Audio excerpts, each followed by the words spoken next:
But remember, a sketch is not a photograph. Right. It's something similar to a resemblance.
Hey everybody, welcome to Case by Case.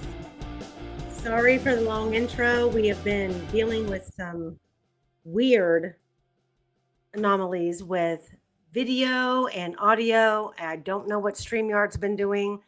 They are making updates and upgrades, and they're not telling us how to work with them.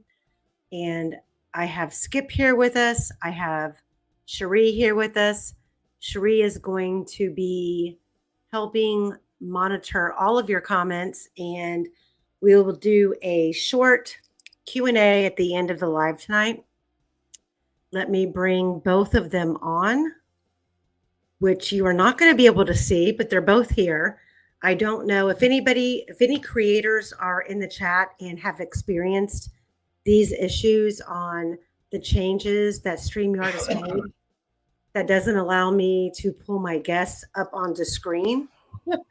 I would love for some insight because I'm really aggravated at the fact that I've been working at this computer all day, been looking forward to this live all night. And now that we're here, StreamYard's not allowing me to bring them up on screen. But I'm sure you can hear them. So check 1, 2, Skip and Cherie. Check 1, 2, 3. Check 1, 2, 3. There we go. So I know that a lot of you were eager for us to do a part 2, which we're here to do.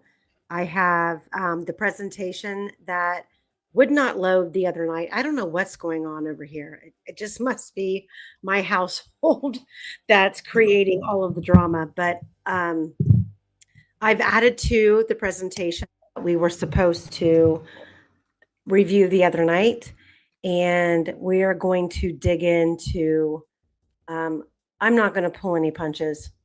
We are going to dig into Daniel Pearson.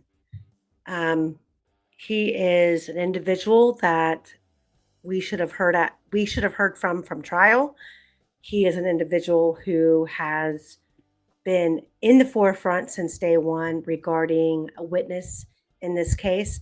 And no one is saying that Daniel Pearson is a part of this crime, but his presence changes one way or the other the dynamics of the timeline. Isn't that right, Skip? That's correct. Before we go any further, as a matter of fact, very much so. It affects a witness sighting, which is really important. Mm-hmm. Because that was, what those the witnesses played a big role in this. People talk funny about witnesses. They say, obviously law enforcement seeks them because they ask, hey, did anybody see anything?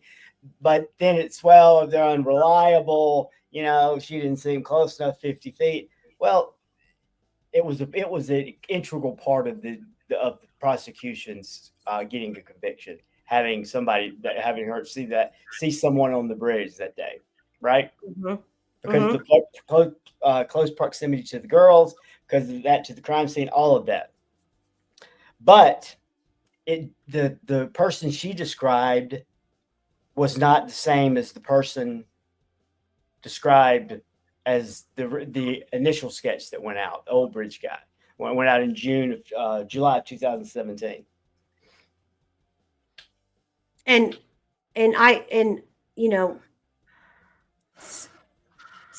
speaking honestly, for me, I have a huge problem with the Old Bridge guy sketch, because the Old Bridge guy sketch is a rendition of a person who supposedly had a face covering. Right. Well, it's a rendition of people have used the wrong terminology. They use the terminology composite sketch when they're talking about multiple people. That's not what a composite sketch is. Composite sketch is different than the old sketches that used to hand draw. They go through a book of noses, a book of eyes, a book of mouths, but that's how a composite sketch is done. But this was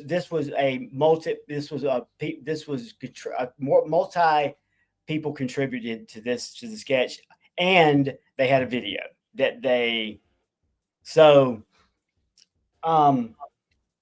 it's interesting. The Roy West thing. Mm-hmm. I'm gonna give you a little hint on what you're going to find in there, but it's going to be, we talked about that and talked about the critical thinking aspect of it. At the time frame about when that email was written, when Sarah Carbaugh came forward, and when the sketch was released. Mm-hmm. At least that was my takeaway. Well, there's when you look at the timeline and you look at the video entries, they apparently have a video recording early on with Sarah Carbaugh, when they wanted you to believe that Sarah Carbaugh didn't come out and claim that she had seen anything until, I think it was 2 months later. It was, she came forward originally June the 7th. Mm-hmm. So it'd been 4 months. 4 months. Came in, yeah. then did the sketch. I believe that may have been the time she did the sketch. But her whole story about I came forward, I didn't come forward for 2 weeks because whatever. When you juxtapose that, compare it to the Bolo that was released by law enforcement 7 days after the murders. Who was that? Right. Law enforcement, for people who don't know, on February the 20th, law enforcement issued a Bolo, which is be on the lookout for, and the local media ran with it, and it was somebody had been seen walking along 25 and 300, close to 25 and 300, and it had been seen it was quote unquote late in the afternoon. Mm-hmm. Walking towards what would be, I guess that would be what Logansport would be west. The person been walking west. East, west. Walking. I'm not sure, because there's so many curvy roads. So you have 300 north, you have 25. Well, yeah, like would have been out on the Hoosier Harvest Highway. Once you get past the CPS, doesn't 300 cut up north, pretty much due north at that point? So he would have been walking west. Let's say that this person was seen walking west, and that was the information they had. Again, the important part of it is 7 days after the murders. Okay. Mm-hmm. So So if Sarah Carbaugh came forward first 2 weeks after, because it certainly sounds like it was her sighting, right? Late in the afternoon along 300. I mean, so who was that? Who was that? They never after that day it completely disappeared. Never was brought up again. Nothing. They said they associated. I actually did a video back when Fig and I were doing stuff. I had a theory about a hitchhiker. It was they had said maybe this person was hitchhiking because I'm assuming at that point they had no car to associate this person with, right? Oh, well, They just see him walking, right? He's walking along 300 late in the afternoon, and that to me that was when all of the information law enforcement was putting out. You could tell it wasn't right because there's something about when she came forward that doesn't work for them, so they needed to switch that around. And it may have been the Bolo. Well, but that would have put her there earlier than she said and they said. Okay, hang on one second. I'm going through chat because I have someone. Oh, I'm missing someone. Hold on one second. Sorry.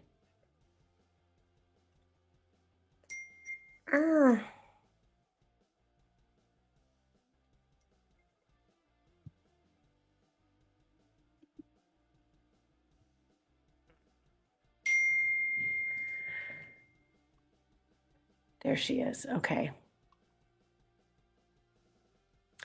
Hold on. I have to, I need to make some adjustments here real quick. Okay. Sorry. Did we lose somebody? No, I'm trying to pull somebody in and it's okay. No, you're fine. No, you're fine. Cherie's fine. If I was more technically savvy, I would, this wouldn't be an issue, but I'm not. I used to be. I wish you had a technically savvy guest. That might get help. Yeah, I definitely in my laptop, I can't say it enough. I am outdated on everything. I used to be, I have a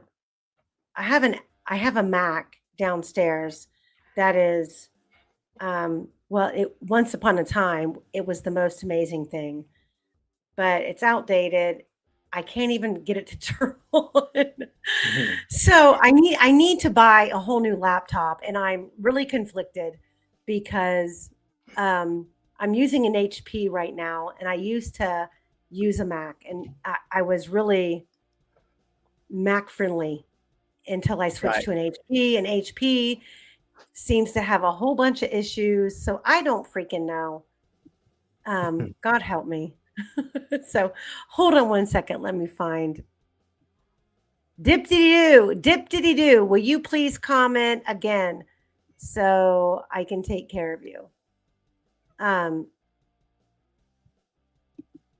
Geez, oh Pete. There she is. Okay.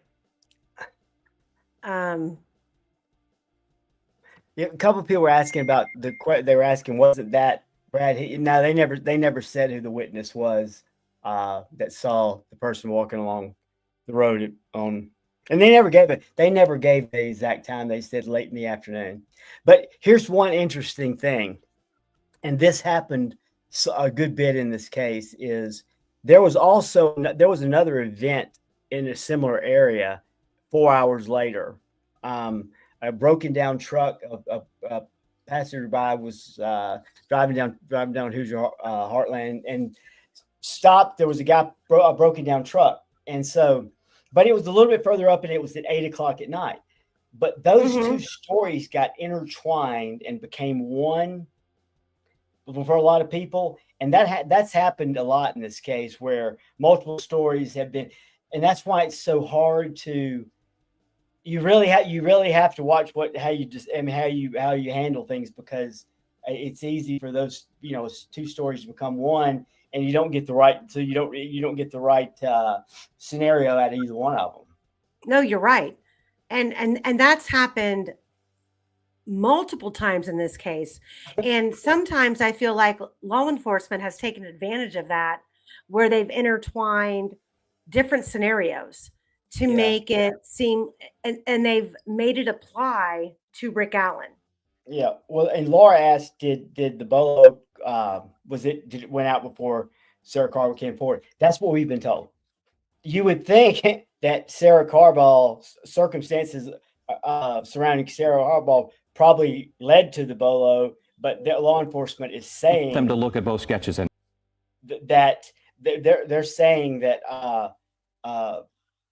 she came forward afterwards. Mm-hmm. About a week afterwards. I don't know that. I don't know that I ever heard the exact date that she came forward the first time. Was it 14 days? I don't know. Who, Sarah Carbaugh? Yeah. If she'd have come forward that first week, she would have her information would have been lost anyway. Well, so maybe they had to play. They could play that way with it, you know. I thought it was about 3 weeks later, and maybe okay. What struck me as bizarre was the fact that she said that she knew the girls were missing because of an Amber Alert, and there was no Amber Alert in this case. Right.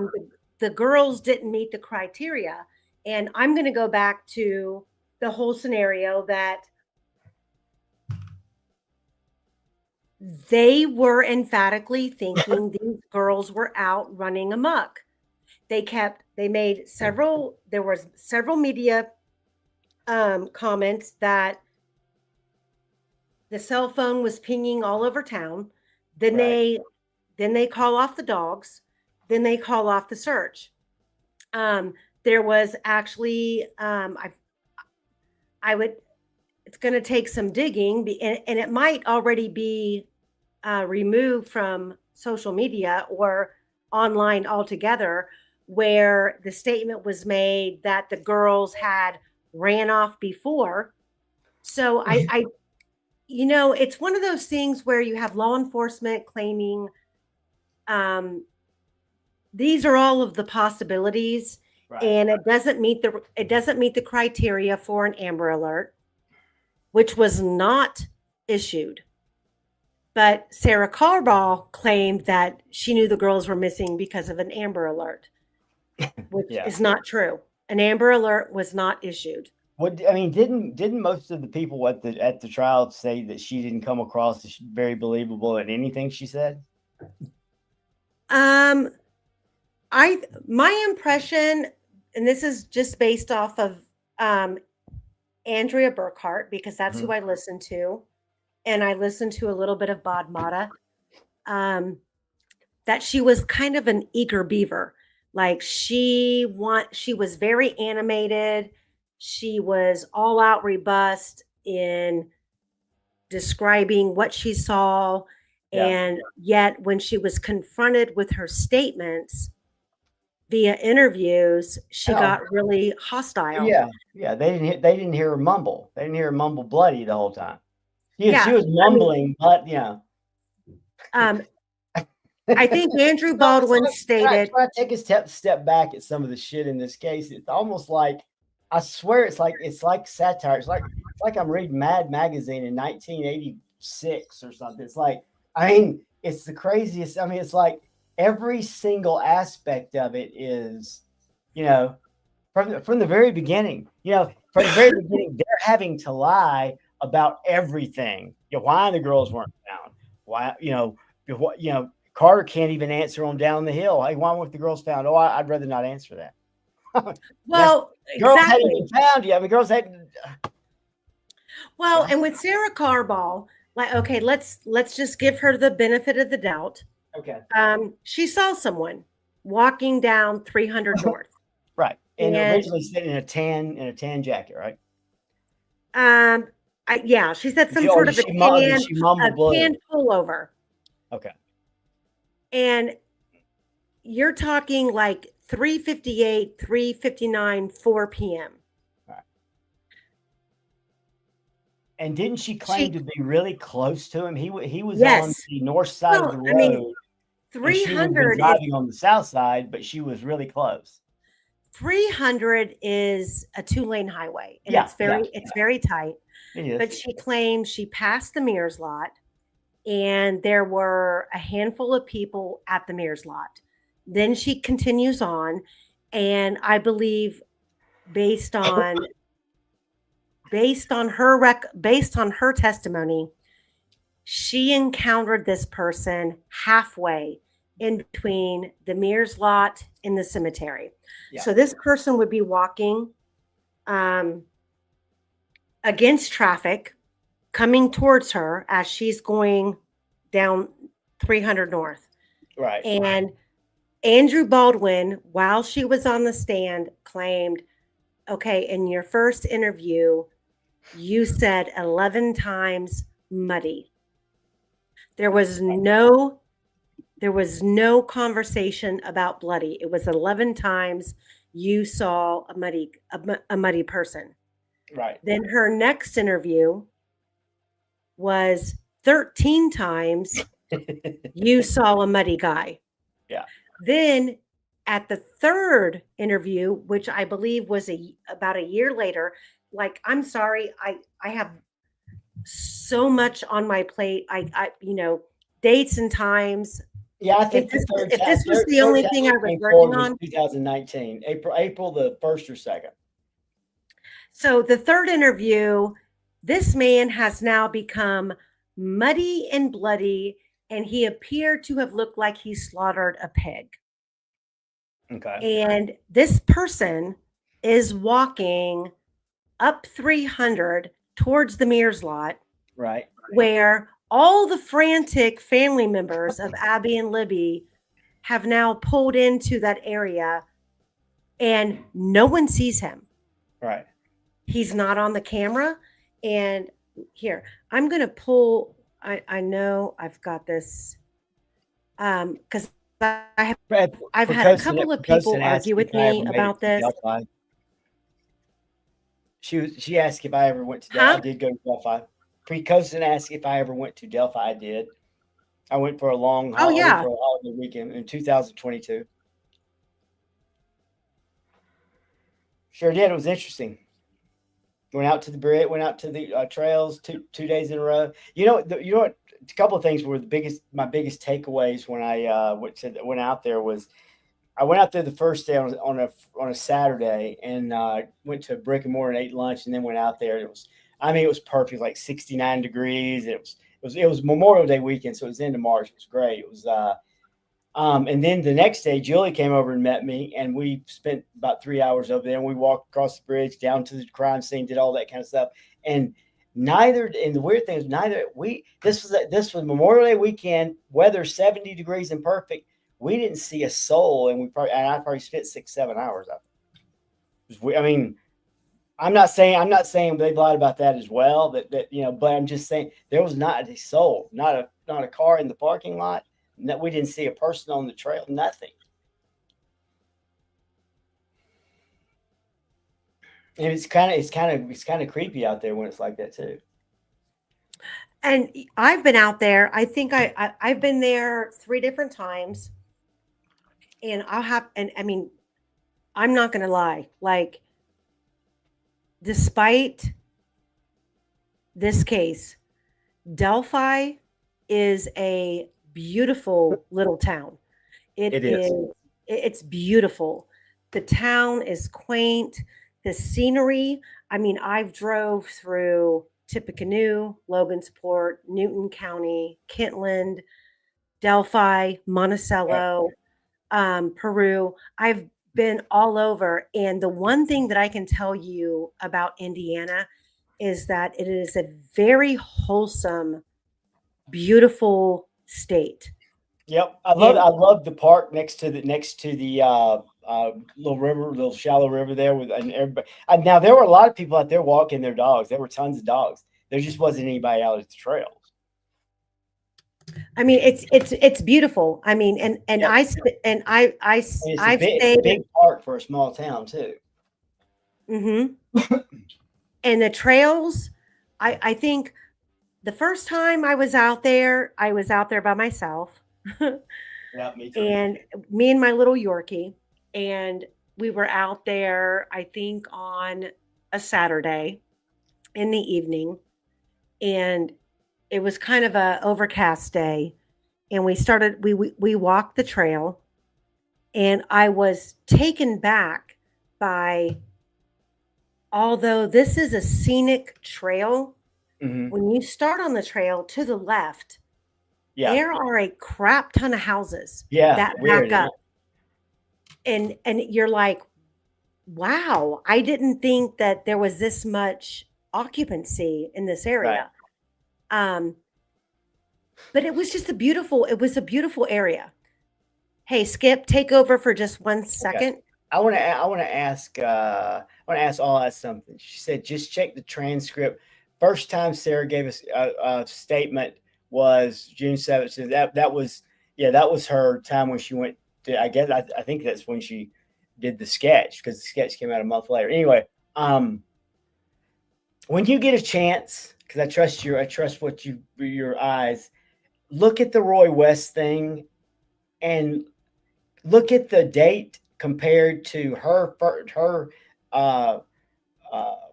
coming forward in June the next month. He sends the email in May. She comes forward in June. The sketch is released in July. Tell me what you come up with that. I think you'll see something that I saw that's pretty interesting. You're going to have to. It's going to hypothesize a little bit. You're going to have to. I mean, he doesn't come out and say what I believe what he's kind of leaning toward. I mean, I'll go ahead and give it. I'll go ahead and tell you. He says in one of the things, don't forget about the guy seen on the bridge. Okay. That tells me that in March, they were already focusing on releasing Old Bridge guy sketch. Cause he's telling them, hey, don't forget about the younger guy on the bridge. So that means they would have been going forward with the Old Bridge guy sketch prior to her coming forward by a month. Maybe, I mean, look, maybe there's nothing there. Maybe there is, though. Maybe that's part of all the stuff we've been misled about. If you believe that we were misled about the Old Bridge guy sketch, like I believe we were, then that falls right in. Well, when you look at, okay, so let's just go ahead and let me pull up my presentation here. Can you link that email? I mean, or can you show it to the audience when everybody can look at it? Which email? That Roy West. The actual letter email. What he's talking. Oh yeah, I have that.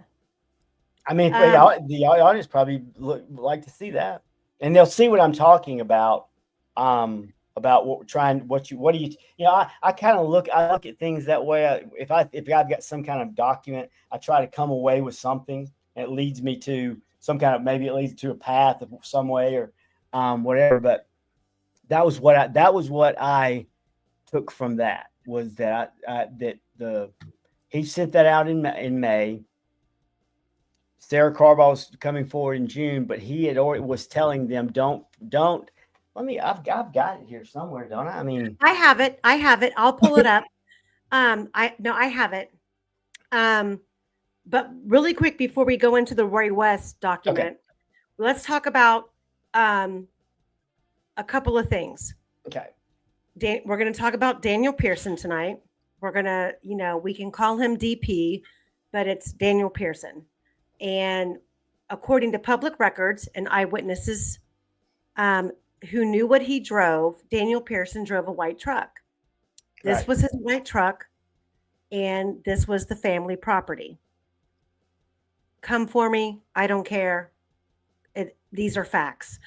And when you are involved in a high-profile case and you have family members who are in law enforcement and are attached to the city council, your uncle is a 911 dispatcher.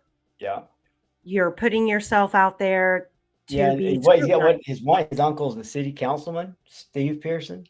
Steve Pearson, yeah. He was a 911 dispatcher before he was a city councilman. Interesting. It's interesting the way they place people into particular positions up there too. But we talked Well, about that. it all falls into why we have hands off Daniel Pearson. Now, going forward, there's going to be a lot of things that are going to come out about vehicles and the press releases and the news conferences that Doug Carter was a part of. But prior to those, we have right here highlighted in yellow, Carter. So it says Fox 59 Investigations also asked whether the killer fled in a vehicle or did he simply walk away. Carter that was the 1 year anniversary, right? Yep. Yep. Carter answered, likely walked a certain distance. Yes. We don't have any indication that he was close by where he parked a vehicle because we don't have any information on a vehicle. Yep. Yeah. 1 year in, they had no information about a vehicle. Yeah. But 9 years later, they do. Well, and here's another interesting. Not only that is their witness who they said was so attentive and everything, Betsy Blair. They didn't ask her, nor did she volunteer any information about a vehicle until March of 2019. Well, I can tell you, if she was beating down their door saying, "Hey, I've got the right sketch," why wasn't she saying, "Hey, I need to tell you about this car"? That's the whole thing. The whole thing is this whole thing is just such a joke. well, the crazy thing is that when we dig into and not to discredit Betsy Blair, and Yeah.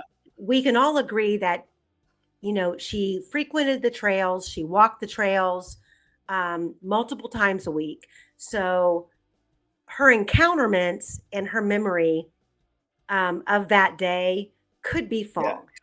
But based on, and this is based on simply what the state presented, and Quester and I going back through her Fitbit data, the times on the Hoosier Harvest store camera, the other witnesses, it doesn't line up. And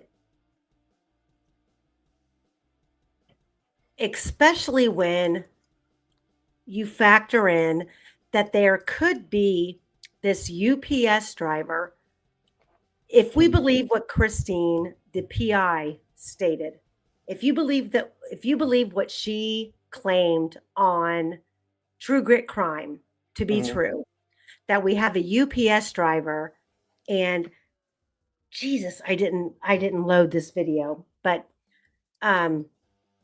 if you believe what she said is that you have a UPS driver who made a delivery at 1:00, and for whatever reason, his 1:00 delivery was time stamped on the camera at 1:06 that day, February 13th, then that goes to argue, why did the defense allow the state to claim the Hoosier Harvest store camera was off by 54 minutes? Yeah. And I want everybody to pay attention to Veronica in the chat.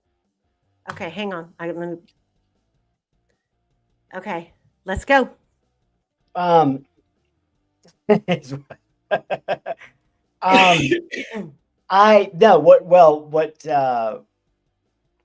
Look, one of the things we're all eyes talked about unlearning, because I've said this a bunch of times about how we don't ingest the information in a linear manner because we come in at different times and we're always going back. And so everybody's information is absorbed differently. And so people make assumptions from that way of thinking, right? Like people thought Daniel Pearson saw FSG. That's just kind of a known thing. They were both out there. It must make sense. there is no indication of any kind that Daniel Pearson ever did a sketch on FSG. As a matter of fact, we're going to show you tonight his text with Sean Palmy, where in 2020, right, 3 years after the murders, Pearson doesn't even know who the hell FSG is. He's like, Palmy shows me, he says, "Is this the guy you see?" He says, "Well, this could be, if he had seen FSG and they had met and they made it and they law enforcement tied the ends up there." He said, "Yeah, law enforcement put it all together. I thought FSG and the end of that." No, it was, "Oh well, yeah, maybe, he had this kind of beret hat." You'll see what we're talking about. But people had it in their minds, and this is about the unlearning thing. This is incredibly important to understanding the truth. Incredibly. You have to get that out of your mind as being the truth.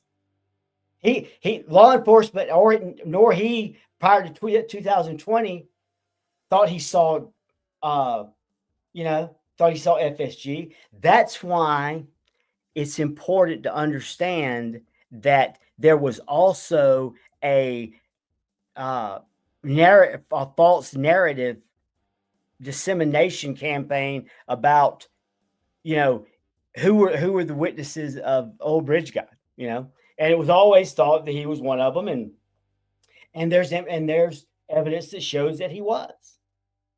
That he in the CAD thing, he said he goes to law enforcement on the 14th, but if you listen to Shelby on the 13th, she had there was very unremarkable. So why was he there was so much urgency to go and get a sketch done? And then the sketch got all, and I agree with what Veronica says, that Pearson was there earlier.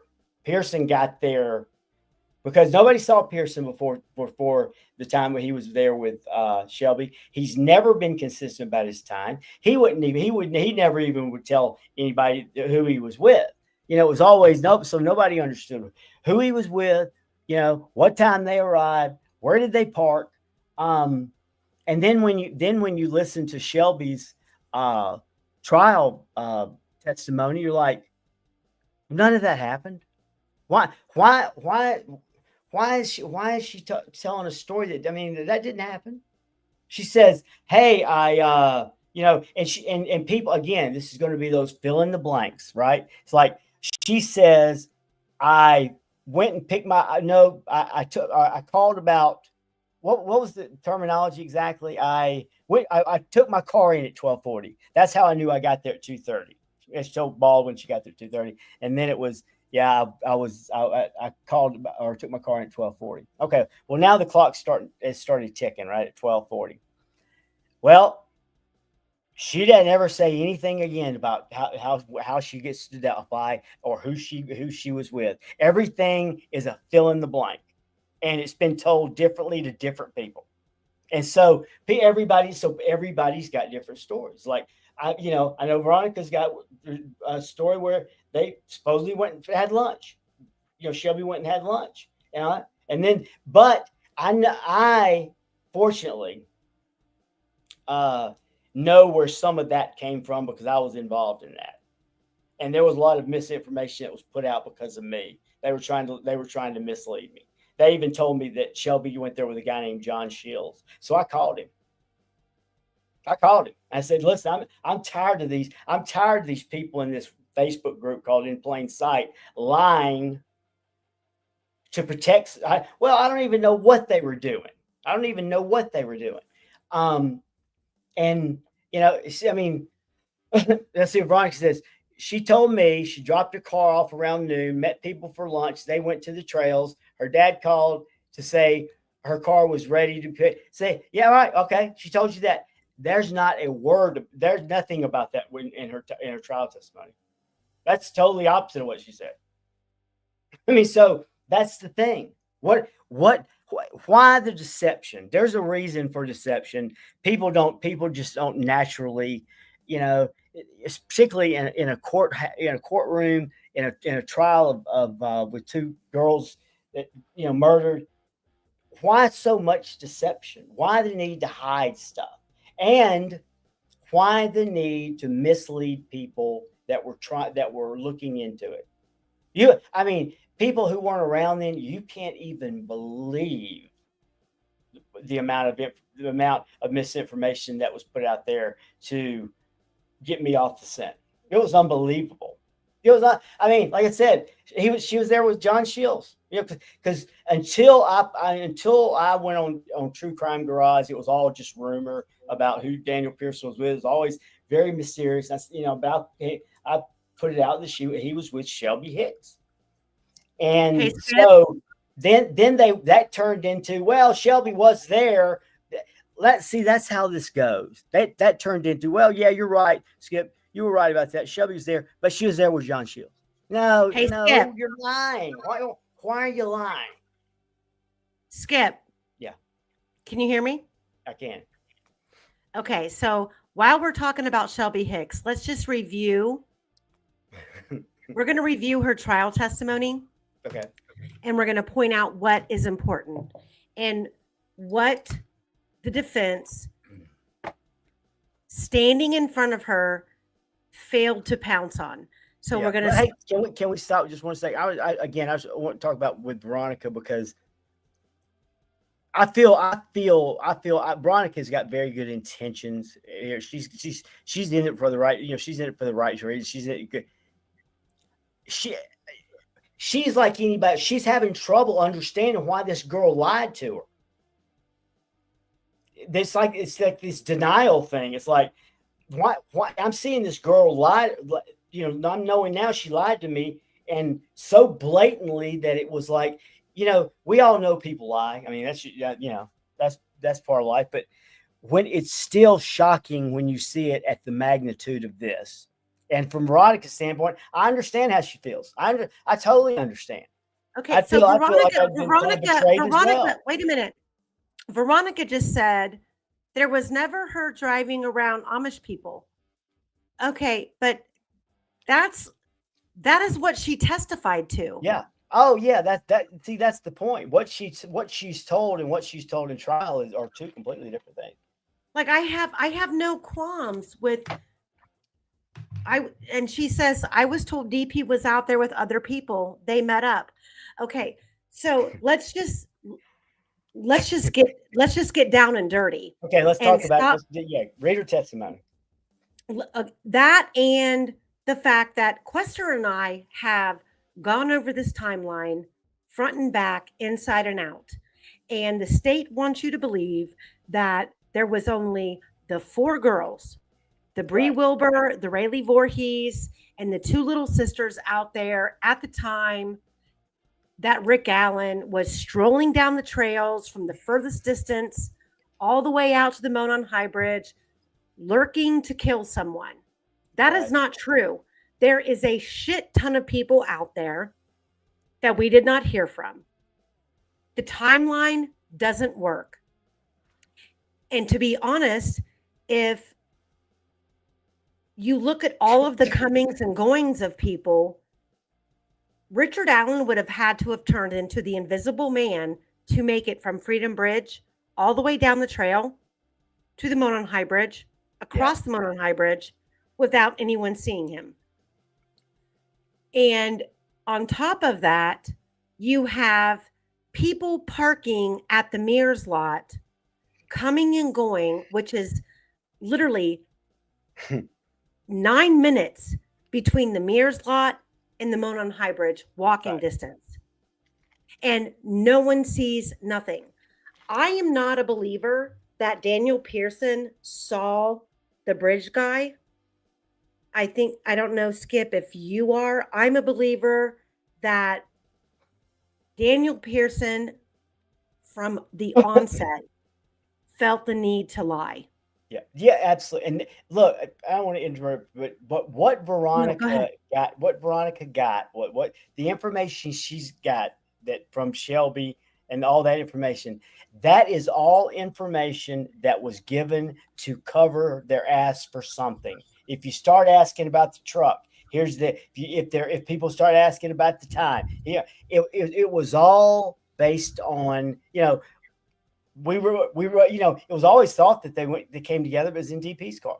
Well, then by the time it was trial, it was in Shelby's car, and now we know that they came in separate cars, and they lied about it. Well, and we're gonna prove that right now, and we're gonna and here's my frustration with this whole thing, that we can talk about evidence that needs to be preserved and presented as new evidence. In my opinion, we've got right here what we need to fight the state's case.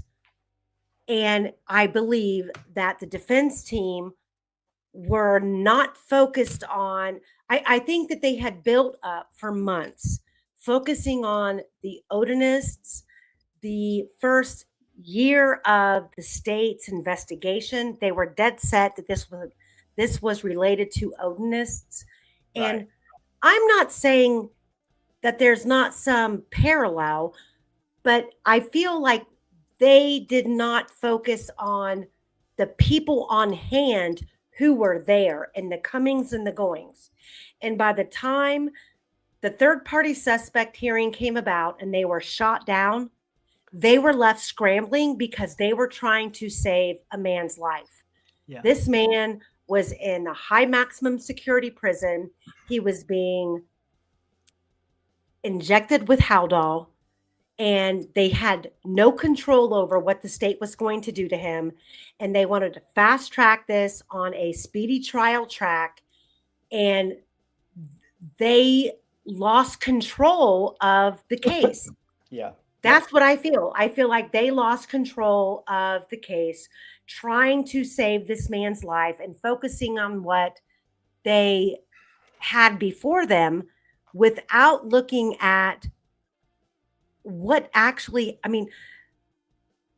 Yeah, I want to say one thing to Veronica, because I think this is, I feel so bad for her, because I know this is just, Veronica, do me one favor. Do me a favor. Consider that she lied to you. I know it's heartbreaking. Who is Veronica talk to? Who are you talking about? Shelby. Shelby, which one? Hicks. Okay. And she's told her that she took the car and she actually came in a truck. Everything she's told her is excuse for one thing, but Veronica's seeing it as if she came straight from Shelby. Why would Shelby be lying to me? And I get that, but you just please consider she's lying, flat out, straight out lying to you, because I think that's the most likely case. Okay, so let's go through Shelby. I'm doing that. I'm telling you, Veronica, I'm doing that for you. You need to consider that, because anyway, I'm sorry. I just when she says that, I just feel bad that because she was so betrayed by her, and you can get sucked in by someone you think is being honest. But the truth. And there's also there's the group think. If you're in a group, if you're in a Facebook group there, and they're all pushing that, you're going to fall right into that. So Veronica just said, no, I don't think that she lied to me. I think the state made her lie on the stand. Well, okay, all right. But her story to you isn't true. And the story that she said on the stand isn't true. Right. I might bring her on a little bit down the road, but let me and Skip go through Shelby Hicks's testimony. And we're going to point out where the defense team, it went completely over the defense's team's head. Right. When they could have slammed down the gavel and said, wait, what? And they didn't. So we're going to start on line 17. We're going to skip the beginning. That's all of the, the mediocre stuff. Line 17. And they ask her, and what was the name of your boyfriend? Answer, Daniel Pearson. I wonder how Daniel That- Pearson's fiance thought about that. Say that again. I wonder what Daniel Pearson's fiance thought about that. Right. Let's just be clear. Daniel Or even Pearson the was small things are untrue. right. Daniel Pearson was engaged to be married to a girl named was it Skylar? Yeah, Skylar Evershaw, yeah.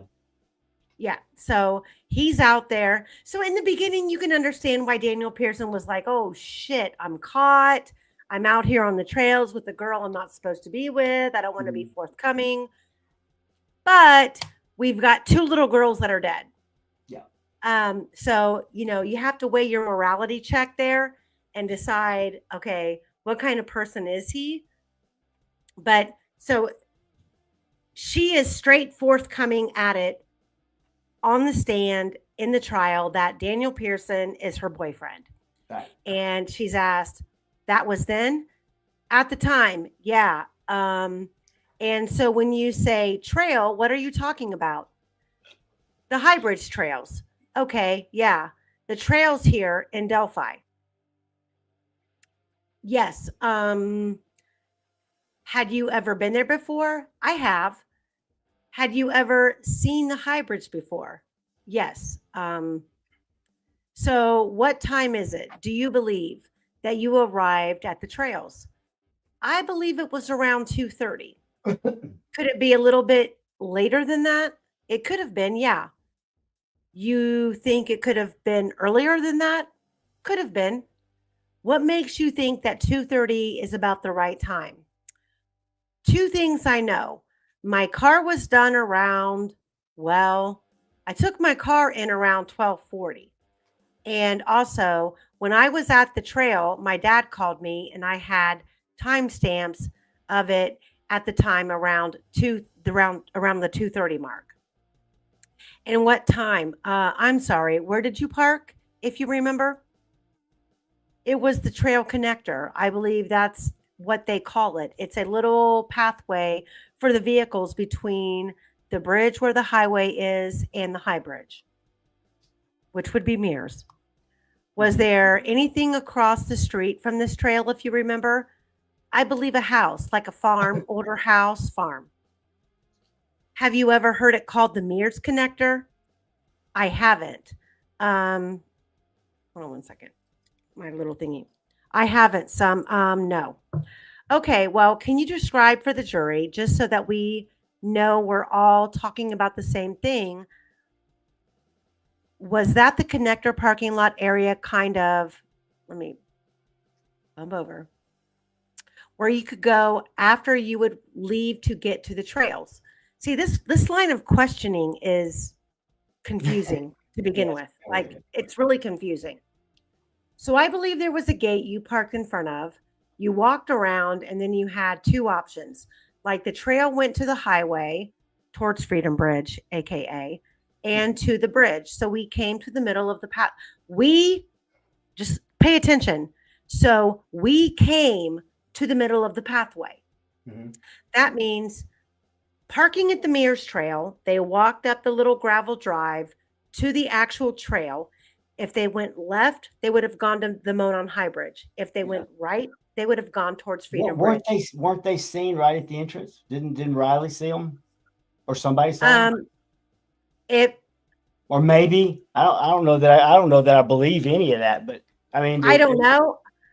If Riley and them seen them, that's a huge problem, because Riley and them were supposed to have been gone by around 1:35. No, not Riley Voorhees, David Riley.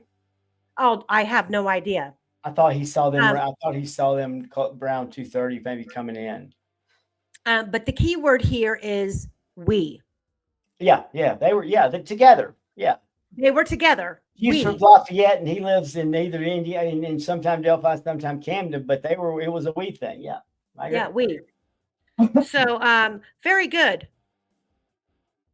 Were there any vehicles that you remember parked at the parking lot of the trailhead area? I don't remember sitting here today. I believe there was, but I don't remember.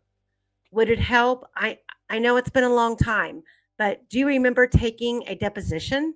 Yeah.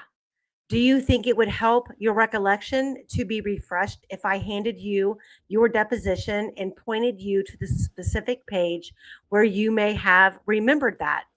Yeah. Who talks like that? Yeah. But yeah. Mr. Baldwin, may I approach, Judge? The court, you may. Thank you. Page 17, lines 21 through 25, page 17, 21 to 25. Tell me when you're done reading. I do say there was other cars there, but I don't remember how many. Okay, thank you. And do you recall when you got, if you go down the connector, if this is where you parked and you were just walking down, you turn this way or that way? What goes that way? The highway. All right. Well, is that the high bridge? Okay. I am totally flabbergasted on this line of questioning. Yeah. Like yeah. it makes no sense. Like no one is trying to pin her down. Yeah, she's kind of telling him, hey, I'm giving you a story about we're killing time we're trying to get a timeline in order here, and he's asking like silly questions. He knows what is which direction, and why he's pussyfooting it around. It pisses me off. So what goes that way? The highway. All right. Well, is that the high bridge? The high bridge. Okay. Which way do you turn when you get there? I believe I believe we went towards the highway first. Okay. How long do you know roughly did you, strike that? You then walked that way to the right. Yeah. Probably 5 to 10 minutes down. Okay. That way. And then what happened? Then we went towards the high bridge. All right. How far do you think you had gotten when you stopped and turned around and walked back towards the high bridge, if you know? Pretty far to the end. Would it help refresh your recollection? I'm sorry. Yeah. Miss Diener interjects. Judge, if I could, the first time she just read what she had in her deposition. If he could take it away and ask her if her recollection is refreshed, I would appreciate it. Mr. Baldwin, I can do that. So when you're done, just stop and I'll grab it. Gotcha. Okay. Then I'll ask you if that refreshes your recollection. I'm sorry, page 19, lines 20 through 25. All right. Okay. Does that help refresh your recollection? Yes. And the question was, I think, that was being refreshed was how far did you go when you turned right toward the highway? I believe halfway to the highway. So the middle part. Okay. So not completely to the highway. Okay. Halfway towards the highway? Very good. And then once you turned around and headed towards the high bridge, how long do you think it'd take you to get there? Probably 10 to 15 minutes. Yeah. Did you see anybody on your walk to the bridge? I remember seeing another gentleman out there. Yes. And then 2 other friends from school I saw as well. And was there anybody else that you saw? Not that I can on the trails? Not that I can remember. I know it's difficult. I'm sorry to do this. Would you mind if I refreshed your recollection? Okay, yeah. Thank you. This is on page 23, line 15 through 25. Miss Diener, Mr. Baldwin, would you identify the date of the deposition? Mr. Baldwin, yes. Miss Diener, for the record, Mr. Baldwin, it's April the 4th of 2024. That was page 23. This is Shelby Hicks. That was page 23. You can go back as far as you want for context if you need it. Does that help refresh your recollection? Mm-hmm. It does? Yes. Thank you. So having refreshed your recollection, how many people roughly do you remember seeing on your way as you walked toward the high bridge? So the two girls from high school, the other gentleman, and a couple of other kids. Do you remember the sex of the kids? I do not. Very good.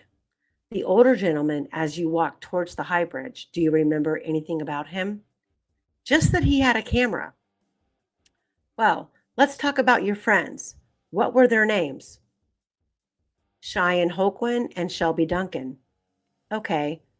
Now, do you remember when you saw them in relationship to when you were they already at the high bridge, if you know, or did you see them as you were going away from the high bridge? I saw them on the high bridge. Okay. Were you there first or I don't remember. I think I was. I'm sorry to do this to you. May I refresh your recollection? Yes. Deposition page 24. You can go back to 23 if it helps. No wonder they were allowed to lie. Hell, guy was asleep during this. Huh? I said, no wonder they were allowed to lie. Everybody in the courtroom was asleep during this. Like it's sad. I do want us to talk about with Veronica about because I want to consider her that her theory that the state forced them to lie because we'll talk about it. Okay, yeah, I'm going to skip through some of this because it's all stuff that we already know until we get to them leaving. Them leaving is the most important part. Yeah. And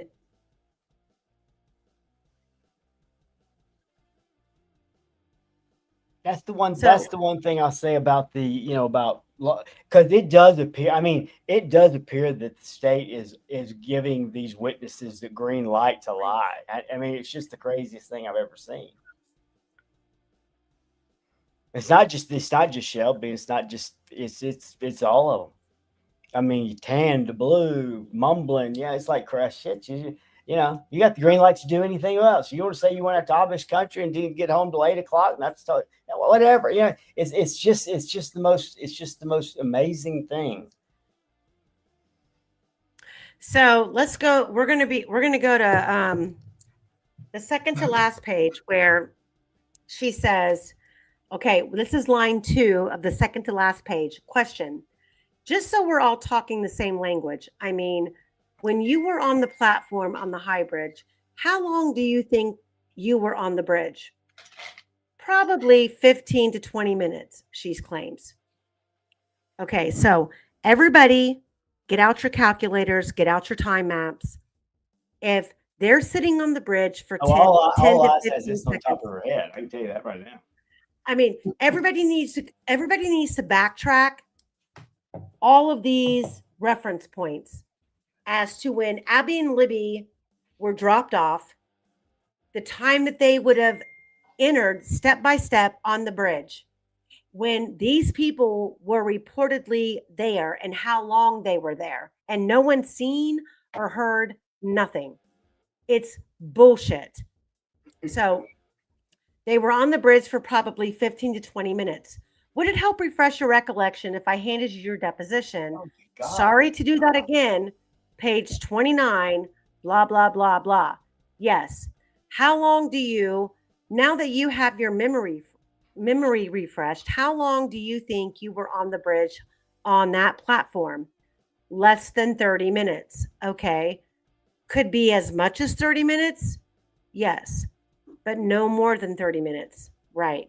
All right. So once you got to the place where your car was parked, what then happened, if you remember?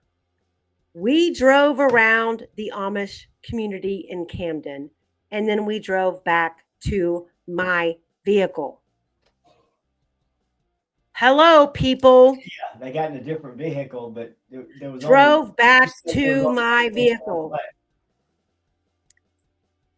Yeah, that's At some point, they came in separate vehicles. I mean, that's pretty obvious. but that's not how she portrayed herself Yeah, I know. arriving at the trails. It Well, was she was, a we. it was allowed to be vague, so it was like, hey, I know 2:30. I know I got there 2:30 because I was allowed. I was caught. I took my car in at 12:40. You know, I don't. That's still 2 hours, an hour and 50 minutes. There's nothing in between, and it's not like wouldn't the more normal situations be hey, I know it's 2:30 because my car was ready at 1:30. What's really that significant about what time you took it in? See, to me, that's part of the deception. Now, if Veronica thinks that law enforcement allowed this, and this is all based on law enforcement getting the situation the way they want it, okay, I can buy that because there was some of that going on for sure. It was a retrofitted situation with the state putting together. I mean, they basically retrofitted it down to Abby and Libby and Richard Allen, and that was the only people out there, right? They knew that wasn't true. They knew they had to clear Pearson out of there at some point, right? They couldn't have if he got there at 1:30, like Shelby's grandfather says, and like the three people his friends who called into True Crime Garage, if he got there at 1:30, that puts him in a spot. And if he's unaccounted for, which that's you don't want to be unaccounted for. She describes tall, poofy hair, looks clean shaven, 20s. Well, there was just one guy out there in his 20s. I mean, see, that's the why. I mean, that's why I was talking earlier about the denial thing and about the group thing and how it's like those kind of things allow for situations like what's happened here, where law enforcement can convict because of people's belief in law enforcement. They can convince somebody that a person who was described as 6 feet tall, poofy hair, 20s, they can convince you that it's somebody in his 40s who's 5'4", who's bald. Okay, see that's a real thing. It's a phenomena, and it's this. Look, everything about this case was a lot bigger than people realize. In terms of how it was being controlled and everything, and one of these days, hopefully, the story comes out. I don't know that it ever will. But I do want to talk. I do want to consider what Veronica says about law enforcement. I would ask though that some of the questions, like why was 1240 even in play if they were we're just trying to show she got there at 2:30. That's kind of what that testimony is about. And here's the biggest question I would have is what happened that made law enforcement need them to lie? Was it Richard Allen's arrest and they knew that there were, or was it what was it? What event happened that put law enforcement in a position where they needed Shelby Hicks and Daniel Pearson to lie for them, and they needed Shelby Hicks to do it at the trial in a big way? Pick me. So, I mean, those are things that, nobody's going to be really volunteering an answer to. We know there are some things that I can't put on screen, and you'll have to trust me as far as the supplementary reports that law enforcement did. First of all, Daniel Pearson did call in on February 14th, claiming he wanted to inform law enforcement that he was out there. And he informed law enforcement that he encountered an older man who took a photo of him and his girlfriend without their permission with a disposable camera. So we all know that David McCain had a digital camera that he wore around his neck. David McCain was seen by Cheyenne describing an older man with a camera around his neck. David McCain testified that he gave his SD card to the FBI and he never got it back. David McCain also testified that he saw no one. He didn't remember seeing anyone other than Derek German, and he played that as Derek German yelled at him from a distance, asking him if he had seen anyone. Yeah. So there were two parts of the misinformation stuff. There was that part about having the person involved, and there was the establishing information and times like that from people in social media, and stating it's fact. And I was involved in so much of that. And so I started looking into it and finding out who these people were attached to that were doing this to other people, and coming up with these stories that I knew weren't right. And every single one of them had a law enforcement connection, and it was all ISP. And I was like, and that does boost Veronica's theory about, because who had the most to lose in this case from an investigation and the trial, and who was the one who standing front, always was up there front and center talking about and about public, he was about. I mean, I'm not. I don't think it was all. I think it was probably a combination. But there was definitely a law enforcement agenda that was going on in social media. There's not even any doubt in my mind, because I experienced it. Well, when you look at Daniel Pearson, and I refuse to call him DP. I'm going to say Daniel Pearson.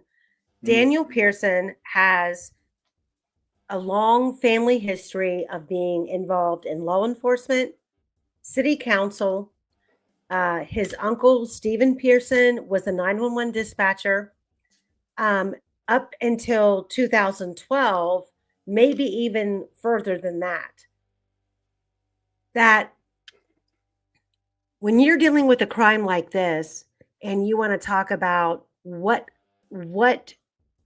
makes law enforcement feel like they have to have hands off, it's because a fellow officer is a family member is completely embedded in law enforcement, and not just law enforcement, but we're talking in politics and everything else.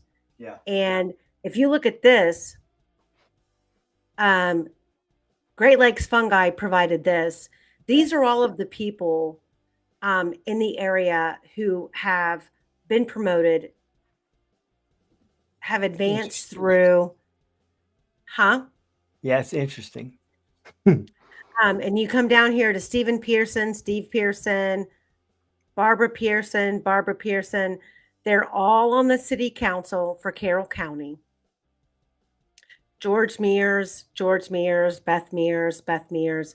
Everything is so incumbents of that area that everybody is going to cover each other's back.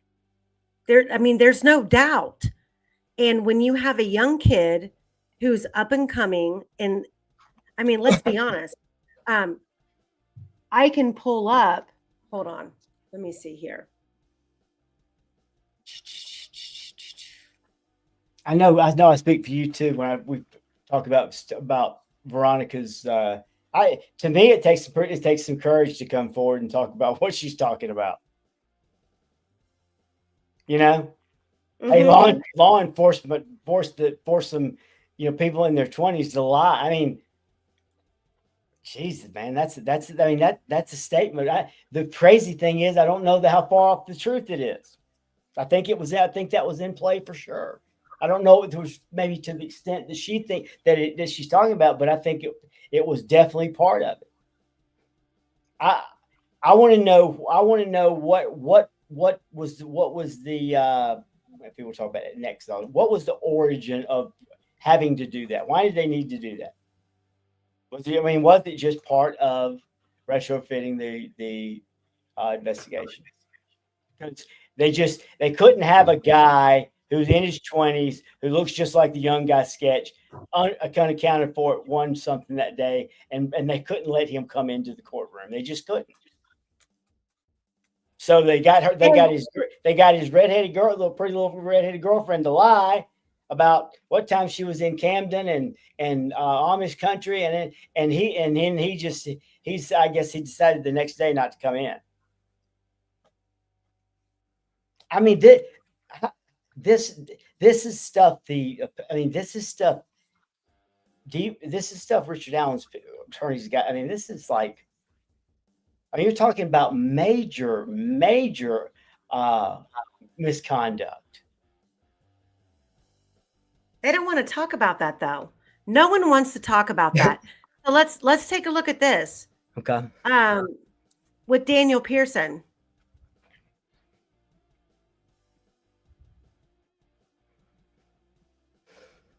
Okay, can you see my screen? Yeah. Okay, so commissioners approve county government website. Carroll County commissioners decided at the Monday morning meeting to work with Delphi Community High School Advanced Interactive Media students to establish a dedicated Carroll County government presence on the internet. Students Brett Abramazik, grade 11, and Daniel Pearson, grade 10, gave a formal presentation to display the work they have accomplished as a response to a request by courthouse employee Tina Johnson, who works in the county auditor's office. Currently, the site is www.carrollcountycourthouse.weebly.com, but will be changed to a name that will more fully describe the content.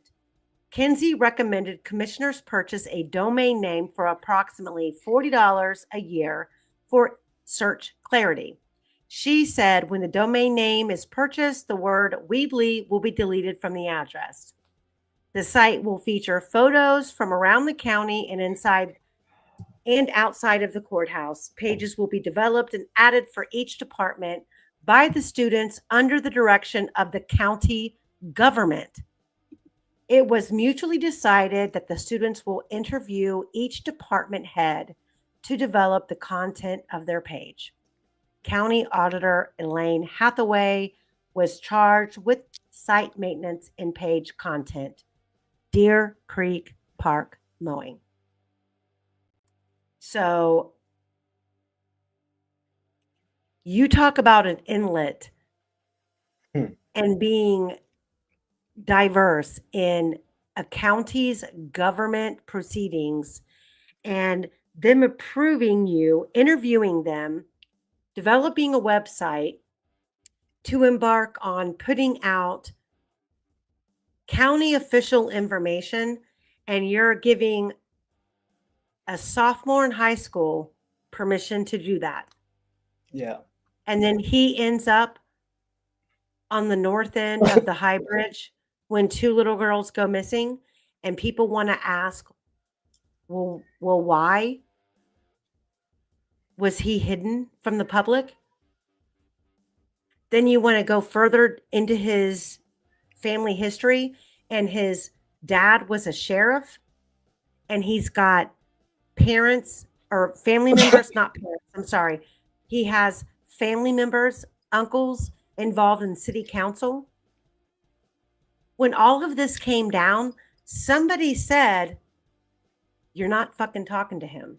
Yeah.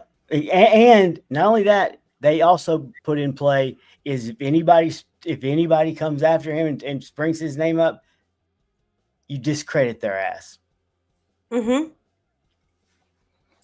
And if you want to know These fuckers in Carroll County, Did you just say fuckers? they need to pay for this shit. This is way over. I mean, it's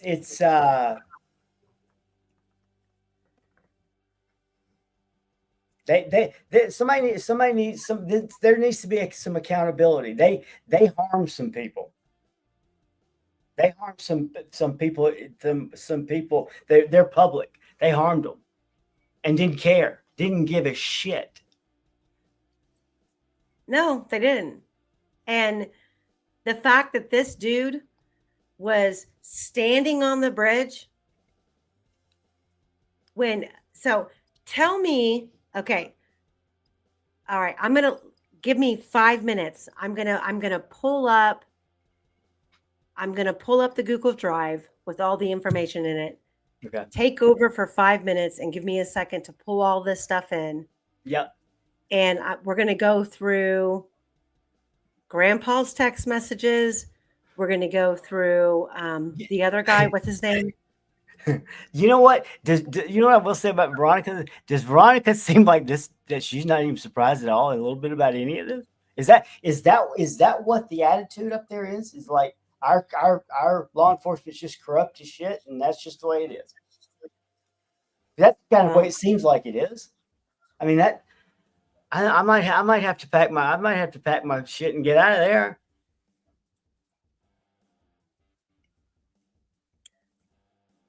I'm looking. What'd she say? Oh my God. When's it your turn? That's not okay. It's not okay. Because that kind of shit spreads.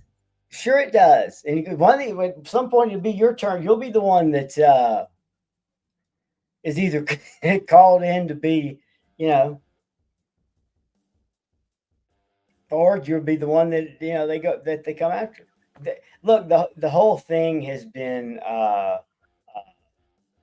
way more choreographed, way more everything about it has been.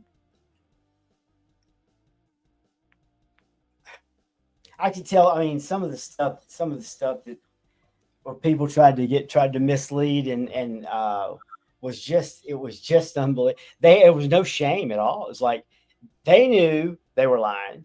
They knew I probably knew they were lying, and they didn't give a shit. They were just trying to get that narrative, that information out there, because they could always fall back on it, and it would always be Skip's line. Skip's making a screenshot. You know what? Fuck them. I never did anything like that. They're the bad news guys. They're what? Shit too, I'm telling you. At the end of the day, there are people on the other side of the fence that no matter what you show them, no matter what you say, I hope they're listening. I hope they are. They don't care. They are so proud, driven, and I'm even including the families in this. You never want to think that the I personally don't want to believe the families are culpable in any of this, but at the same time, you can't get away from feeling that way when there is so much fuckery with the police. I guarantee you, it's almost like they're co-signing everything they're doing. Like if you went into your audience tonight and said, everybody tell me who heard something negative about Skip Jansen, every single one of them would tell you they have. I'm sure. They've all heard stuff. They've all heard negative stuff about me, you, anybody who is out here trying to get to the bottom of things. And, I'm not going to go watch another creator. Yeah. And then spend. And these people don't know any difference, but they'll believe it. It's like, oh yeah, he sex with all these girls on. I never did any of that. But that was what they wanted people to believe. They wanted people to believe that, hey, this is what this guy said. Don't believe anything he says. Even how it sounds. It may fit into a perfect little bag and box, but don't believe him. It may seem very real, don't believe him because he's bad news. Well, I don't think a lot of people believe it. I think that I think though I think a lot of people it did. I mean, I think people had to say, hey, I had to get and there were a lot of people who were going to be hands off who I don't because look, man, all I did was I mean, it's weird. All I did was come up with a theory, and a True Crime Garage wanted to have me on, and we talked about a theory. People been coming forward with theories, and it was like next thing I know, Kelsey's cussing somebody out on Twitter that night, and Murder Sheet calls 3 or 4 days later. I'd never even heard of it, and they want to do an interview, and they wanted to discredit their intent. Think about that. Their very first look into the Delphi case coming from Murder Chef was to discredit a theory. Are you fucking kidding me right now? I'm sorry I'm cussing so much. I usually don't cuss, but this is way over the top. This is way over the top. See, I don't get that. I don't get that strung out on it. I just don't. I just feel like these people are supposed to be trusted. Who we're supposed to trust these people? No, I don't think they can. All right, I mean, law enforcement is supposed to be the people we trust, not people who go after somebody because of a narrative they need to forward, because it might give them a raise, or it might give them a reason to retire, or it might give the prosecutor something to fall back on, and a future. But we don't give a shit about what happens to the people in the public. No, they don't. They don't give a shit about victims. They don't give a shit about the families of the vicms. I don't. You know what? I don't. I hold no grudges toward anybody in social media. I know there were some. I don't hold any grudges at all. I think it was kind of people just kind of got caught in it. But these people need to be. These people in authority need. They need to realize that there needs to be some accountability. That's what they talk about all the time. Hey, we count. Well, you need to practice what you preach. Well, you know what? Okay, hold on really quick, Laura. I'm with you on this. They have changed the way I feel about our justice system. So I used to work for law enforcement. I agree with that too. And within the radio room where I dispatched and I was in control. I mean, ultimately, as a dispatcher, a 911 operator, you are in control of officers' lives. You're dispatching, you're sending people into harm's way. It is your job to make sure that they have full accountability of what they're walking into. And even then, working in that radio room, I knew the camaraderie was real. I knew that, and I understood it. I mean, these men and women who are out there on the front lines in the street, who are responding to unknown madness, to be honest, you understand the camaraderie, but at the same time, you see rogue officers. You see that people, blue line, right? You see that. Yes, you see that. You might have 30 officers on a shift, and you've got 2 or 3 who are just doing the most, who are instigating, showing up. They're working special duty at a bar, and they're just looking for a fight.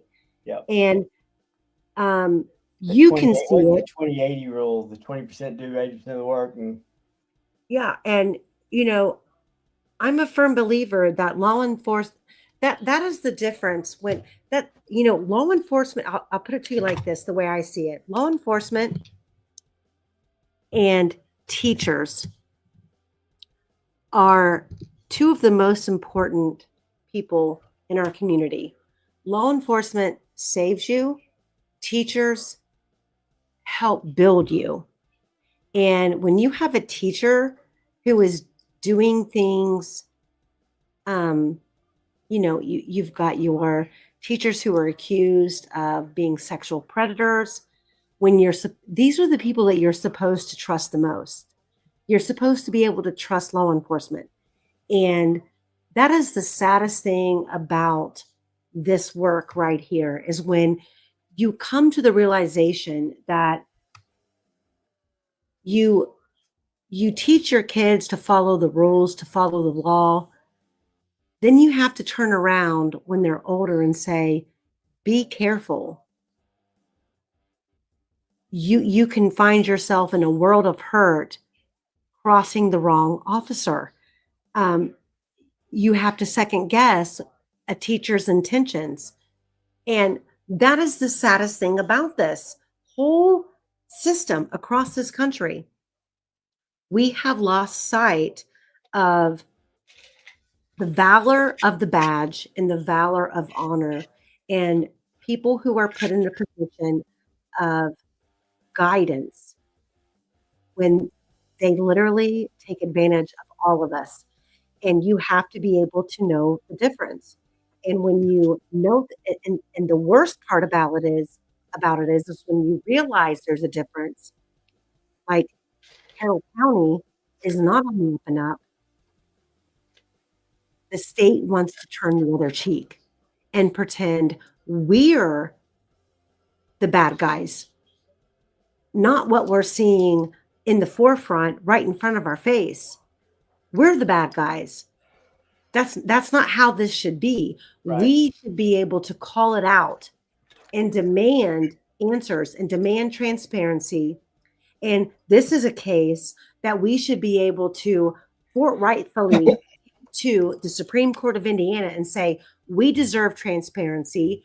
This case should be televised. We should allow media in the courtroom. Let's stop doing this shit behind the curtain. There's nothing. Yeah, everybody that follows this case needs to. It should be mandatory reading to read the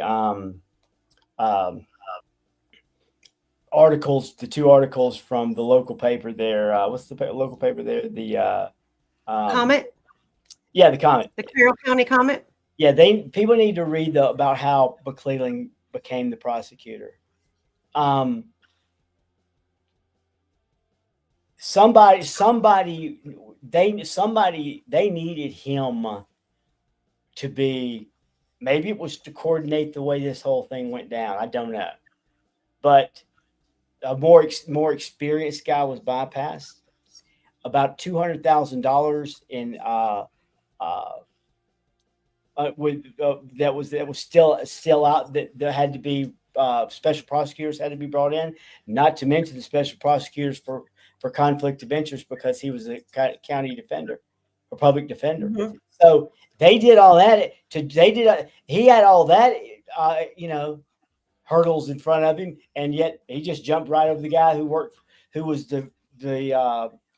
7 years for Ives, and he just got bypassed, and it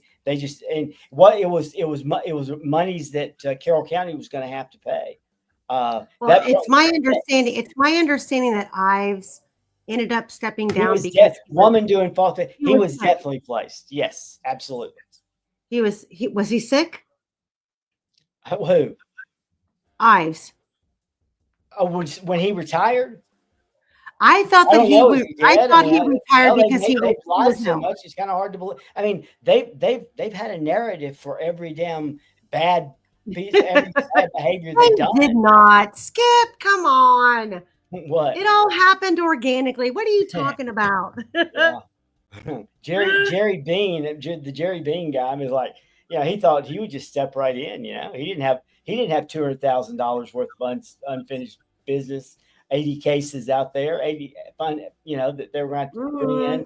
But hey, to get Nick in here, that's what we're going to do. Seriously, everybody should read them, because it's when you read it. If you're not from a small town and you don't understand that politics and fight, it really will. You'll be like, damn, they got away with this, but they did. Yeah, they did. Yeah, and his conflict of interest. The people that were voting were people that he represented in his private practice. Deer and Creek the people Township. in this community, and let's start first and foremost, God love Anna Williams. And I'm just telling you, I've met her. Yep, all eyes is right. She's a genuine person, but I'm sorry, but she's been blindsided with untruths. Yeah. But the family members and the community support this law enforcement department because they live in a bubble. Yeah. I mean, you're talking like if all of you who are watching this, if you could understand what the community of Delphi is, take away Abby and Libby's case. This is the heart of America. It's a small little town with quaint shops, a quaint downtown, beautiful scenery. Everybody knows everybody. They are warped with hometown values. And not only are we talking about a corrupt law enforcement, we're talking about people in the community who have gone to high school, elementary school, middle school, college with the same people who wear badges. Yeah. And they have no idea what's going on because there's no reason for them to know what's going on because there's been no major conspiracy until the Abby and Libby case. Yeah. Well, and people, like you said, people live in their own little bubbles. They see how things affect them, and that's all that really matters. You know, they do their little daily things. They go to the grocery store and they go to the drugstore and they go to see the doctor once every 3 months, and it's just all of this other stuff happens around it. And the lack of focus on it, allows them to do whatever. And nobody questions them. Nobody questions them because it's not reported. They're not paying attention to what's going on in the outside world. And the wool is being pulled over their eyes. And, 50% of it, I consider, I don't want to use the word ignorance. It's just subliminal bliss. They live in an environment where everything they never think about it. They don't have to think about it. Yeah. And then this comes along, and then you have an entire unless they have something like a bunch of fertilizer stolen out of their shed that somebody's going to make meth with. So.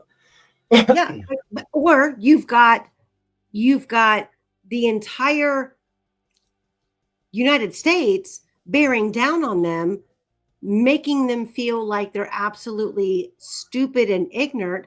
Of course they're going to be offended. And that's the sad part about this whole thing is that I feel like I'm not even going to talk about the Patties because I feel like the Patties are no, I'm talking about Anna Williams, talking about Harry Timmons. I feel like they're reachable, and this is not about supporting a child killer. This is about two little girls that we don't have the answers to as to what happened. Yep. And they should, I guess, I feel like I'm overstepping my boundary by saying I feel like they should be grateful that so many people in this country care when I feel like we're being intrusive into their lives.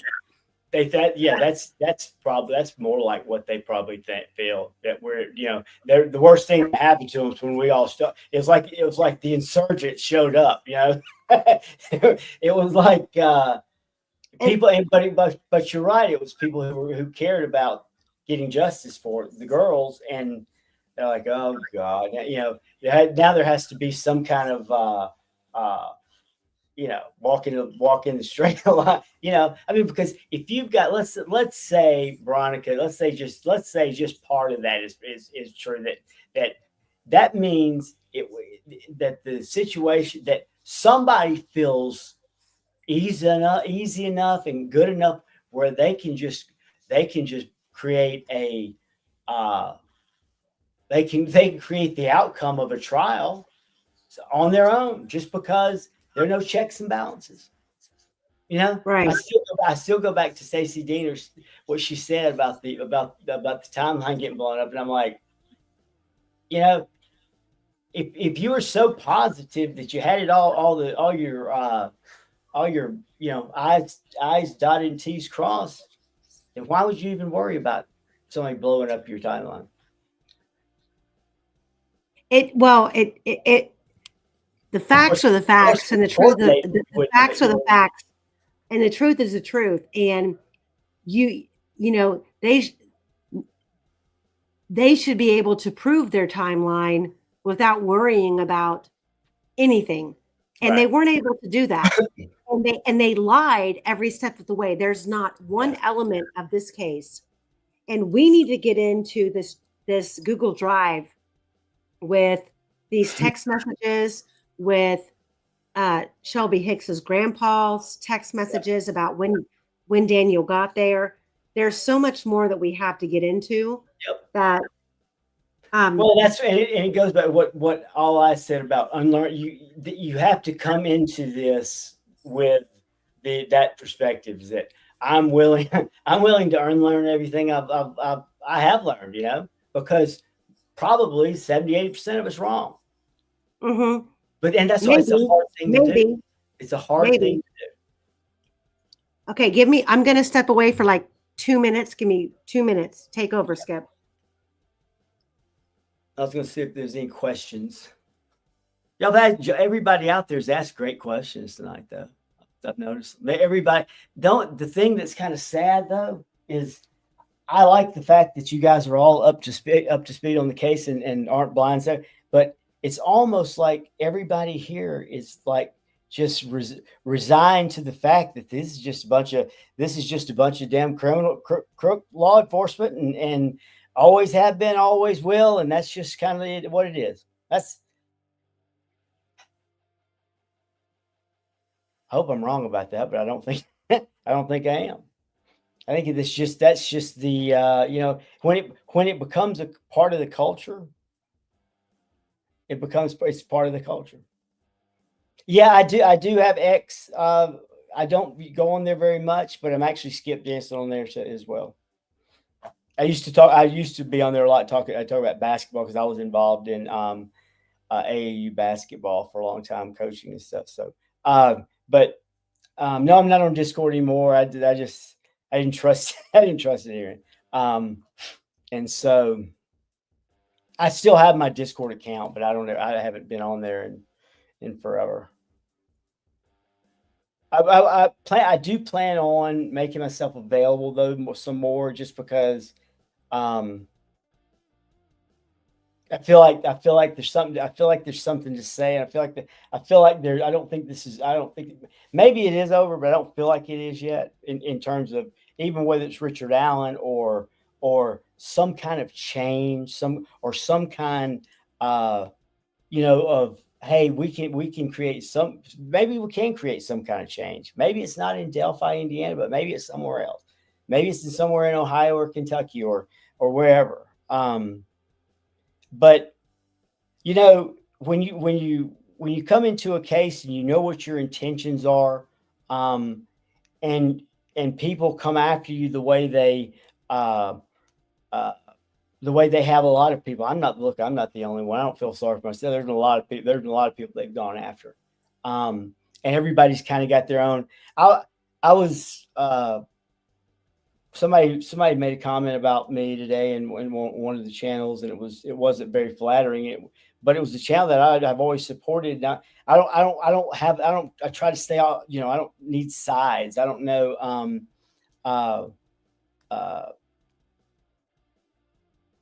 was trying to say, well, hey, if I've been friends or talked to or tried to help Prof, I mean, why would I does that mean I automatically can't be friends with Angela and Courtney or or Julie or any or All Eyes. I mean, and it's at Suburban Hoops. All Eyes. Skip Jansen at Suburban Hoops. But I mean but that's the way it is. You know, it's like I wanted to ask somebody today. I was like, is it really sides, or you just hate everybody? Because that's what it seems. You know, it's like, hey, I'm not on a side, but if I talk to one of your friends, you hate, yeah, you're gonna hate me. So actually, you're kind of just hating everybody. It's not really sides anymore. And that's I don't know. I don't get that. And I'm not gonna point a finger at anybody. I'm not gonna blame anybody, because there are a lot of things that happen, and there's two sides to every story, and both sides can tell it. But you know what the sad thing is that after all these years, with what we've watched unfold, and then you watch the Karen Reed trial, and you see how united that community is, and regardless of personal opinions, this is not a we got there first, or we have the best information, or our opinions are better. This is about the real life story of two little girls that ended tragically. And we believe a man is being blamed for it, who is more than likely innocent. And half of this community is trying to divide the other half. And that's what's sad. And see, that's what, like, I always, when I was in, you know, I was never been in the big Discord groups, or never been in the big any, you know, whether it be not, or, you know, I just kind of done my own thing, and haven't been a real popular person anyway because of the theory. But I would meet like Precocent or Mar, and I'd be like, dang, these are nice gals. I like them. Why should, I mean, are they on the wrong side, or are they on my? So it's like, do I get, what do I get to be friends with them? Do I get to talk to them? I mean, should be able to, right? I mean, but I didn't, it's like there's these rules inside of rules. There's a subculture of that. It's like, no, you can't be, because they're part of that, so-and-so Discord group. I'm like, well, I don't give a shit. I mean, they're nice to me. I mean, that's my criteria. How I used to love to listen to everybody. I used to, get up and go to work at 3:00 in the morning. And before I would leave for work, I used to create a playlist of what transpired the night before, because I'm a nerd and I have to go to bed so early on a work night. So I would get up at 3:00 in the morning, and I would see who had done videos, that started at 8, 9 o'clock at night. And I would make a playlist, and I would sit and listen while I was at work. And I would just, take notes and do all of that. And now I don't even care. I don't want to hear them. I don't want to watch them. I don't listen to anyone really. I just, because it's just going to infuriate me and make me upset for no, this is not even why I'm here. So, I just move on. I do what I do what I do. And I have a lot of great people behind the scenes who help me. Many of them are in the chat, and that's all I want to focus on. And no one's hurting my feelings. They're hurting themselves. And, you can't create self-inflicted wounds and then call yourself a victim, period.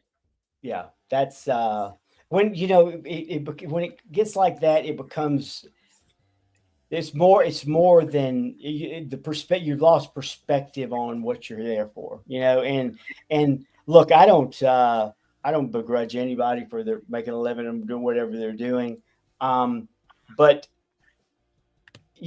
things can get a little, I'm sure, I've never been a content creator, but when you depend on this, it's part of, and all of a sudden you feel like you're being attacked, and there's just a lot of things that are out there. And I, like I said, I don't dislike anybody. I know for years. Rick Snay said a lot of negative things, but I never had a problem with Snay. He had a problem with me, and it was and I don't continue to. There's no reason for me to dislike him or what. And so if he wants to continue his way, that's fine. But I'm just not. I'm not going to live that way. I'm not going to be. Always have this feeling of that I feel negatively towards someone, and I have to avoid that. No, I'm not going to watch his channel. I've always watched his channel, even during this whole thing. And like I said, I've always had a good relationship with Prof. I've tried to help him as much as I could with his channel. I don't think just because I went on somebody else, he would do anything negative to me. If he did, then he would need to take a hard look in the mirror, because it would be way out. He would have lost perspective about what somebody's done for him over the years. And that's just fact. I don't think he would ever do something like that. But I'm not going to let somebody else tell me who I can hang around, be on their show, what I can talk about, all that kind of stuff. I'm a grown man. I mean, I can figure that out for myself. I don't need a manager, or I don't need a coach, Right. Or permission. Exactly. Yeah. At Okay, the so let's. Day you hope people make good decisions, they do the right thing. It doesn't always work out that way, but that's the way. That's what you hope for, and maybe that's not even possible anymore in the world. But still try. I still feel like if you're nice to someone and respectful, that's the way they'll treat you as well. Mm-hmm. That's been my and that's not always the case, but everybody in chat, and let me see if I can find this comment that I just read. Hold on. Somebody just said, just wait, it's coming. LOL, watch out, Skip, it's coming now. That's from Keith. This is what I'm going to say. This is what I'm going to respond to this. What I'm going to say is this. Somebody can go live and sit for 2 or 3 hours and go off banter and be unhinged and talk mad crap about somebody. But it only matters if they have an audience. So if that's what people in this community are looking for, so be it. Yeah. But if it's not, you just simply don't show up. Period. Hey, Beasley, I don't know what fear farm is. Is that something I should be aware of? What is it? Beasley asked, "Are you familiar with Fear Farm being out at the bridge?" I don't know who Fear Farm is. Fear Farm. Fear Farm. I think he said Fear Farm. You go back and look. It was Beasley. It was just. What? I've never heard that. Yeah, because I'm aware that's a horror. That's what's some of the stuff. Some of the stuff's going on in our world is just. Oh, Fear Farm. Okay, what do you know about Fear Farm filming out at the bridge? Oh, filming. Okay, they're a production company. I guess YouTube or what? Somebody else. I think it was. Somebody else had said that there was a production company out there filming that weekend, but I've not been able to get any real indication that that's true. Oh God, so if there's a production company, somebody will look into their past. They'll figure out they're up to no good. They're on somebody's side. No, I don't. I really don't. I'm just kidding aside.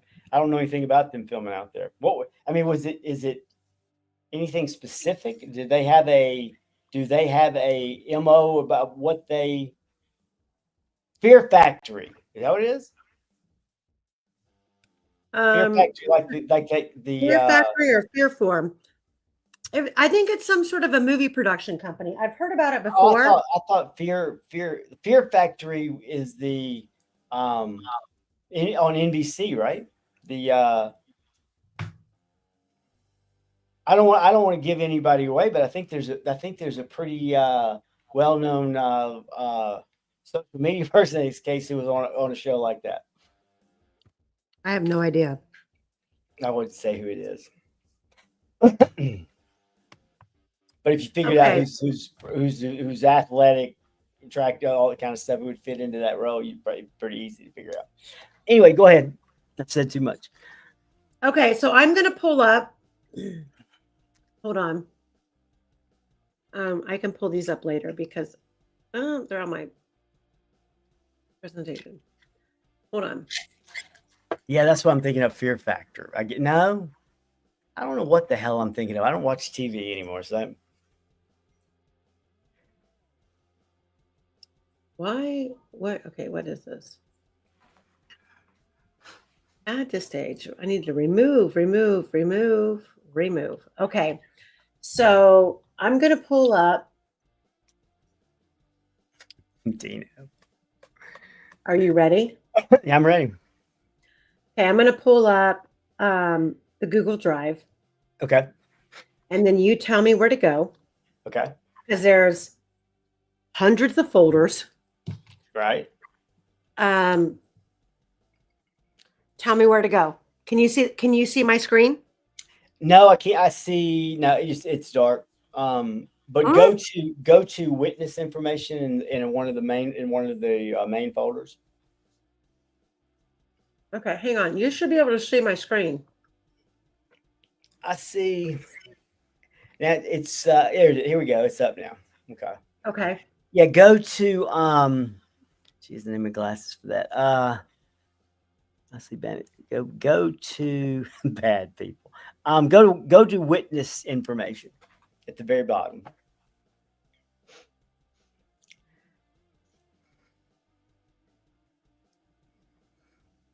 All right, go to DP and Shelby Hicks. I don't know what are we showing? I'm just leading you to somewhere, blind.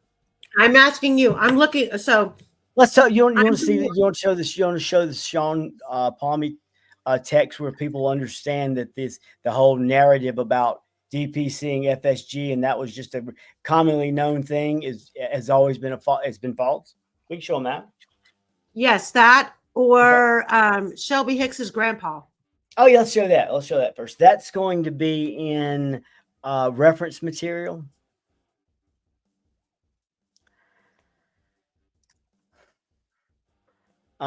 Shelby.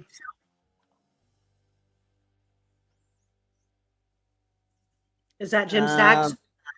Top one, yeah, Jim Sachs. Yep. Okay, can you see this on my screen? Yeah, I see. Okay. And this is part. Now I believe this is from where I'm. Isn't this in plain sight posting them? I've got them two ways. I've got them where they posted them, and also got them the without. It doesn't really matter. I mean, it's the same stuff. Let's see. I'll follow along with it so I can tell you what's being shown on there. You think I'd know my own damn drive over there. So okay, right here. So it says Shelby number 2 went to the trails with DS. Was that a typo? Yeah. See, now that's them trying to push some misinformation. It's just what it is. They're trying to show he didn't go. That wasn't with DP. She wasn't with DP. That was the Sheets. Who? Sheets. I don't know who Sheets is. Okay. Didn't they try to say that Shelby Hicks was there with a different guy, but the last name was Sheets? John Shields. Okay, so that's not it. He was actually an old boyfriend of hers from Twin Lakes, but he said he worked for a pole barn builder and he was working that day. And I said, "Who was she with?" Pearson. That's what I thought.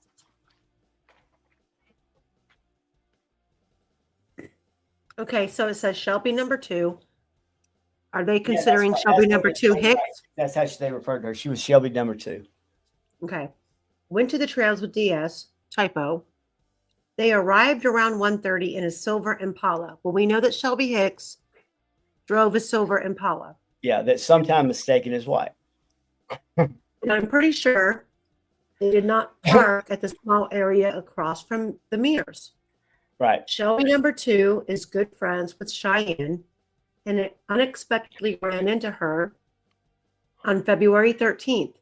I believe this is the couple seen down at or down under the bridge.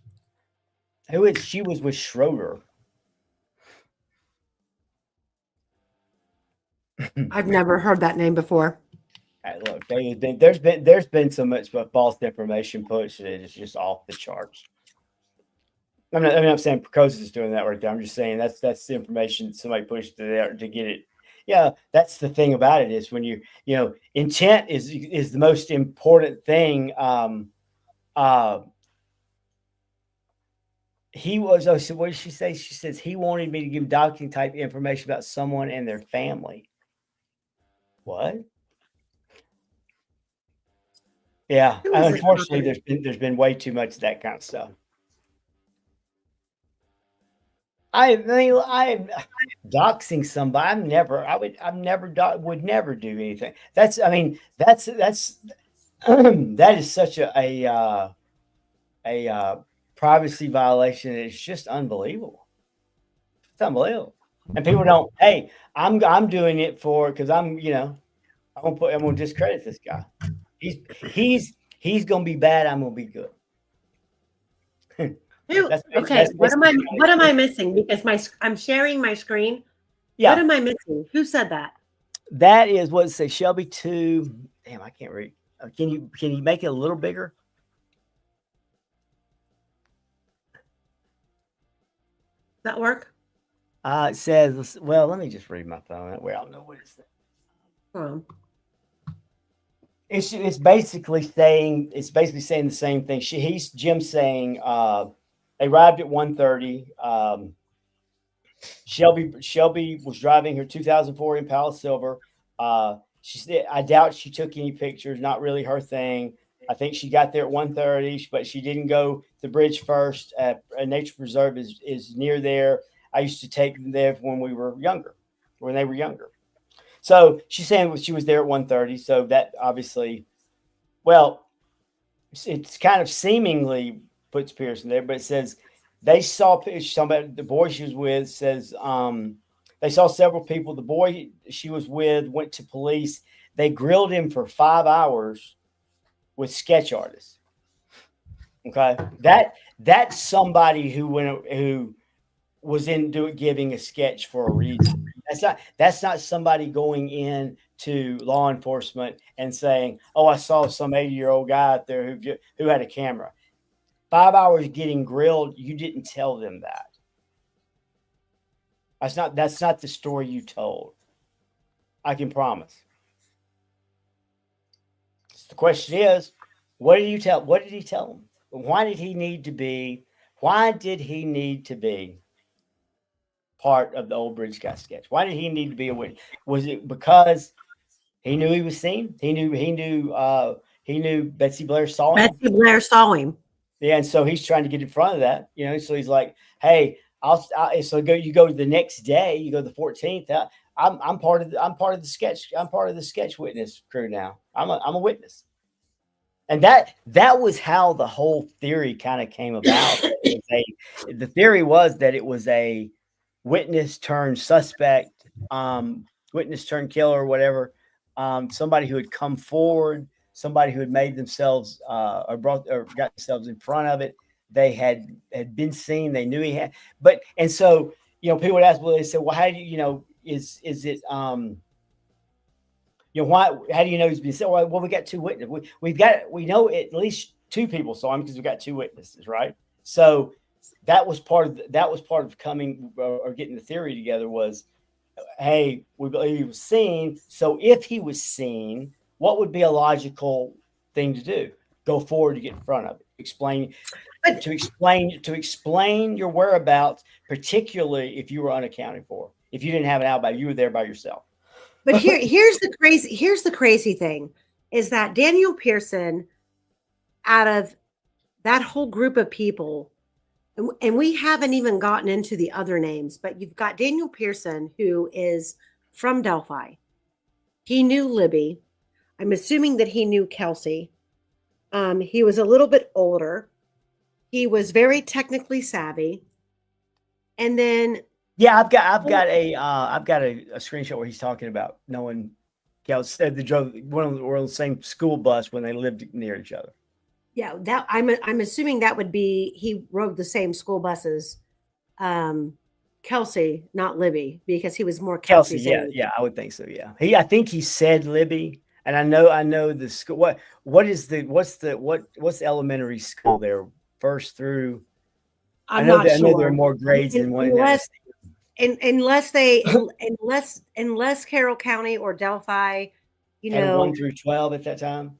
something like that, or Yeah. they were picking kids up from 6th grade through high school. I don't know. Right. But the fact that he was technically savvy, he's out there on the bridge with all of these people from Monticello, which everybody knows on this channel how I feel about people from Monticello, Mm-hmm. the Paladinos, the connection there. And then you have Cheyenne on the stand discussing when law enforcement came back to her, I think it was in 2023, well after Richard Allen had been arrested. And they asked her first, showing her a picture, is this Cheryl Loeffler? Right. And she says, no, it's Shelby Duncan. And they said, oh, no, it's Shelby Hicks. They asked Again, it several times, didn't they? 3 or 4 yes, times. they did. Yes, they did. And I'm not gonna go back over the connection with Cheryl Loeffler and the Ingalls brothers, Right. and that whole connection with Cheyenne. Cheyenne was married to Chase Ingalls at the time. Cheryl, and what was a trigger for me, Skip, was when you were on True Crime Garage, on the episode of Under the Bridge. And you were talking about Cheyenne and how you felt that a lot of what she was saying was false. You brought up Cheryl Loeffler and how Cheyenne had stated that she ran into a friend, a close friend, that they had a mutual relationship because she was married to someone, an Ingalls, who Cheryl Loeffler also had a child by his brother. So Right. can you explain where you got that information from way back then? About the connection between Cheyenne and Cheryl. Yes, because it's undeniable. When you do the research, Cheryl absolutely has a You know what, child. at that time, that was what it was believed. And if I remember correctly, she was one of the people after the True Crime Garage shows had been episodes had been released. A couple weeks later, Cheyenne contacted and said, and she was real.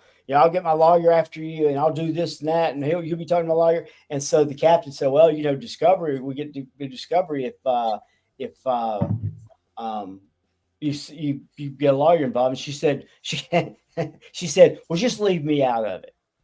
And so, and then this girl called up and cussed him out and said, "I'm friends with DP, and he left at 2. You got your times all wrong," and all He that. left at 2? That's what she said. She said he was gone by 2:00.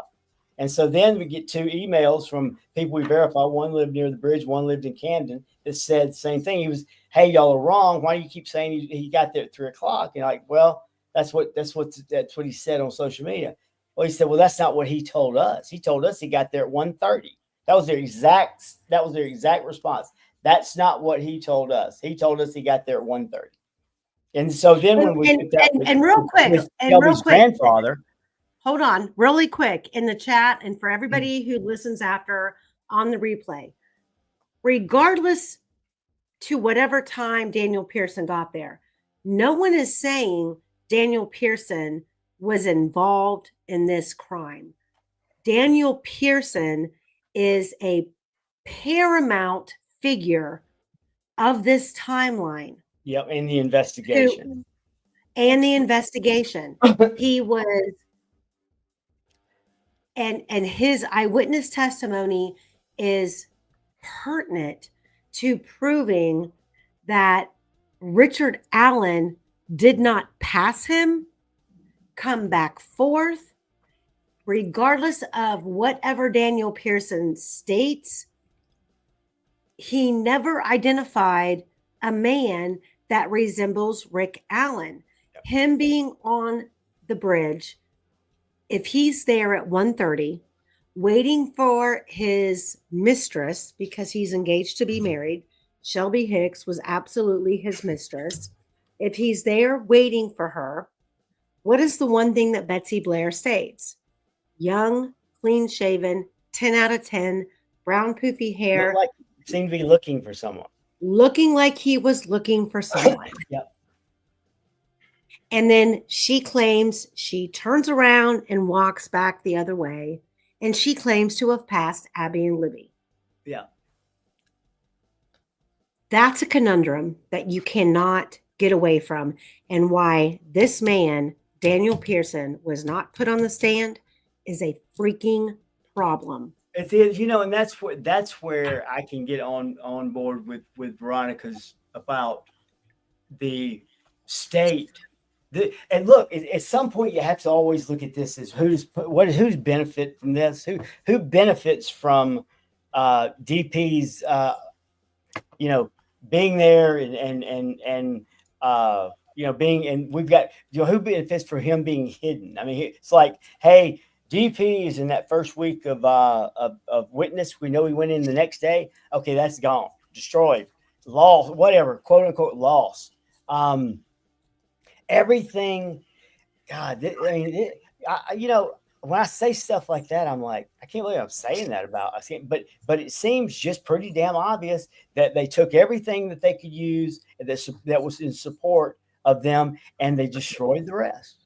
And they just narrowed it down to this small case that looks like it was one guy out there, and so if only one guy's out there, the description of the witnesses don't have to be as accurate, because so that's the reason you don't get Pearson anywhere near, because his description of him is identical. Well, I'll tell you what, he's the only guy in his 20s there the whole day. Yeah, and Quester, Quester has it down to a science and to the minute of people coming and going and how it could work this way and how it could work that way, and realizing that we are stuck with a shadow of a timeline of everyone that's out there, because it was not documented. And it was not documented for a fact. We know now that for the first several weeks after these murders, law enforcement was focused on a religious sacrificial killing. They weren't looking at people who were on the trails. They were looking at a Brad Holder, a Patrick Westfall. They were contacting a Purdue professor. They were doing all of these things to investigate this whole Odinist theory that they now want us to pretend never happened, right, while they let the factual people who were there, who could have given them actual real information, they disregarded them. I mean, you've got, and don't get me wrong, I'm not saying that I trust Cheyenne's testimony, but she seemed very forthcoming and very egregious in the fact that I contacted law enforcement. They ignored me. They were rude. And I continued to contact them. And every time they approached me, they were condescending. They were more worried about who my boyfriend was, yada, yada, yada, yada. Like, they weren't taking the people's words that were on the trails that serious. Why? Yeah. Because everything in the four corners of the document of the Franks memo, they were focused on. And then come by trial, not one word of it is allowed to be addressed. Yeah. That's bullshit. I mean, let me ask you this. I know this is more for appellate attorneys and all that kind of stuff, but if attorneys knew if this was common, what would be the result? I mean, it would have to. I mean, it would thrown out and misconduct all over the place and all. I mean, wouldn't it? Or what? I mean, what would be the result if the truth came out about this? The truth came out about what exactly? What do you mean? What all they did in the investigation? Hiding. I mean, look, the coercion of witnesses and them mumbling and tan to blue and my 10 out of 10 now is more of I'm of two minds. The whole that be a gun. If everybody would, and then hiding DP, making him just totally disappear. Because we can't have him being seen. The jurors no way can be aware of him. If they're aware of him, that's where the finger's going to be pointed. DP, I think. What would be the result? I think, well, it would be catastrophic to begin with. I mean, it would be completely implosive to the county. And you have, and this is my personal opinion only, is that when you have so much corruption, and then you have a judge on the bench that is embolstering the misdoings and the misbehavior by the state. I mean, we know for a fact that Judge Gall's clerk was sharing information. Correct. She should have been charged just like the clerk in the Murdoch case. Right. She was doing underhanded things. McClelland was doing underhanded things, and that completely did not faze Judge Gall, not one bit. I always thought the one thing she said about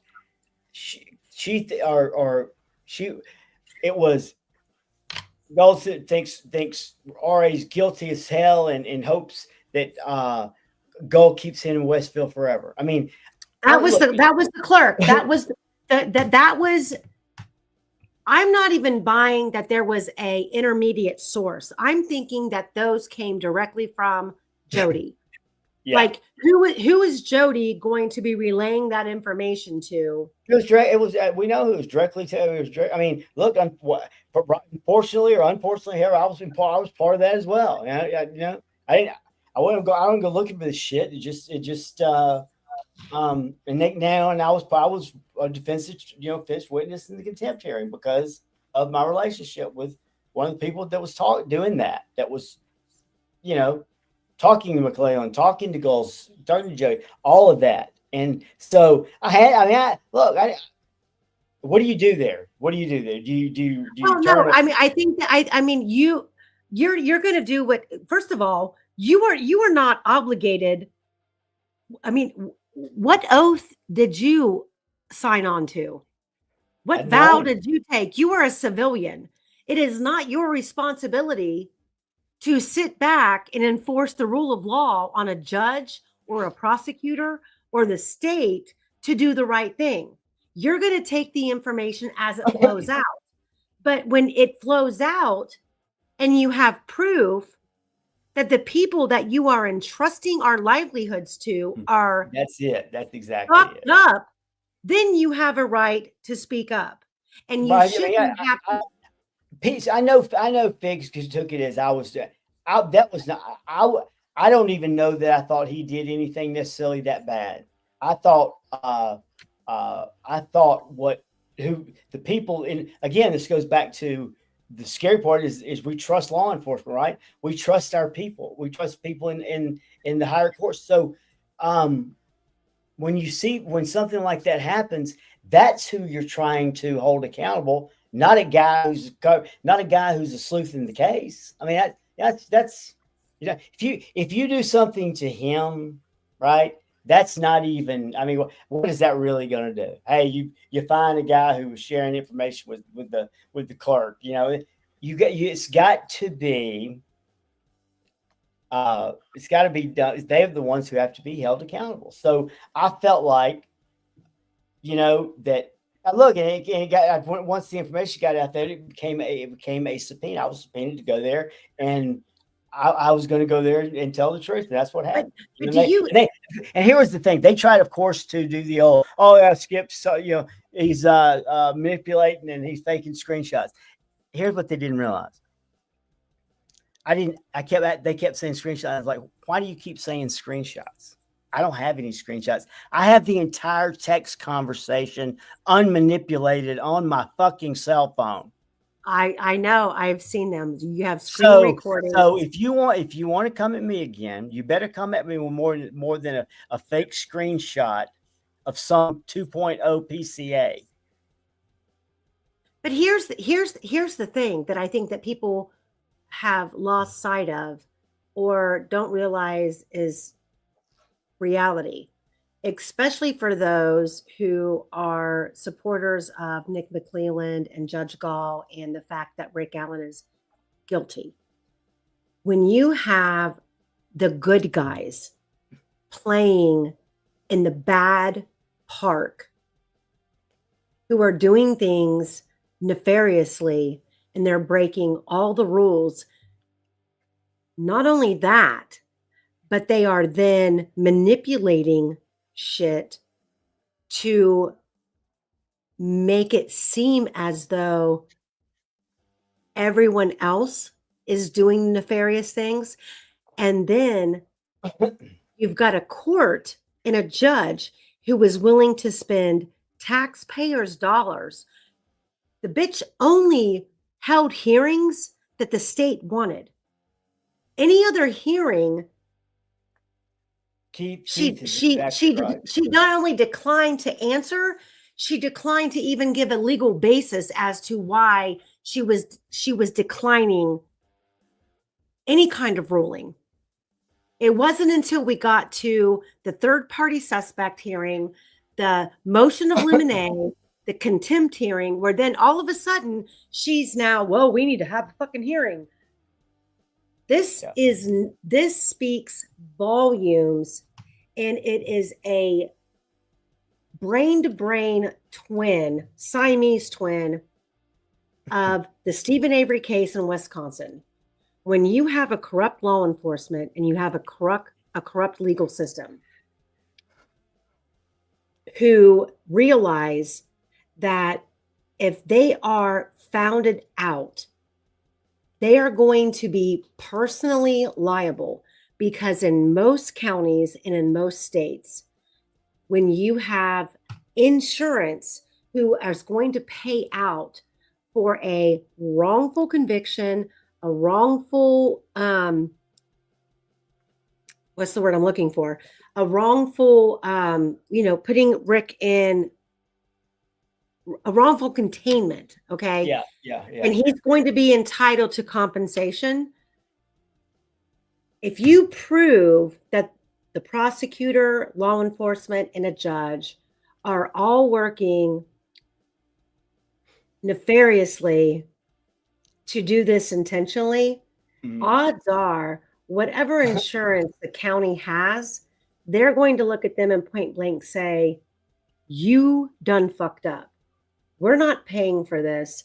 You are going to be personally reliable. Then the ball moves up the chain. And what it becomes is, at some point in time, just like in the Stephen Avery case, the amount of money that man is entitled to after not once of being wrongfully convicted and exonerated by DNA, but now twice, that man has spent more than 75% of his life in prison for crimes he didn't commit. Right. The state is not going to let him out. Yeah. And that's where I'm afraid Rick Allen's case is heading. If we don't have some sort of interjection with some court who has a realistic viewpoint of what justice is, everybody is going to, along the road, sweep this under the carpet. And I don't care what attorney disagrees with me. I don't care what judge disagrees with me. That's emphatically how it works. Right. That was what I felt compelled in terms of when realizing that, hey, she basically has kicked the defense out of the trial, off the case. And so like, well, and then I'm that along with I'm hearing this let me tell you what her exact words were. I mean, because I'm thinking that a judge and her clerk probably have similar beliefs on their day to day things, right? Um, and so when he told me it was this, hey, she says he's guilty of sin, and that he will spend will spend the rest of his life in Westville. I hope he never gets out. Like, in Westville was the point. It was like that. So I'm like, well, that must be a terrible place, what? So I felt compelled to, make myself available for them. And so, and I'll give everybody a little inside info. We were at the hotel that morning at the Bradley. I was standing there, and Brad walked up and he looked at me, he said, we're going to jail today. And I said, no, you're not.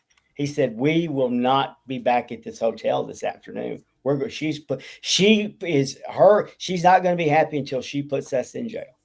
And so I was like, dang. So but we went to the courthouse that day, and I testified, and some other people did. And the feeling afterwards, do you remember when they got kicked off and Mike, Patty, and Carter hugged like they accomplished something? I didn't really get that. I mean, it was like, hey, you got the attorneys kicked off here. Why are you hugging each other? What? I mean, that just kind of slows everything down. Oh yeah, because they didn't want anybody to and that's the crazy thing. I mean, there is absolutely no outrage from the families whatsoever about the fucked up investigation, everything lost, all the bullshit that they were told, all of the nefarious storylines about this crime scene. And they normalize. Yeah, they tried to normalize this. Hey, the sketch change like that's not normal. 70 days of losing it, not normal. I mean, nothing about, but everything they wanted it to seem like, oh yeah, this is in the day-to-day things of that to a law enforcement agency, So, but they're happy. I think that was just that was their part of that way of explaining. I saw a lot of that. I saw a lot of, something happens, they hit the streets trying in a way to explain it and turn it into, well, that wasn't any problem. That's normal. No, that's not normal. I think at this point, after everything that's gone on, I think that the families could have been told Joe Blow committed this crime, and they would say, okay, well, whatever you say. And I know people were, whether it was McClellan or Holman or Carter about their careers and all. And look, I know all of that was on the line because of the notoriety of the case and all that. Doesn't give anybody a reason to act with the amount of bad behavior that they did. But I'll tell you something that changed my opinion. All through this, I always felt like Doug Carter. First time I heard, I liked him. I thought he stood up there and did, But when I saw when we went back to the hotel and they weren't in jail, the defense attorneys weren't in jail. Everybody decided to have a drink, right? Mm-hmm. Not a big deal. Just sat over in the corner. Hey, let's talk about it. We didn't go to jail today. That's worth having a drink over, right? That's worth having, a wild turkey and water or something, right? She put us on fucking blast with cameras in the courtroom, but we didn't go to jail. Carter decided to take it. Carter became aware of it because some people were staying there. He decided to take upon himself to send the most manipulative, nasty text I've ever seen. He sent it to Julie. How sweet Julie Melvin, and she's supported him. I have it. I know. It's unbelievable that the superintendent of Indiana State Police would sit down and write something like that in a text. It was like, and she was like, God, I told her, I said, tell him what's the difference when he and Mike Patty were hugging when the defense got kicked off. See, does he live up? Does he have different? There are different standards here. Tell him to go screw himself. These guys acted poorly. They deserve to get treated poorly. I think that Doug Carter or someone that he knows is in fucking Keegan Klein's Dropbox. Flat out. I mean, there's no telling. There's no telling. Now we'll never see it. It's hidden, but there's no doubt in my mind that there's somebody up there with Doug Carter flying around in his helicopter, or in the high-ranking ports of ISP. Somebody is in that Dropbox that kept Keegan Klein on the streets for 3 years to do what he was doing. And it wasn't until the pressure got so bad with the election that they needed to make some moves and figure out how they were going to shut this case down. Yeah, so, they pulled out all the stops. I mean, they really, when you look at it now that we've gotten away from it for a few months, they really did. They tried to get the defense attorneys thrown off. Almost did. But there was nothing that the goal. I mean, how many all the motions that were spent? How many did Gull approve for the defense? Huh? I mean, how many motions that when they filed did she approve? Hardly anything. She didn't. Nothing. She didn't really even respond. And when she did, she didn't respond. Yeah. And she it had no law. It had no factual law basis in her answer, and nothing was ever brought to a hearing like it should have been in a case, especially in a case like this. Well, look, it's all fuckery. If you think about it, just in a bubble, they actually treated them just the way they've done everything else in this case. They badmouth, talk about how bad that side is, and so when they do try to kick them off, then they say, "Well, those are bad guys. They deserve to be kicked off. They're bad attorneys. They push the issue on all their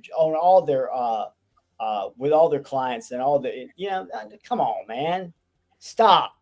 It's like this was clearly not about finding the killer. This was about making sure everybody else's asses were covered. I don't know why. I don't know who. It seems to run deeper than I'll tell you this. It seems to run deeper than what we have done. Don't get me wrong. Like, I'm not the end all be all, but I have a handful of people who help. We have done. Well, I sent you some of it last night. The spreadsheet on the mysterious fires, the land grabs, the Ron Logan being accused of setting fire to the Andersons' corn silo. Mm-hmm. All of the different family members of Nick McClelland that are involved in the Deer Creek Foundation. Right. They're right there with Dave and Dan McCain. Then you get into the child sex trafficking, and everything around that community is sickening. Yeah, and here's the. If you look at them all, which one is? When you were a kid and you had which one of these things is different? Which one of those guys does not fit the level he's got? In I would say Nick McClelland. ISP. No, with ISP. I mean, Carter kind of fits the bill. He looks like Jerry Holman wouldn't be shoveling shit at the circus if he didn't have somebody. if he didn't have somebody, to grab the belt strings. Are you kidding me? That's that. If you ever understood how he got to where he got, you know what the deal was. Yeah, Veronica. Dickless McClelland, his daddy was an arsonist. His brother Blaine was just arrested in the last That's why 9 they moved days. McClellan up there. Right. Send him in there in case they needed to burn something. Yeah, Blaine McClelland, Nick's brother, has been arrested in the past 9 days twice. We need an arsonist expert as prosecutor. Well, we need a prosecutor who's elected, not who just steps into the boots. And his first agenda is within the 16 days of holding the title, letting Ron Logan out of prison. You know what we really should do. If I will make, if anybody, look, this is not me. If nobody's interested, you're not going to hurt my feelings. I would put all of the information that I've gathered over the years about this particular subject matter in a folder for people to go through if they're interested. The problem is when we do a show like this and you're hosting the show, it's so hard to show everything. So I could put it in a drive folder and everybody could be, because like I said, the research I do, I feel like I'm doing it for everybody. I'm not doing it to, hole up in a secret place and say, I got this and you don't. Everybody. No, hold on.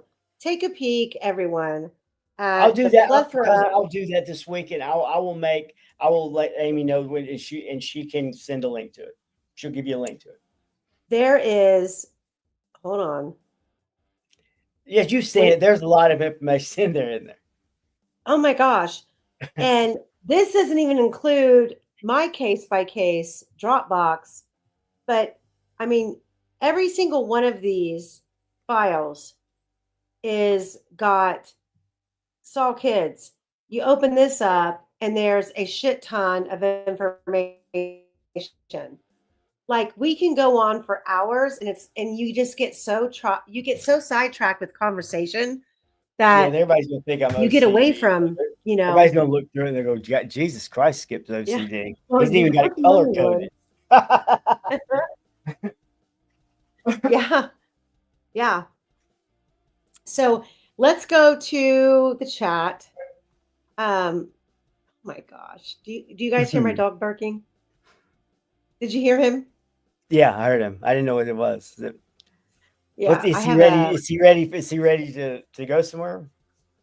No, what's going on?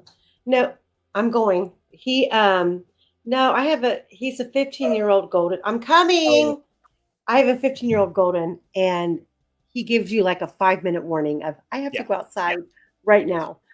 So he's yipping. So give me 1 second, but I'm going through the chat.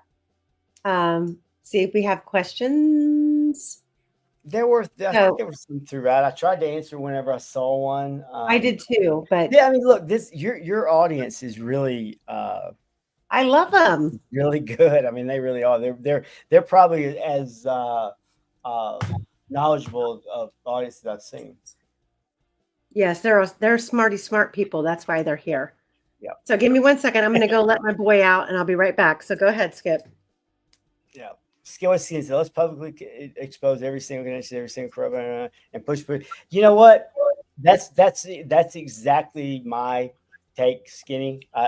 Would it ever happen? I don't know, but that's what it needs to happen. That's the kind of.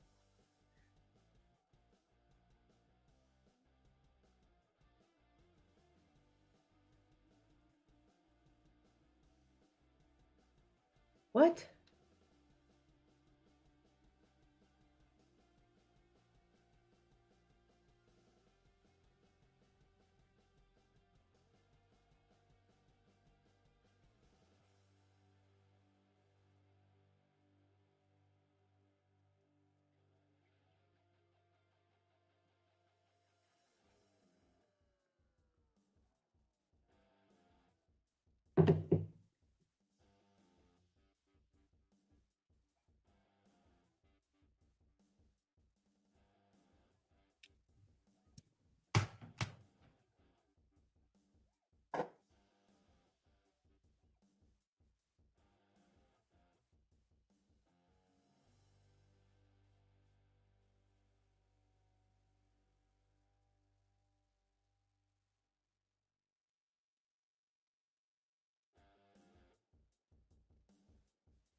Are you there?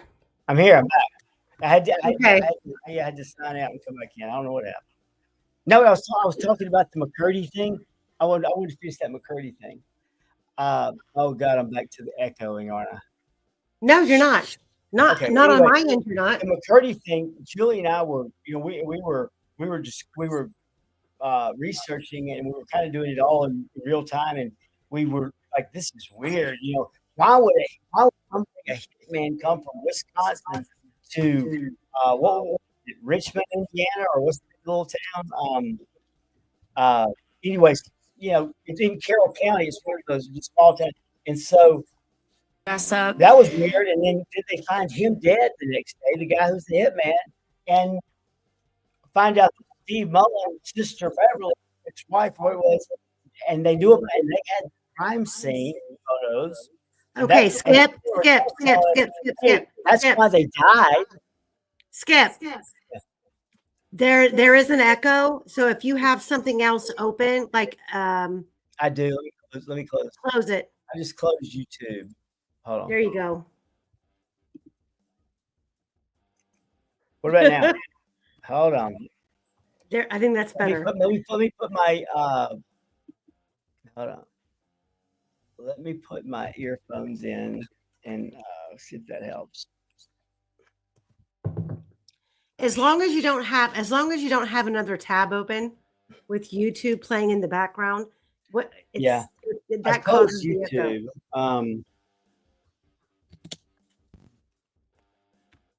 Indy Cindy, I know. Oh my God. We suck over here.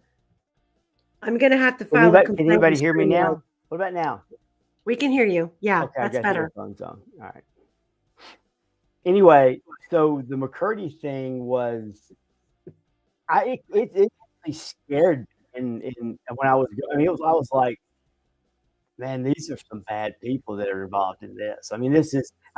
You're talking about a guy who was the chief of police, who's now deputy prosecutor, and crime scene photos, and that's the reason people are dying and hitmen and shit. I'm like, this is I never had anything in the Delphi case that made me feel like that did.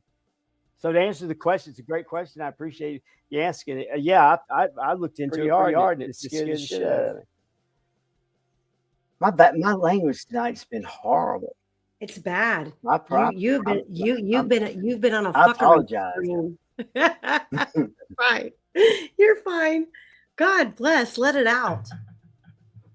But it was. Did many people talk about the most blatant? Oh no! There you go again. There you go. You're echoing, and I've got the earphones on. Let me try the other one. Take the earbuds out. Just turn everything else off except talking to your microphone.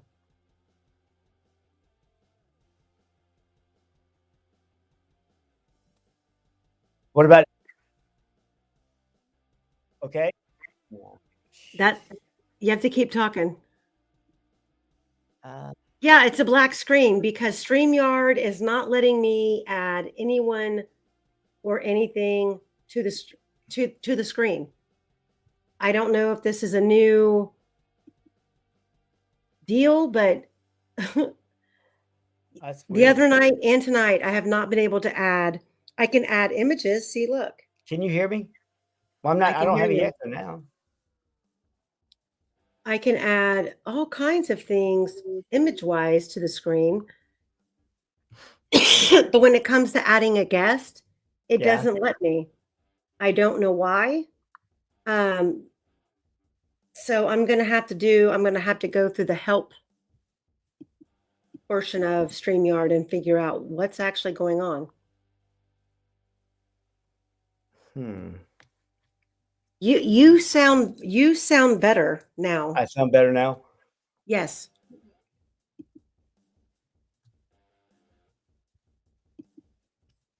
So it's weird that when I plugged in the earphones, they got worse. Yeah, I've never been able to use earbuds and it work right. I know I see a lot of people doing streams with their earbuds in, but for Yeah. me, it's never worked.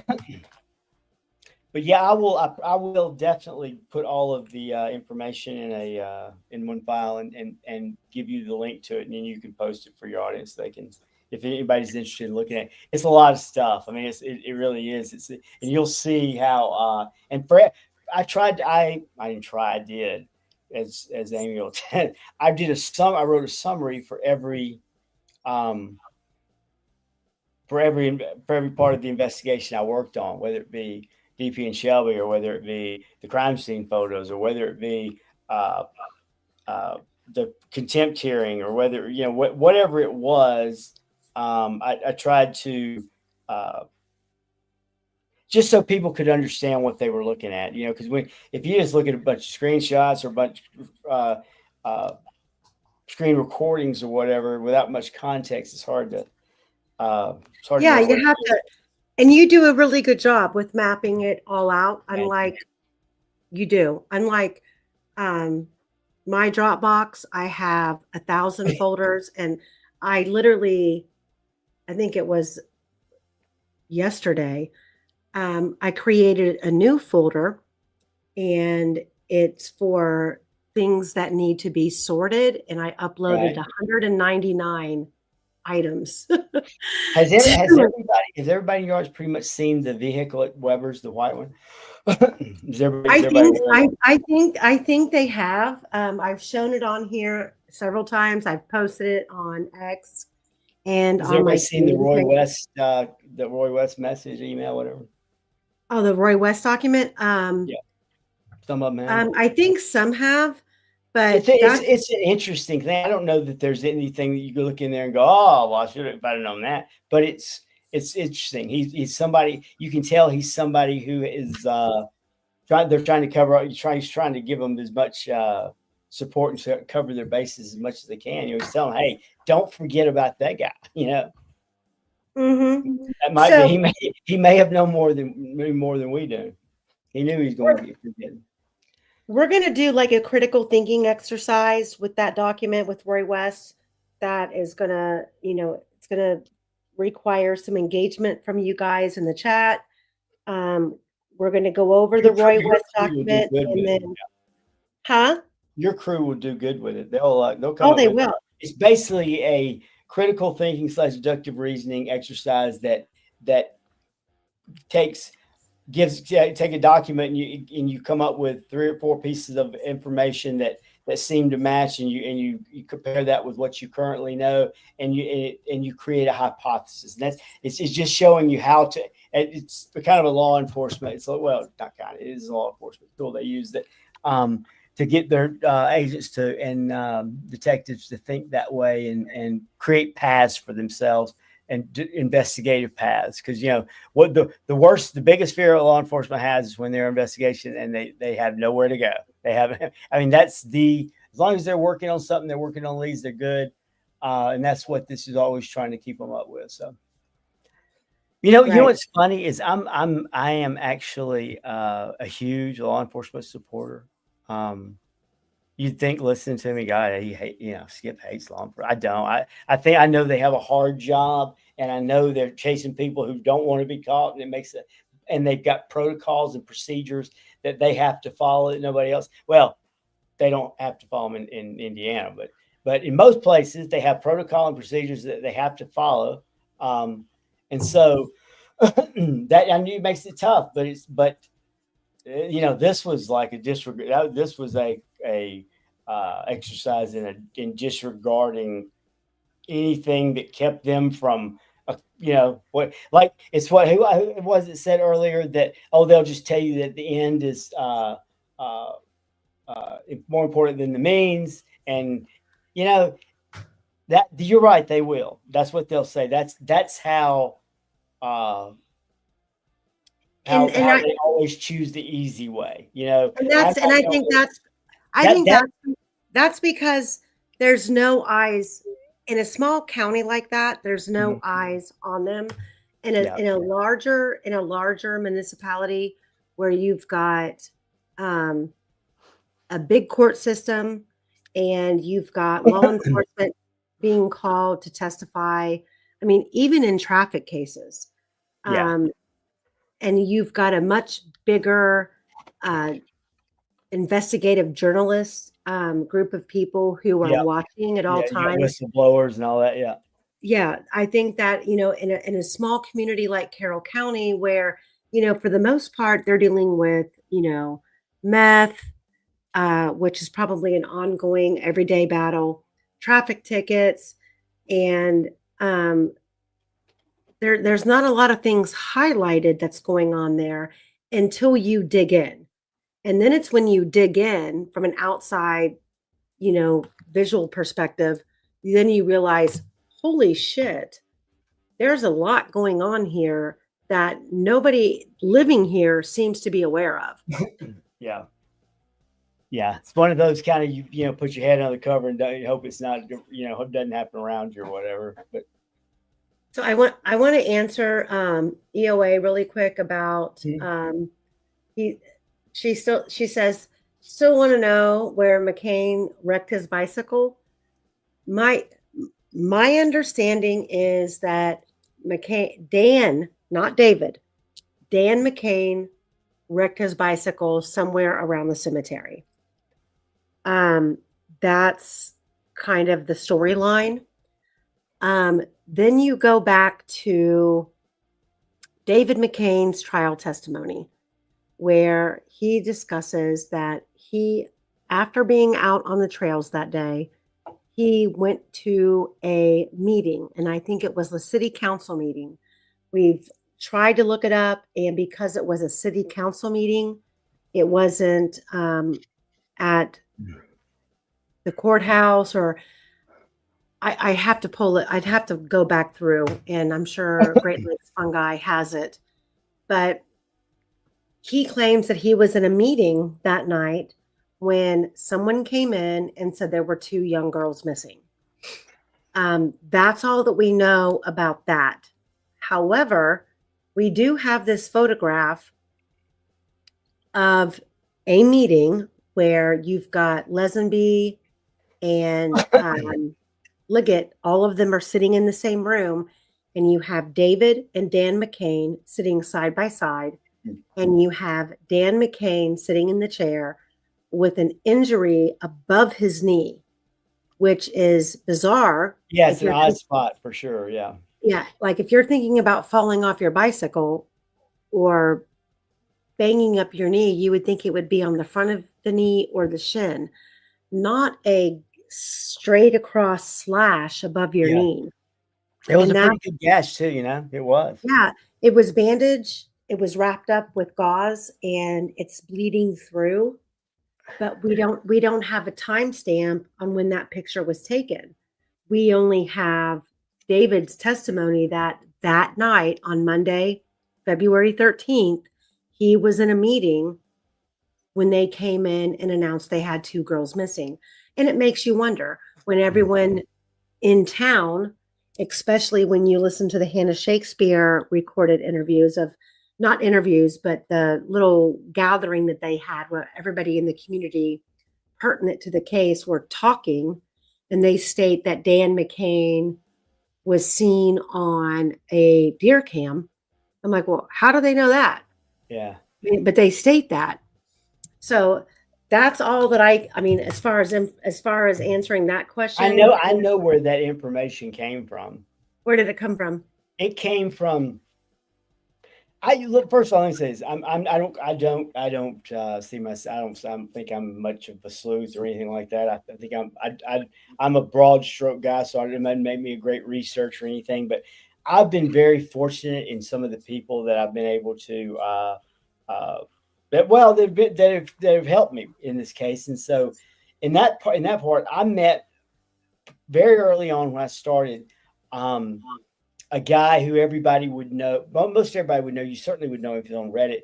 And that his brother is a prosecutor in a neighboring county. Anyway, he's a hell of a guy.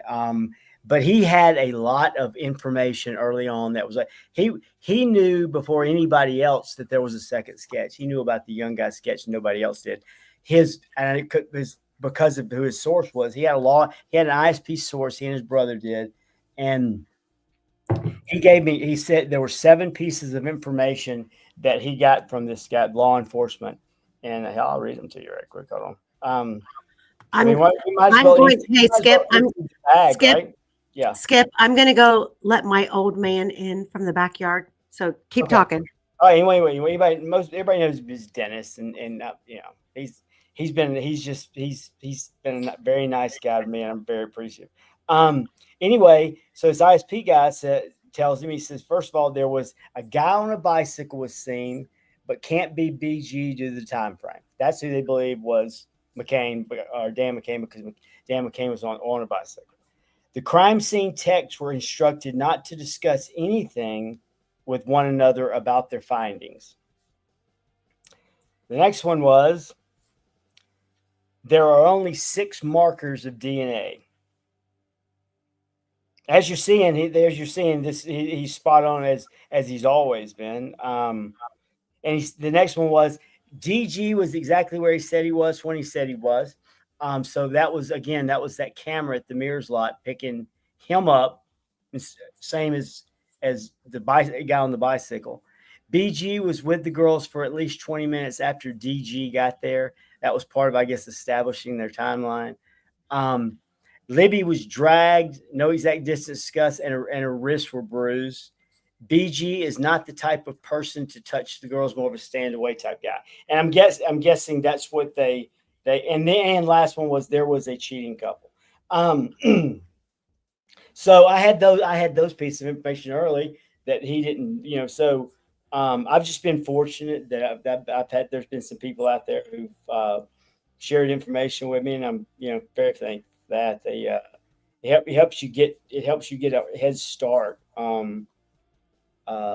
So he was one of the guys, he was really good friends with Doug Rice and was in Delphi a lot with him. So, just fortunate to be able to meet him and become friendly, and him being able to share stuff with me. So,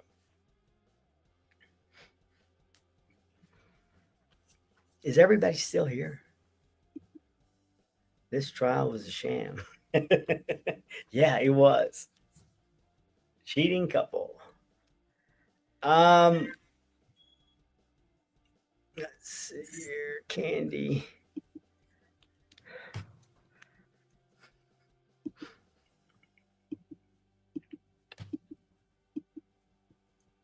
Okay, what are you looking for? What's that? I just came back in. I didn't know if you were. We're still here. No, I was Skip. What did the text from DC say? I don't want to say what exactly the text from DC to Julie say. If she wants to ever talk about that, she can. But they were. Let's just say this. It was. Doug's a neighbor of Julie's. Julie and her husband have been friends with Doug. Yeah, they live next door to each other. Yeah. It's out in the country, so it's that kind of next door. But yeah, they live next door to each other, neighbors, and it was honest to God, it was one of the most manipulative things I've ever. He was so mad, and it was because people were seen as that day came off as a win for the defense. He hated it, so he took it out on Julie. That's the kind of guy that he is. Well, the fact that, think about this. The fact that the superintendent of ISP is even paying attention to what people's behavior or reactions are after the fact. I'm like everybody else. I used to, when this case started to come down the pipeline and you would see Doug Carter out there in the forefront, pleading for justice on behalf of these girls. Yeah. I think a lot of people felt that he was genuine. And I thought, I liked him in the beginning. Yeah. And then in 2019, it was so compelling, speaking to the killer in the room, but it was after that when the Wabash River search began, and we really weren't getting a direct answer from him. And then you found out that he flew in on a helicopter. He met with Keegan Klein.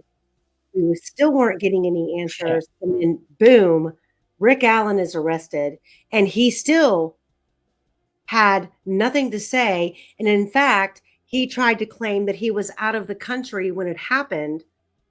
And then from there on, I just felt like I lost complete faith in him. Yep. And, you know, the arrest of Rick Allen just made absolutely no sense from the beginning. And I was open. I mean, I was open to, okay, what do you got against this man? Right. Thinking like thinking that they genuinely, like, I never was a real, and I think that's what separates me from a lot of, I don't want to say a lot of creators, from a lot of just people who follow this case in general. I'm a balanced person. I'm a Libra. Yeah, So I am too. everybody gets a fair shot, and Libra, yeah. Me so too. I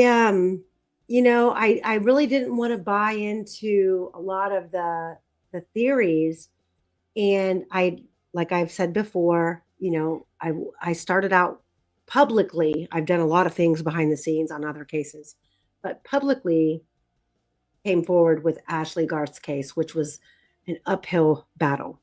And there's some huge announcements coming there, but I'm not going to go there tonight. But it was an uphill battle. I literally threw myself at the wolves, covering her case, trying to change the narrative. But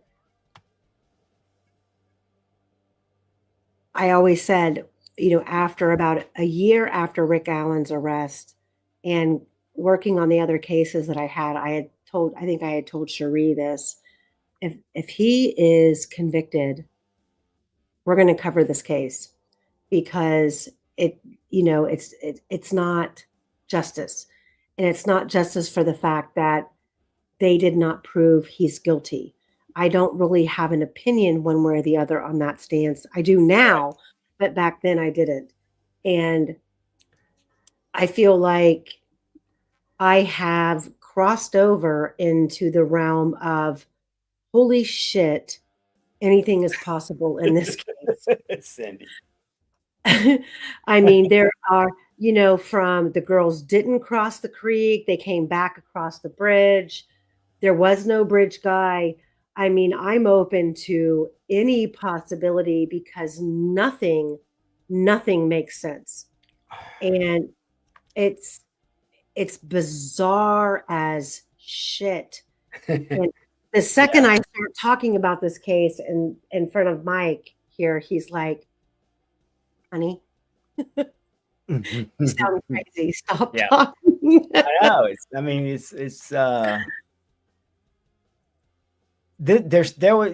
case has been, whether whatever made you look in, walk in the door the first time, it definitely sucks you in and won't let you leave. Maybe it's because it attracts people who need some kind of closure in things. They need to see results. They need to see a finish line. And so that's what everybody was around for. Unfortunately, this one doesn't feel like it got to that point. There may be a result, so to speak, but it doesn't feel like it's the final result. Mm-hmm. And so, and where does it go from here? I mean, and I feel like no one's listening. I mean, when you get into, the phone data and the Apple Health data, and we know the Apple Health data is not as accurate as you would think it would be. But when you put it all together, and then you put Betsy Blair's Fitbit data with it, right? And normally a Fitbit is synced to a phone. Doesn't matter if it's an Android or an iPhone. It's typically, you're going to have real-time accuracy on time. Right. It doesn't work. And that's what doesn't make sense. Like, we cannot when you do, even with the GPS in the car and the girls getting out of the car and the steps, and we know what the distance is from the Mears lot to this first plank of the bridge. Right. And you've got this first photograph of the bridge that Libby takes where there's no one on the bridge, Mm-hmm. but it appears that she is at Right. least up to the first platform, in the middle of the bridge, taking a picture across the bridge. Based on the data, she's not even at the bridge yet. Yeah.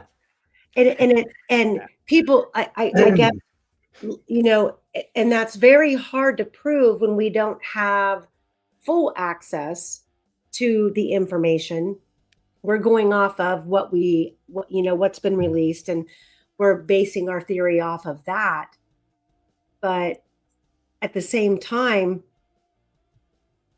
that only works for so long. When you look at the rest of the data in the phone, and when the girls were told to go down the hill, and then you look at the rest of the phone data and what was happening with the phones, there are human hands holding that phone throughout the night. The backlights coming on, that does not correlate with a phone call or a text message coming in. The only time your phone is going to light up is if you get a notification. And if there's no notification, why is the backlight of this phone coming on? It's because the phone's been picked up or it's been moved. Mm-hmm.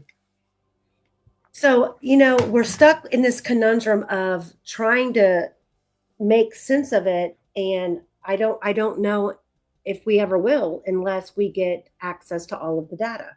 Right. I'll tell you that is, and that's part of one of the things that's disappointing. That seems to be part of the going forward. Let me rephrase that. Moving forward, going forward, and in what way seems to be part of the little rift that's going on, right? I mean, that's and with who and who's investigating and who's the the appellate attorneys and the whatever they are, that seems to be part of the that's something we ought to be able to get through. That's something that everybody ought to be. I mean, because at the end of the day, you're all working for the same. You're working for the same cause. You're doesn't matter who walks into the courtroom and makes arguments. I mean, it does in the scheme of things because you want the best person, but it doesn't matter when it comes in relation to us. That's something that people shouldn't even be. Why is people arguing over that? I mean, I look, people argue over anything. I get that, but they get a crawl in their. I mean, I don't know why people have a hard time getting along, but they do, and I don't get it. And I think if you want to get along, you can get along. And I don't know. Maybe I'm just maybe we don't need to all get along. Maybe Well, and that's the great thing. That's a great thing about what. But do we have to undermine the thing because we don't get along? No, I absolutely not. I mean, I can agree to disagree. I mean, isn't that kind of the thing you want to avoid is undermining it from within because you can't get along with your own people? Well, I'm not saying you. I'm just saying just anybody. I mean that's kind of a common. That should be a common knowledge. I mean, hey, but I mean, stop and think about that. What that mean? Like what that tells me of people who try to undermine or do underhanded things or try to get under the belt shots and they're kind of selfish, huh? Right? They're kind of the people who really aren't invested in the topic at hand. Because in order for me to debate a topic that I fully believe that I'm on the right side of the fence of, I don't need to do that. I can debate you and we can agree to disagree, but I'm not going to get three 3 debates in and go, oh my God, well, you're this and that. And I'm going to, like that's that's the difference in what this case means to a lot of people. I don't have to agree with everyone. I have a lot of people who, a lot of people who watch this channel, they don't normally come forward during a live. They will come in after the live and drop a comment. And I try to be as respectful as I possibly can. But I do want to address the comment in the chat by Mr. Charles Manson, who's talking about the BG video. And I understand that you might have dissected the video frame by frame, like a lot of us have. I kind of agree with you that I don't hear an ATV, but I do hear some sort of an engine in the background. However, the BG video is not what we were led to believe for 5.5 years. It was not released because it was supposed to be some sort of a very emotional, scary video. Law enforcement should have never been permitted to take the stand and tell us what they heard before the jury even heard it for themselves. And then when you do listen to it for yourself, you will not ever convince me, and I will die on that hill, that we do not hear a gun being racked, and we do not hear that be a gun, which both those statements were said on the stand in front of a jury. And the person who said it was law enforcement, who is not an audio, video, voice specialist, expert, nothing of the sort. As a police officer, he can be kind of viewed as that, right? I mean, that's the problem. That's the problem. Right. And so he just says whatever he wants because he's not an expert, but the jury sees him kind of as an expert because he's a police officer. And you know what? Here and I think, I don't know if she's still in the chat or not, but Streets of Bakersfield, who is in the chat, she's a mod, and she comes on here time to time. But I think personally, and this is how I know it to be true. And if I was a juror, it would be hard not to convince me because they weren't given access to the video freely like we were after the video was released. But I know that when the video was released, I'll never forget this is one of those moments where I'll never forget where I was. I was in the produce section of fucking Kroger buying stuff for salad. And I get this notification and I'm like, what? And I literally left my cart right where I was and I ran out to the parking lot to watch this video. Yeah. And I'll be damned, for that first 24 hours, I heard that be a gun because I believed that's what law enforcement said was on the video. And I got home and I called Streets and she's like, that's not what it says. And I'm like, are you sure? I'm like, okay, I got to listen to it again. By the next morning with earphones in and I'm listening and I hear that we go down. I was like, that was a defining moment for me. I was like, okay, I was so brainwashed thinking that we were going to hear that be a gun that I was trying to make myself believe I heard it. Yeah. Well, and the power of persuasion can be pretty, you can make yourself kind of hear things, or see things or whatever, Well, when you have a judge who allows a law enforcement officer to take the stand and tell you that's what it says. Right. You would think you'd think it's pretty solid, right? He's not going to allow, she's not going to allow him to get up there and say something that is in question, I mean, that is prejudicious because it's look, I understand that they needed to put the gun there because that was part of their, hey, here's how he controls them. So it takes away that issue of how the hell does one little guy control 2 girls? I get that. And that was, look, here's the thing. If you want to say McClelland did a good job in doing in forming the case. I mean, yeah, okay, he did. There's no question about it. But he was allowed to because they didn't apparently rules of court rules were not in play here, so he could do anything. You didn't have discovery didn't really have to be consistent. It didn't have to be honest and nobody, if you just didn't question, if you lose 70 days of testimony, well, you don't question that. Don't question. That's not a big that's just because you say it's not a big deal. I mean, you don't need to worry about that. That's not a big deal. Oh, well, you can't fully honestly advocate for a case where you are citing on the side of the fence that there's a wrongful conviction unless you have entertained both sides. Right. And I think,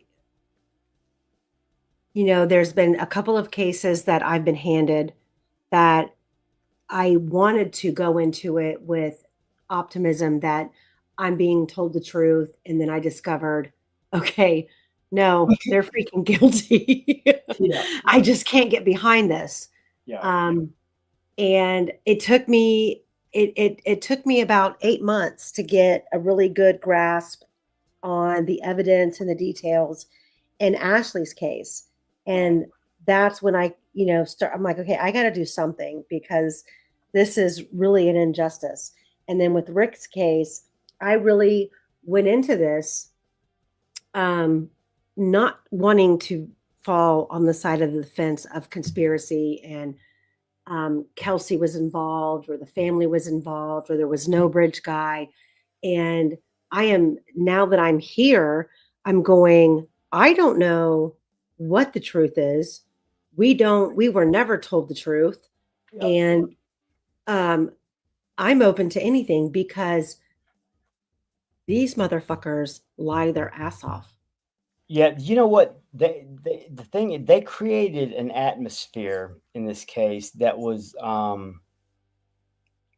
don't even really know if you tried to explain it to somebody how exactly you would explain it to somebody. It's like, because there are these things out there that are like, for example,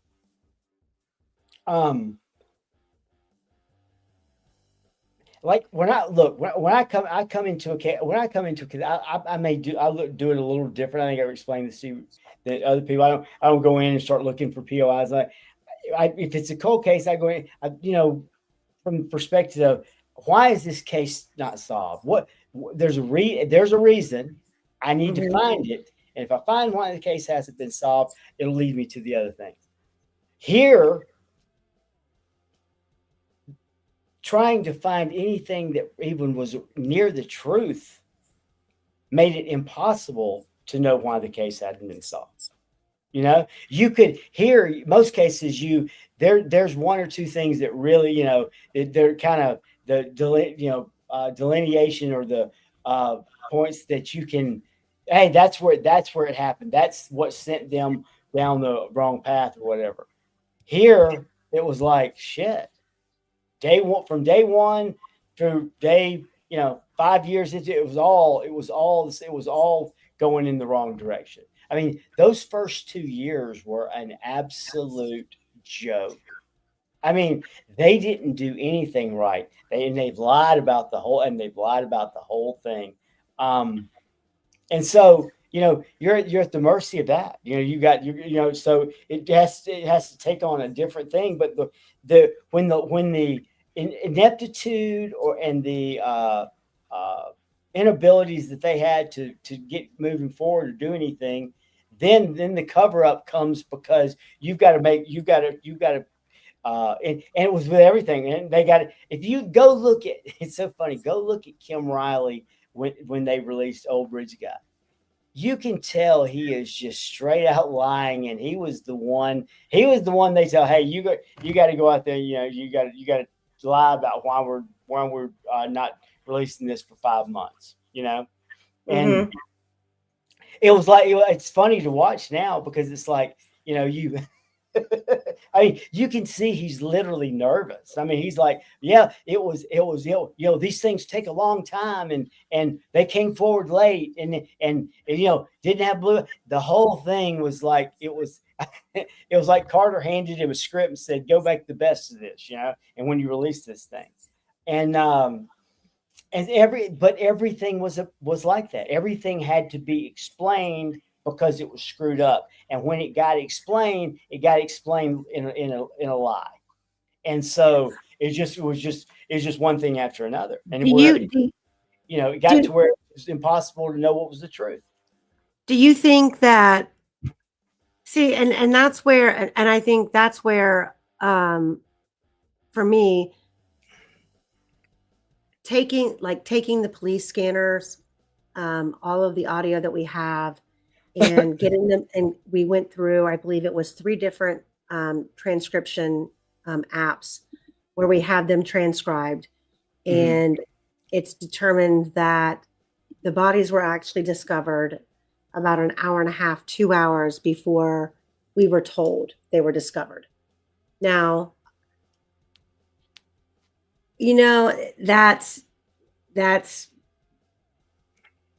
it's a big deal, but could it be a big deal? Yes, it's a big deal if after that the ball rolls normally. Maybe they were trying to get people out of the area. They were trying to get, the people that were needed to be there in place to secure the crime scene before they made the announcement. There's a lot of reasons why that would have transpired the way that it did. Right. But what we have found, just going back through all of the information that's available, is that it seems as though the more law enforcement learned, the more retractual they became. Like, absolutely. This is something that is going to affect certain people of caliber in politics or in law enforcement, and everybody was bracing for the worst, and then it became about self-preservation. Yep. And exactly. And the self-preservation had a public image component to it and public trust, like this, they needed to have the public's belief that they aren't just a damn bunch of idiots that screwed the biggest case in the state of Indiana history of ever, And so, yeah, I agree. As that happens, one thing law enforcement has to always do is there has to be an assessment of, hey, if we went to trial today, would we be in a place where we could get a conviction? We wouldn't have too many weaknesses and too many holes. They always have to keep that in mind. Here, it's like instead of making the assessment, they just got rid of everything. It's like, hey, what is the cost? What is the cost?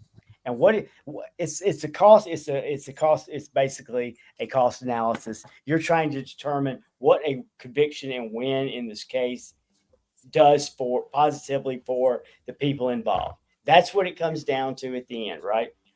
And apparently, destroying it was worth that. It was worth. And they felt like they had the backing of the people they needed. So they, I mean, if what Veronica has, like I said, I don't buy it in 100%, but I think there's some truth to it. If you're giving the witnesses the green light to embellish it because it helps you, I mean, that's. But I do think it flipped to that. I think it flipped to everything we've got here has to be put together in a way where we don't embarrass ourselves. Well, and that's what and I think that a lot of people forget what self-preservation actually means when somebody in power, whether it be a sitting prosecutor, or a sheriff, or investigators or a mayor or a judge. When Right. I say self-preservation, I'm talking being His entire self.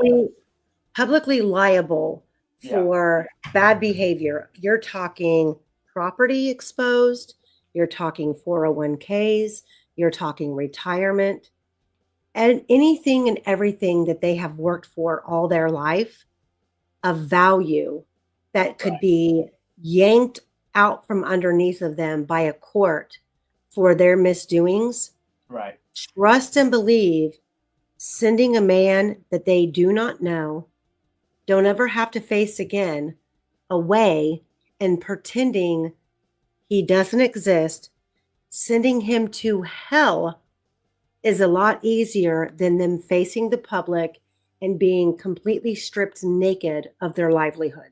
Yeah. That's what I'm talking about with self-preservation. Yeah, because it's even though law enforcement people do a great job with for the most part, it's not an upwardly mobile type uh, uh, occupation. If it doesn't end well for you, at a key point, it's not gonna just get great for you at any point, right? So Right. yeah, that's definitely always on. And look, the prosecutor. He was obviously a pretty. Uh, he had pretty big plans in terms of what he wanted to do, and I hear that his next deal is what, a judge. So that this probably was the stepping stone to that. You don't win, you don't get the stepping stone. So look, when you consider all those things, sometimes it's not as big a leap as you think it is. To all of a sudden start bending the rules and start. God damn! When you're doing that though, when you're messing with somebody's life, that's where you kind of you have to. At least for me, I'd have a hard time making that decision. I know, well, I Mm-hmm. could make that decision, but I wouldn't. I think anybody would have it, but some people, they're their future and their whatever is everything, and so that's the goal, and if that's the goal, that's what you're trying to meet. Well, and there's nothing you can do about that, really. Well, and you think about it's like a college football coach, say for example. The reason they cheat, the reason they do it is because hang on those jobs. Those guys, they know they're making say these guys, some of the big colleges and stuff, they make anywhere from $3 to about $8 million a year. Where the Mm-hmm. hell else are they gonna make a tenth of that? What other occupation? Right. They're not. So they'll do anything they can to hold on to it. Same here. If you get stuck in the mud as a law enforcement officer, you're screwed. You want to get to what McClellan's doing, where you go to getting into the judge chair. Now you're set. So, like I said, it's really not as big a leap to some people to make that because they see how it's going to set them up, and they're not going to be set up that way if they don't win. I've asked a couple of attorneys. I said, what were the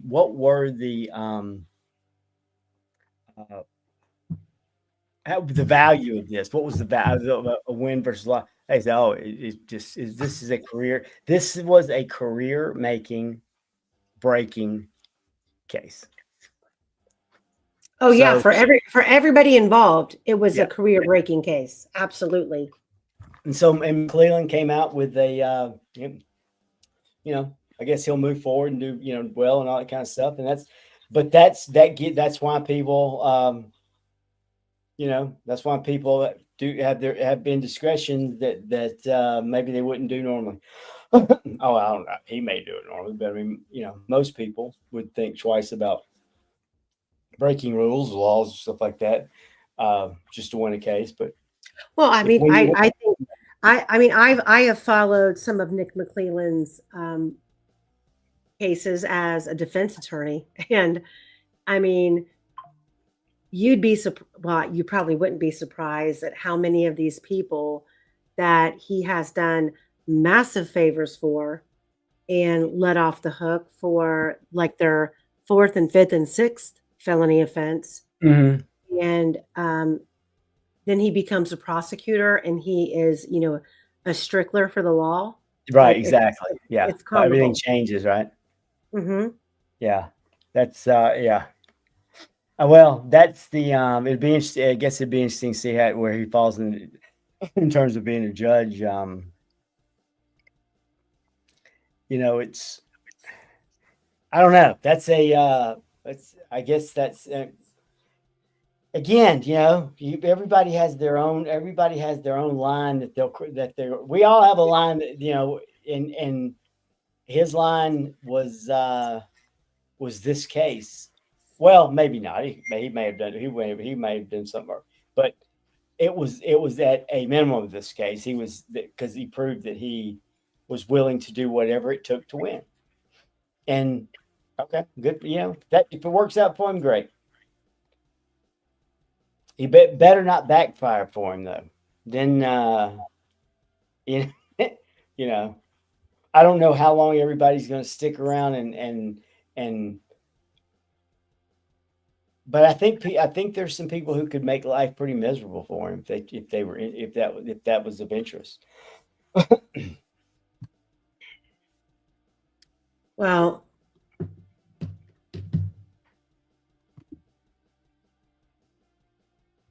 holy crap.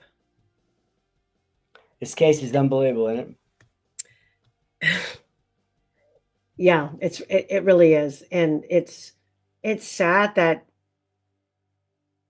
I just can't believe that we're here after a 4-week trial and we still don't know from guys down the hill what the hell happened. Right. Yeah.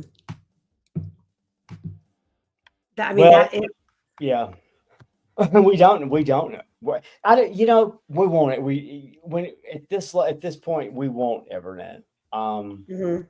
Because it would take some kind of a expose, big deal to the truth telling thing that would expose it all, and that's never going to happen. Like I said, too many careers on the line for that. It's just not going to happen. That's why no great book is going to be written about this case. It could be, should be, but would you say no great book? No great book because it will come with no book will come with the truth. That's the problem. I've never had any interest in I think I have enough information that I could put one together, but it's I don't know. It's I haven't read one single book that's been written about the case, but I just know there's not going to be one. Well, it can't be because the truth isn't out here. Right. Truth isn't out. And I of Apophis, it's not that we don't believe the photo and the video are fake. It's we need to understand how they were faked. That I get there are swirling questions around both. Yep. That is the one thing that's it's really hard when there's this narrative of what's been told to us all this time. And when we sit down and we've gone over the phone data that's available to us and the Apple Health data and the timing and the knowledge of how long the bridge is, the distance between Mears lot to the first place. I mean, I've been there, I've timed it, I've walked it. It took me 8 minutes, 0.4 seconds to walk from my back being at the Mears gate, which was closed. So I'm at 300 North and I walk casually. I don't go fast. I don't walk briskly. I just walk casually like two young teenage girls would do. It took me 8 minutes, 0.4 seconds to reach the very first plank, not platform, the very first wooden plank on the bridge. And when we put all of that into perspective, it is very hard to believe that from down the hill, and that's another thing. When you look at the Apple Health data from when the girls were at the Patty's residence, you Mhm. have we're being told that the Apple Health data updates, I think it's every 10 minutes. Yeah. So we have 10-minute intervals up until we get to the car. Then the girls are in the car and we know what they're doing in the car. Libby's phone is plugged in to be charged. She's accessing Snapchat. She's sending messages. She makes a phone call. Then she accesses the Instagram app. She's taking photos. Then they get out of the car. And then all of a sudden, that Apple Health data collection begins to change. We have all of these intermediate steps. And then when the girls go down the hill, first of all, we have a 7-minute pause. Well, why don't we have that from the Patty house? Yeah. Everything is grouped into this 10-minute interval. So they could have taken 20 steps, which equals X amount of meters here, 15 steps here. But what it shows on the Apple Health data is that cumulatively within that 10-minute time range, they took 105 steps when you add it all together. But once they go down the hill, now we have this precision reporting of the Apple Health data. And I don't understand how that's possible. I don't understand. Go ahead. There's a couple of different parts of the case that I kind of cringe when I see people. I'll be go looking through YouTube or something, and I'll come across All Eyes, and she'll be just balls to the wall about with the vehicles, and I'll just be like, Jesus Christ! I mean, that's like that's like when politicians say, I'm going to fix our healthcare system. It's like, it can't be done. It's in impossible. 2 weeks. In 2 weeks. I mean, it's like that those vehicles have been, I mean, there's nothing that's, for sure this or for sure that, or it's like, I mean, when evidence gets to that point, and the phone's data is very similar, and part of the problem was because you couldn't, there was no, they didn't do any fence. I mean, it wasn't done correctly, so you didn't get it in the correct way. But also, when I see her doing the vehicle stuff, I'm like, damn. I mean, that's dedication when you sit down with that and take. Oh that yeah, out. I mean, the vehicles that we do not see on the Hoosier Harvest Store camera are insane, and the amount of vehicles that were out there are like that. It is a blatant disregard of your duty as a defense attorney to not look at all that when you know that there are all of these people who were reported. I mean, you cannot tell me that the Abbotts, David Riley, the three girls, Mata, Herrera, and Emily Collier, none of those names ever came up as being out there that day. And there was no reference to them at all. And then there's this right here. You've got the Hoosier Harvest Store camera right here on the left corner of the garage door facing 300 North. Right. This is in a news broadcast the week the girls were killed. Yeah.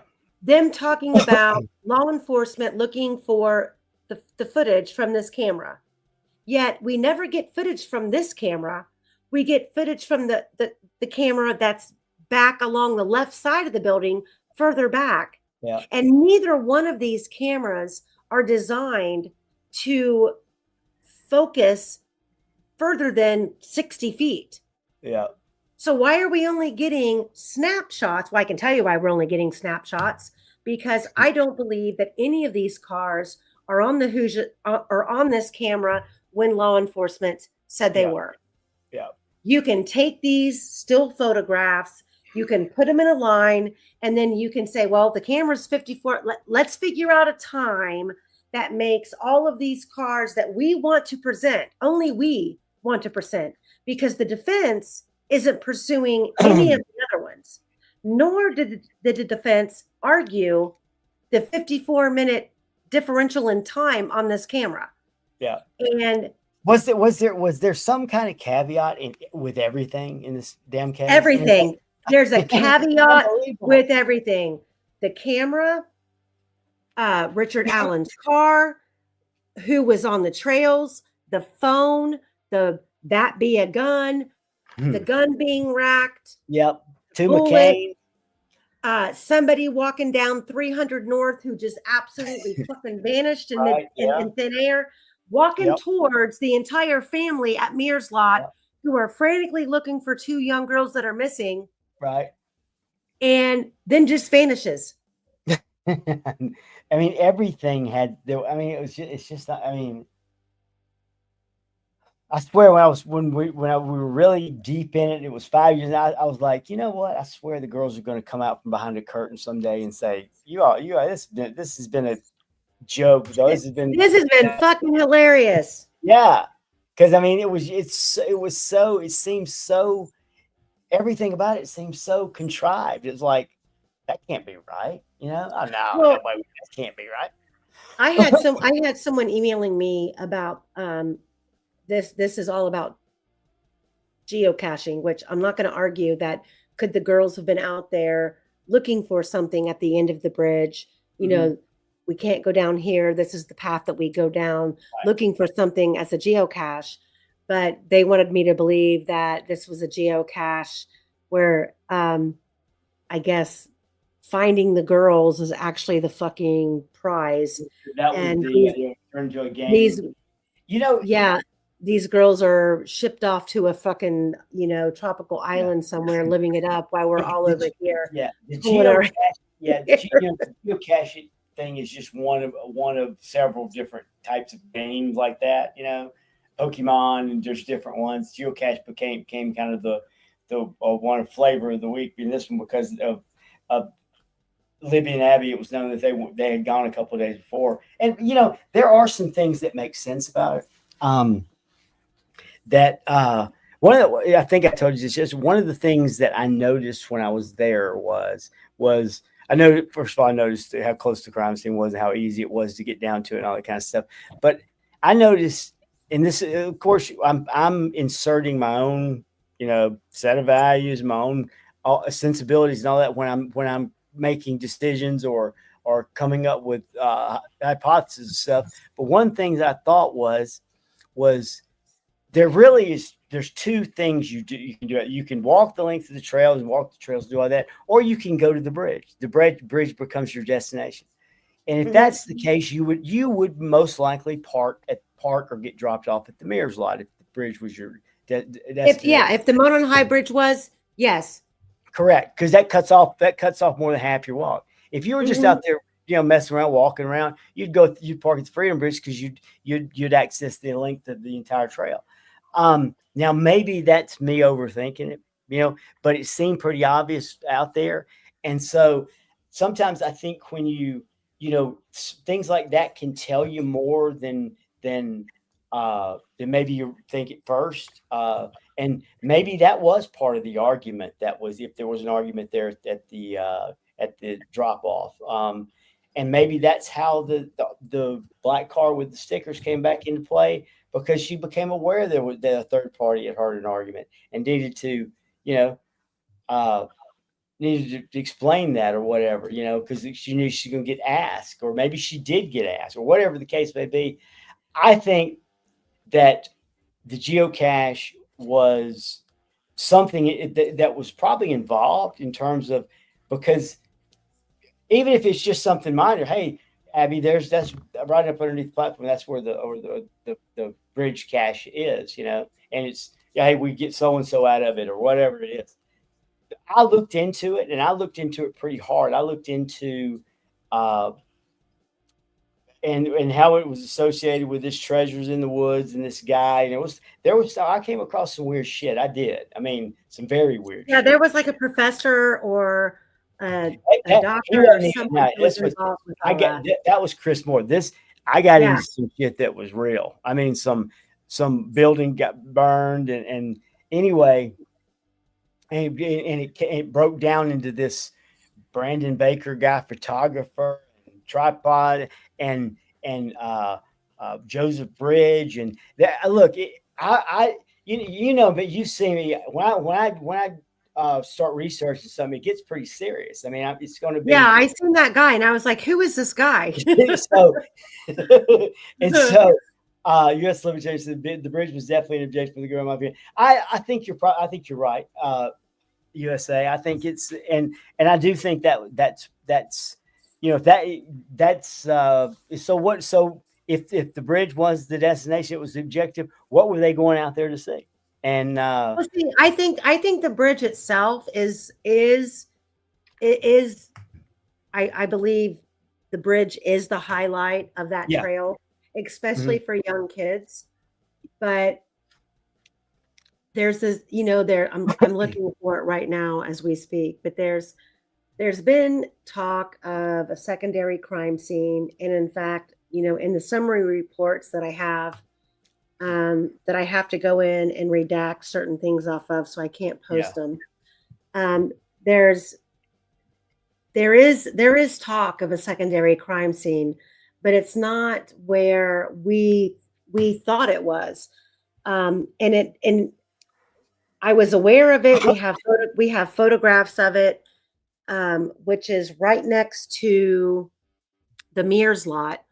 So as if Kelsey would have pulled in and the girls would have got out of the car, and instead of walking straight to the trail, they would have cut left and went up kind of over the little embankment on the Mears property line, and then went up into the woods, going into where that trail would have been, that would have connected to the north end of the bridge all the way around to the cemetery. Right. And, Quester had made it, kind of a focus point, like, why do we have this area marked off with crime scene tape right next to the Mears lot as a crime scene, but we never heard about it. Right. Well, it wasn't until the Roadblocks video came out where I was like, what the hell? Why do they have Abby and Libby going up over that embankment through the woods? Yeah. And then I'm like, oh my God. Why do we have this taped off crime scene over here? There's so many inferences in this case. Yeah, that was what somebody asked me. Somebody acted like I was like, I would entertain a second crime scene if I knew a lot about it and it made sense 100%. Why would I shoot that down? That doesn't make any sense. Yeah, I mean, I'm a firm believer. By the way, let's address EOA again. Talking about Cheyenne. She is on the bridge with bloody jeans within an hour of the fake abduction.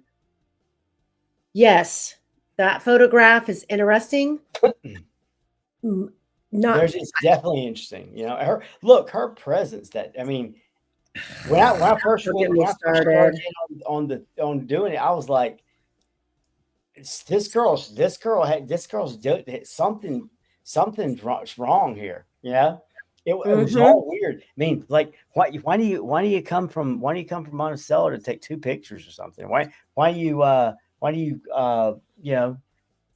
your time so messed up? Why are you speaking for everybody else? And why are you? Hey, I mean, none of it made any sense. It was weird. And like, oh yeah, and I ran into my best friend. What? Well, not only that, but look at this picture of Shelby Duncan, who her best friend that she shared the moment with on the side. I didn't even know she was gonna be there. But yeah. Well, no. According to her testimony, they went to France Park first. Then they came here and they ran into Shelby Hicks and Daniel Pearson. Yeah. She claimed she claimed her and herself, or Shelby Duncan and Cheyenne, came together. But what's interesting about that picture with the jeans is there are 3 feet in that photograph. 2 belong. That's not. Aren't there different shoes on? There's 3 feet. Oh, I got. Am I gonna have to pull this up? Yeah, and there's a katana sword. Yeah. God damn! What is the world? People just walk around in the middle on a trail with a damn katana sword. What the hell? Okay, but here's the thing: if Cheyenne's taking the picture, and that's Shelby to the left of her, holding the katana sword. So are we supposed to believe now that Cheyenne's taking this picture of Shelby, and now Cheyenne's holding the katana sword? Who had the fucking katana sword? I don't know, but I'll just say I know this photo kind of came out of the blue. It was kind of an insignificant nobody, but once it started talking about it, like came, and I know where it came from, and it was because it was always, most people believe that Cheryl was who Cheyenne was with, right? That was what I'd always heard, but then I started hearing.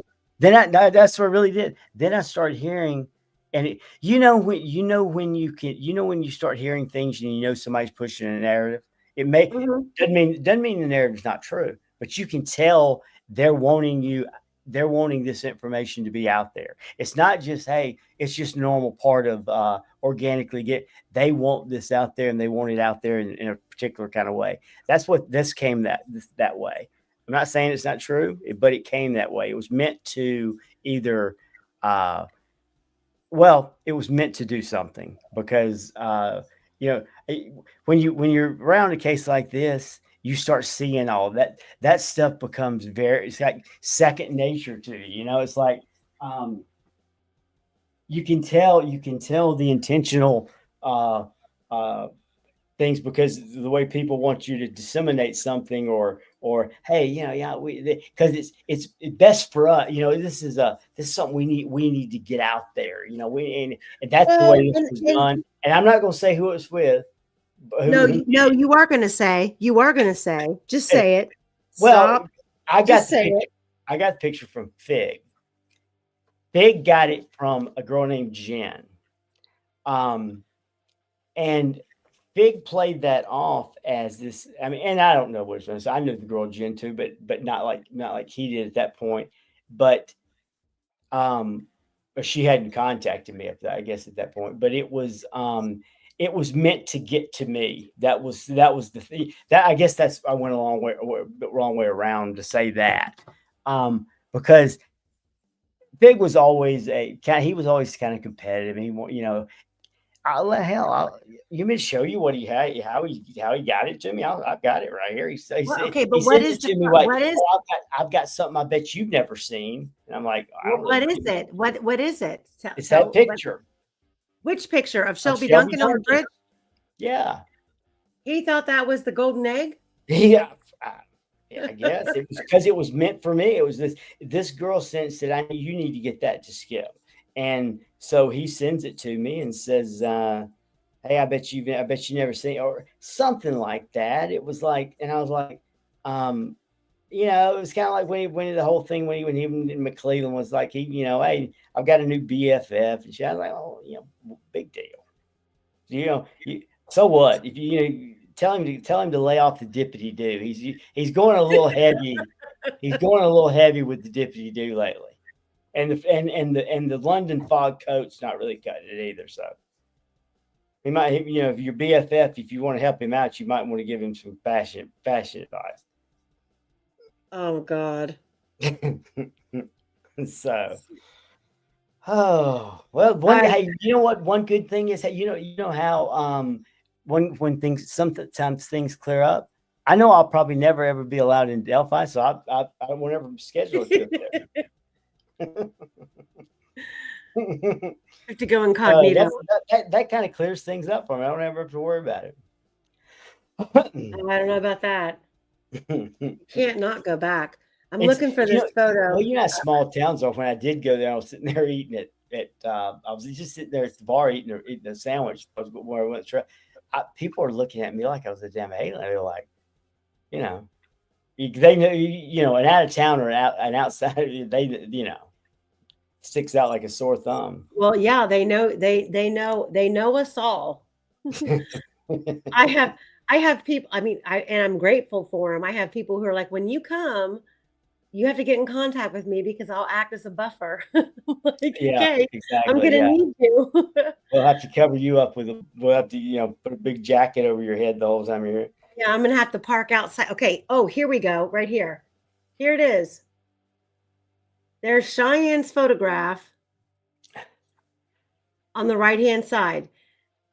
And then you see her other shoe on the bottom, at the very bottom of the left of the same photo. Then over here, you have somebody else with a different shoe on and this wooden, like, katana sword.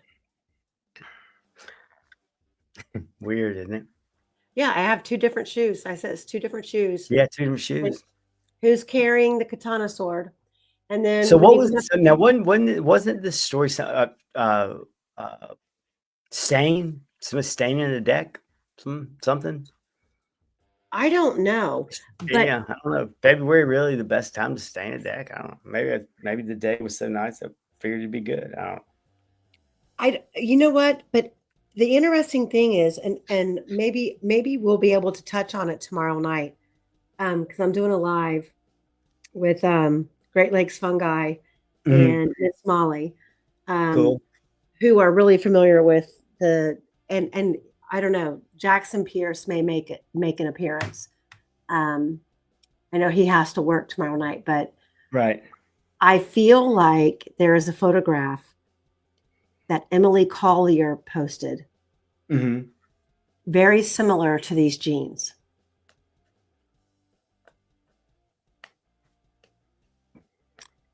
Can't say for sure, but so I'm just curious as if these are Cheyenne's photos, which is frustrating why we don't have the exhibits from trial of I think there's 5 or 6 photos that were entered as exhibits that she provided that we've never seen. And then you have this photo over here on the far left in the upper left-hand corner where she says she was there about 3 p.m., which we have other posts where she said that she got a phone call at 2:50, then it was 3:12. But regardless, her photo here. robocalls and whatnot. Yeah, who answers a robocall? It's like, But her photo here, it looks like it's early morning. Like with the fog stuff, or whatever it is. That may be some kind of filter, but I mean, it's weird as shit looking. I mean, it is, and that's why they didn't see or hear anything. The fog was so thick.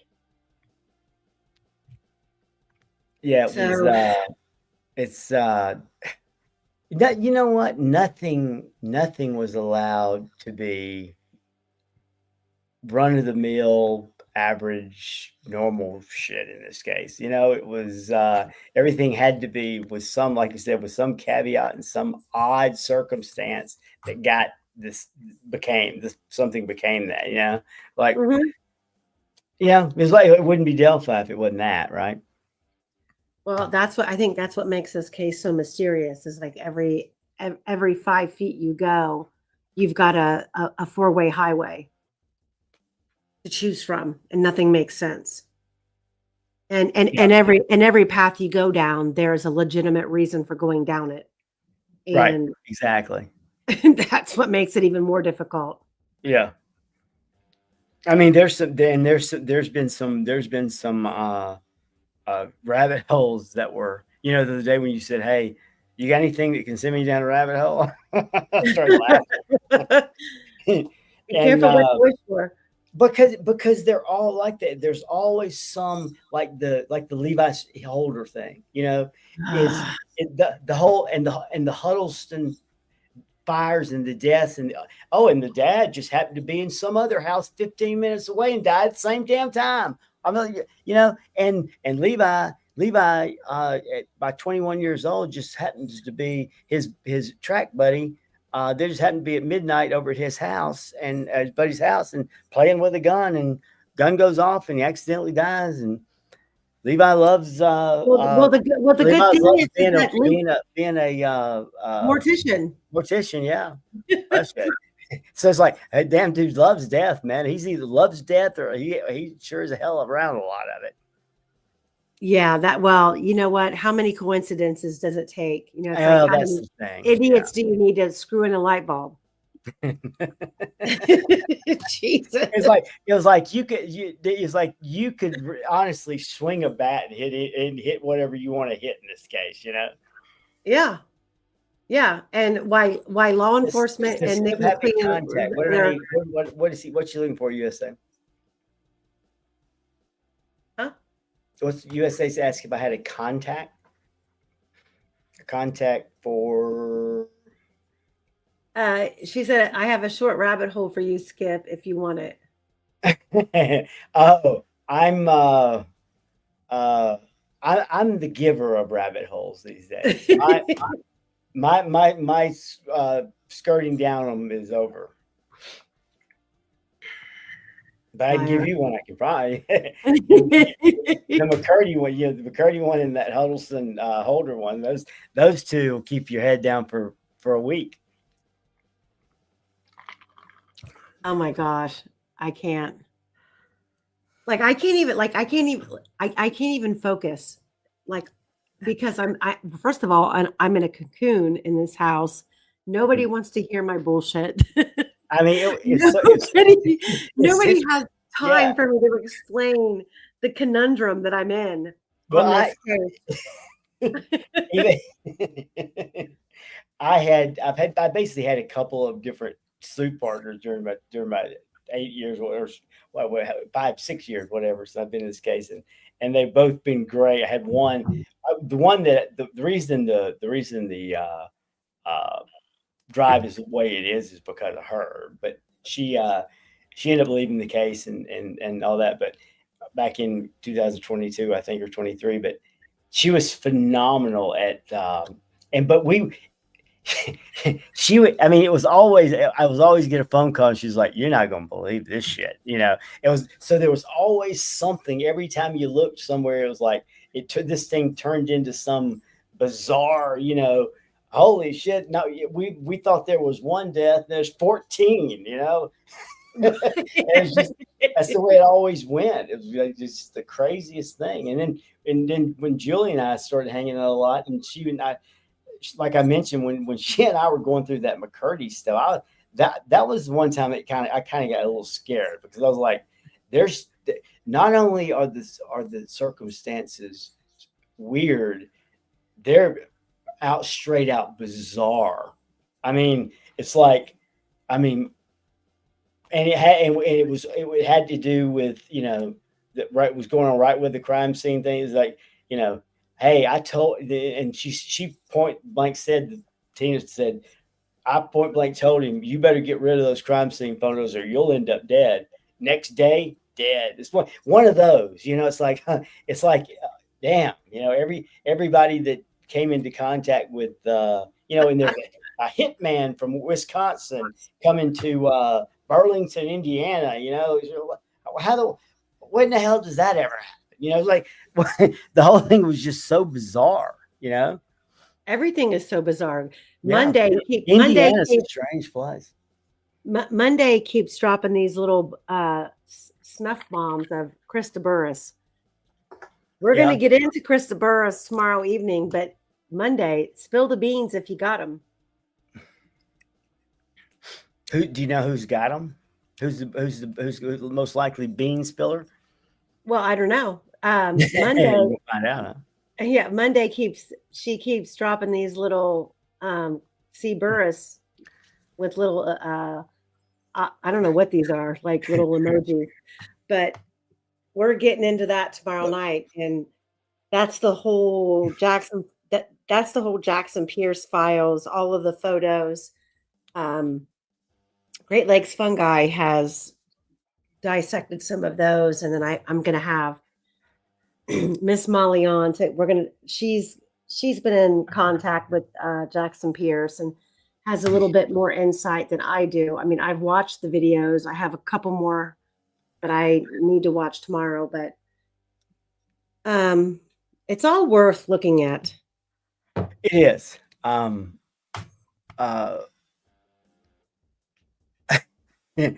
see what Jeremy says. See, do you know if in RA spokespermissions, did he tell them how he got back to his car? I don't. I mean, what was the did he ever say the Farm Bureau? What was State Farm or Farm Bureau? What was the building he said he was at? He said he was. Did he even say that, or is that one of those? I have a photograph of where somebody posted it. I think I have it kind of handy, but based on his description, which it's comical to me how when you listen to his interrogation videos, you can clearly tell. I mean, everybody, my best advice to all of you in the chat, don't ever throw away a phone. Don't ever trade a phone in. Don't ever sell a phone. Hang on to it in case 5, 8, 9, 10 years down the road, you're accused of a crime, because then they can accuse you of getting rid of a part of the crime. Yeah. And because, they had his phone in their hand with the battery out, the EMI number, phone number. They could have taken the phone from the man who came forward and said, I was there on the trails that day. Yeah. And they did nothing with it. He's then responsible, not law enforcement, but Rick Allen is responsible for holding on to that phone for dear life for the rest of his life, just in case they come back and charge him. But I have a picture here of where we believe that Rick parked. And in it, I think he claimed it might have been a Farm Bureau building, but he also talked about parking on the side of the road where there are houses. Where is that? Yeah. Why is nothing ever handy? Is that old Camden Road? No, it's right there underneath the well, back then I think it was blue. Oh, that old railroad bridge thing. Yeah. Yeah, you go right underneath of that, and it's to the left. It's before any of those little parking lots were actually officially made parking lots. And I have a picture of it. Yeah, exactly. Yeah. I have a picture of it, but of course it's not good. Cindy cracks my eyes. She's like who? She's been around she's like an OG, like me. It's like Cindy. She's Indy. Are you talking about Indy Cindy? Yeah. Funny. She says a lot of funny shit. She knows how to mess with people good. I like her videos. She does really good videos. Yeah, she does. Yeah. Well, she's always had opinions, but she's never been some of these people have opinions are just total assholes to anything that don't agree with their opinion. Mm-hmm. I never understood that. It's like she's never been like that. She's never been like, hey, I'm great. My opinion is good. Everybody else sucks. We see people like that all the time. I don't know if it's just they think that. I don't know what they think of themselves, maybe, but it's funny as hell. What was Christina asking? She was like, "Do y'all go over the CAD notes in Delphi? I have questions about it." What are your questions, Christina? I didn't see that. I mean, Aimee knows probably more about that than I do. I'm looking for her comment. What is you said, Christina? Yeah. Hold on. She says right here, 11:21. Did y'all ever go over the CAD notes in depth and a lot yet? Go where? over the CAD notes. I guess those CAD. Oh, the CAD reports. Yeah, the CAD reports. Yeah. Have you I done think those? the CAD reports. Me and Quester are going to go over those. We're going to touch on those tomorrow at 1:00 here on the Vault. There you We're go. doing Very the timely. Vault episode 17.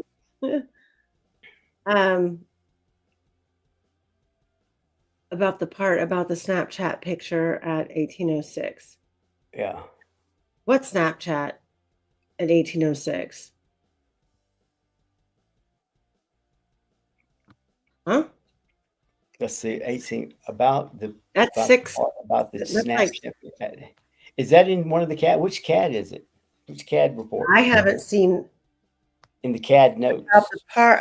about the Snapchat picture at Let me 1806. look at my stuff. Hold on. That's what, 6:06 p.m. Yeah, that'd be 6:06 p.m. That's correct. I'm not aware of a Snapchat picture at 1806. I haven't even seen that in the CAD. Let's see here. Court documents, CAD reports. I let's have see. I have the hold on. I have the CAD, but I've not seen anything about 1806. If there was a photo taken. Let's see. But hey, I'm gonna pull it up. I got it right here. Yeah, I'm looking at it too.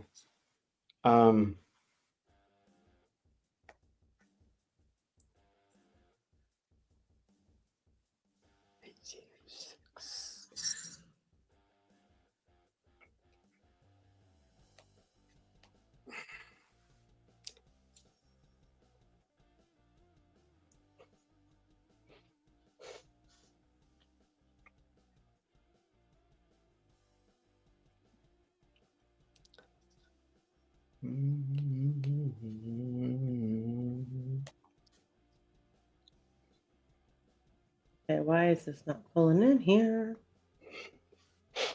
Do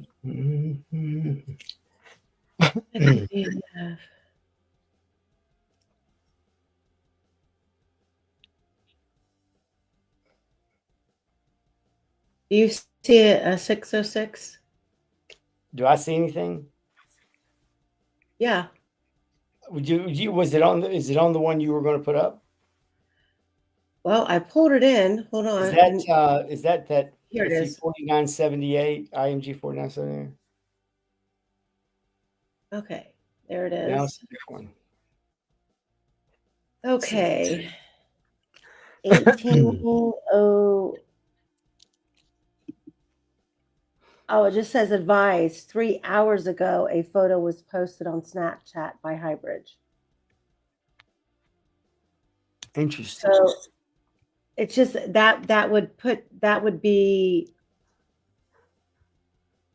well 1806 would be the time that the dispatcher made this insert into the CAD. Gotcha. And somebody advised that about 3 hours ago a photo was posted on Snapchat by Highbridge. So to be honest, you really can't take that literally, because whoever the dispatcher was speaking to, which I'm assuming if you go from the top of this call log down, they're speaking to Mike Patty. Mike Patty made the initial contact to dispatch, and if you were, he was at work.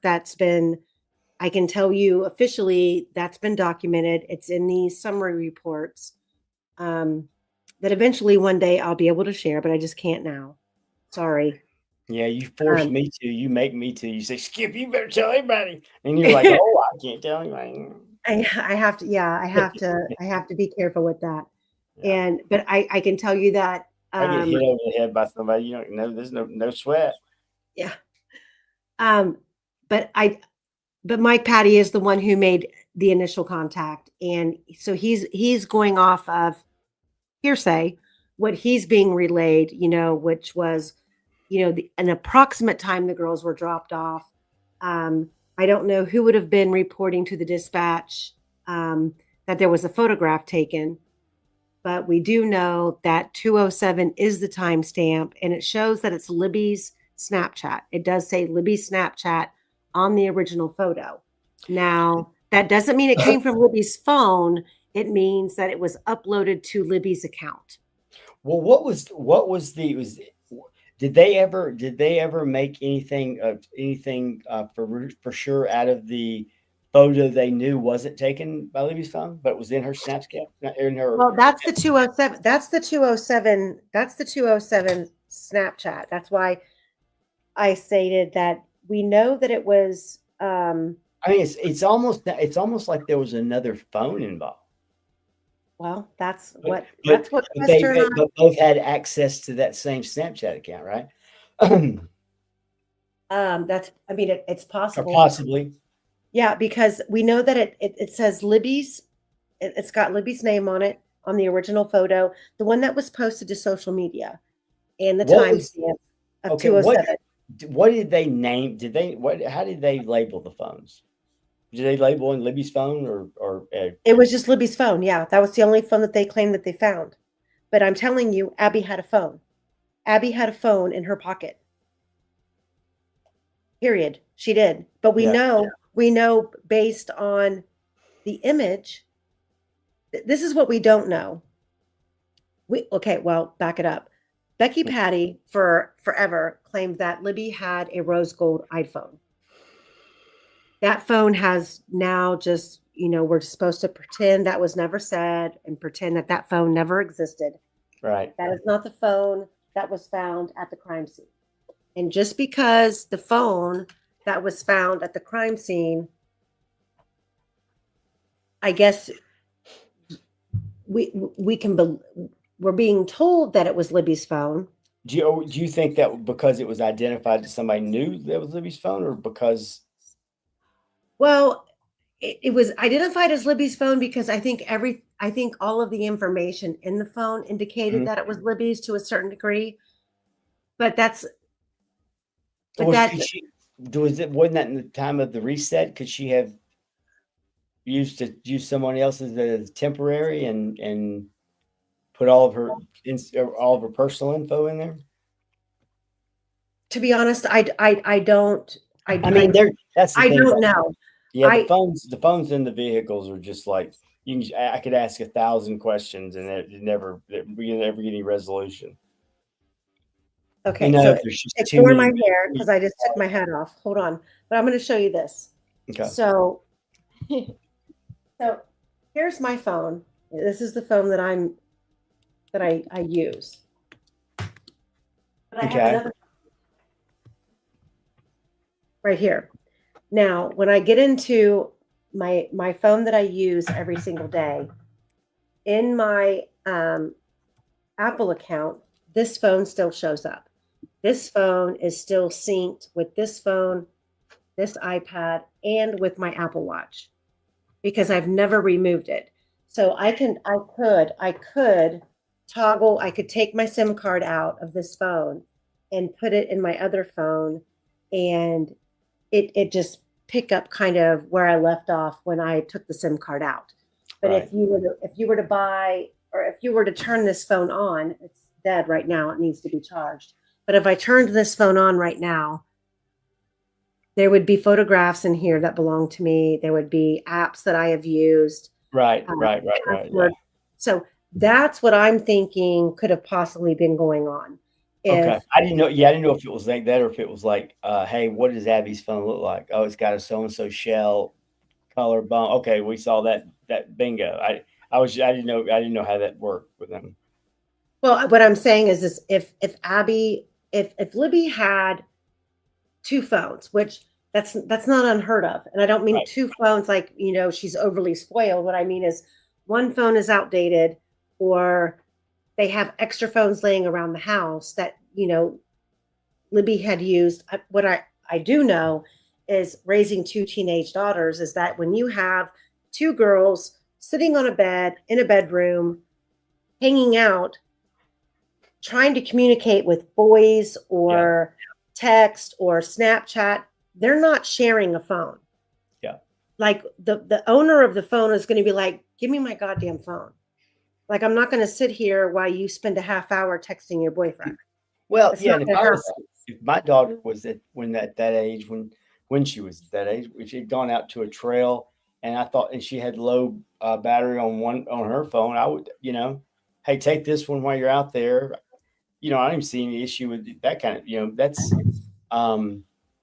all those things are possible. That's the thing. Could be Becky's phone. I mean, it could be anybody's phone.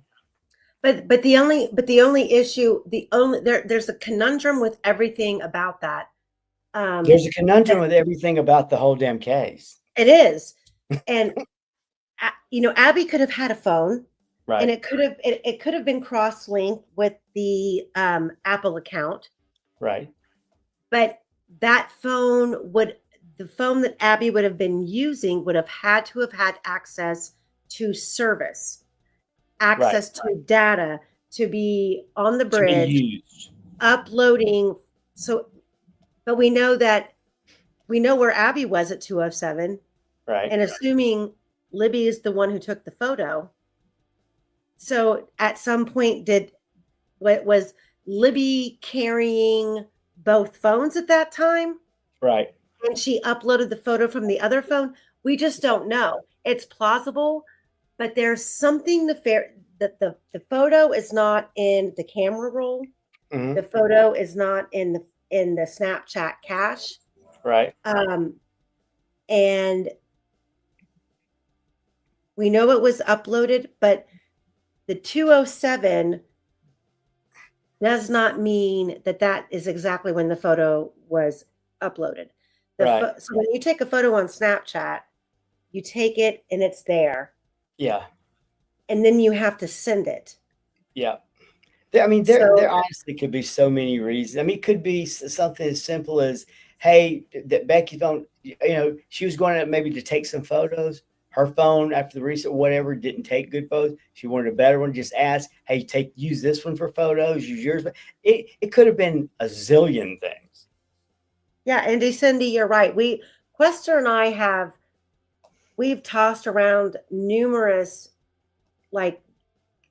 and researched the different, and it is very possible that Abby could have had a phone that, let's say hypothetically, I think we talked about this last night, that when you look at the crime scene photos or you look at the sweatshirt that Libby was reportedly wearing that ended up on Abby, there's no front pockets. I always was under the understanding, or I think I just made it up in my brain. It's, what you would think would happen if she's secretly videotaping and she's holding the phone, and then, you got the guys down the hill.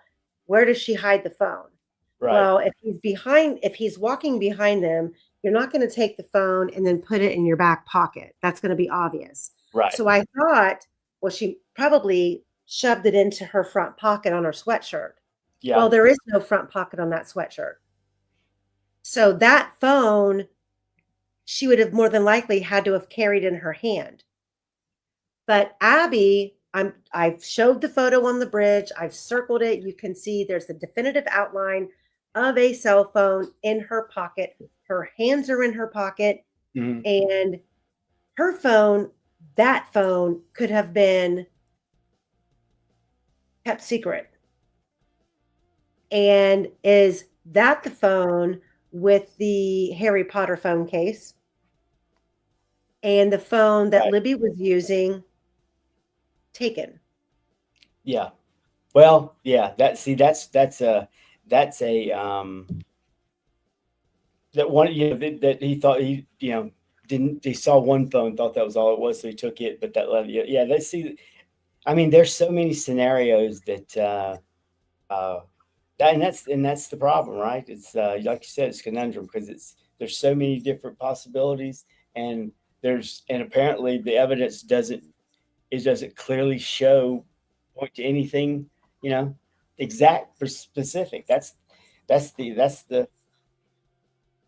But see, and here's one thing I want to point out that I don't think's been reiterated enough about the phone data, is that there is a headphone jack insertion in that phone Right. as the girls are going down the hill. Immediately after the bridge guy video is cut off.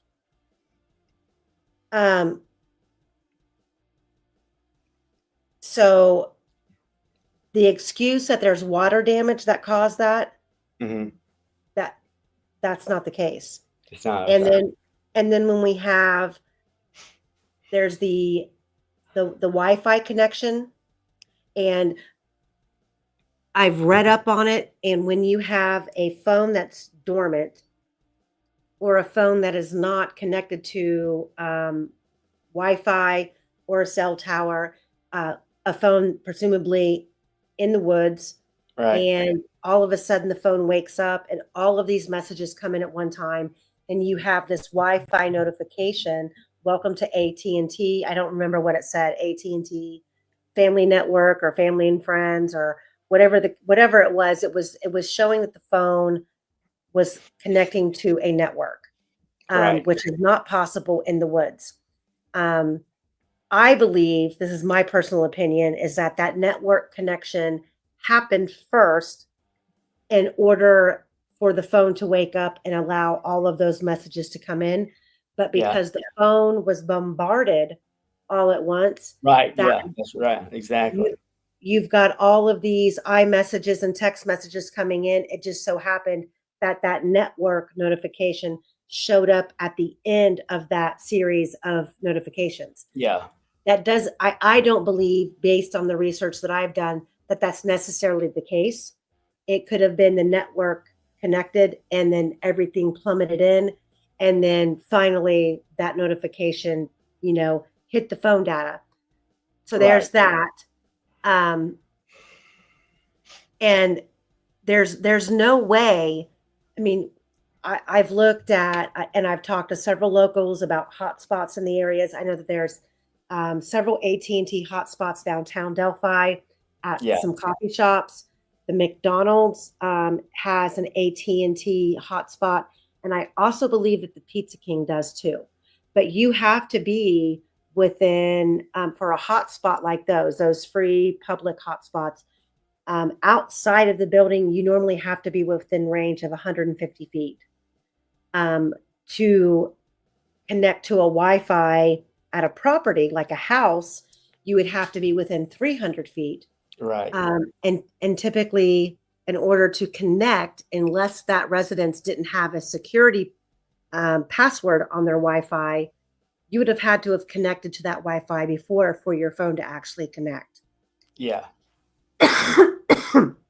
And then one last thing. According to AT&T, the most plausible scenario for getting that kind of a notification, welcome to AT&T Network or Family and Friends, it also is a probable indication that a SIM card was inserted into the phone. Interesting.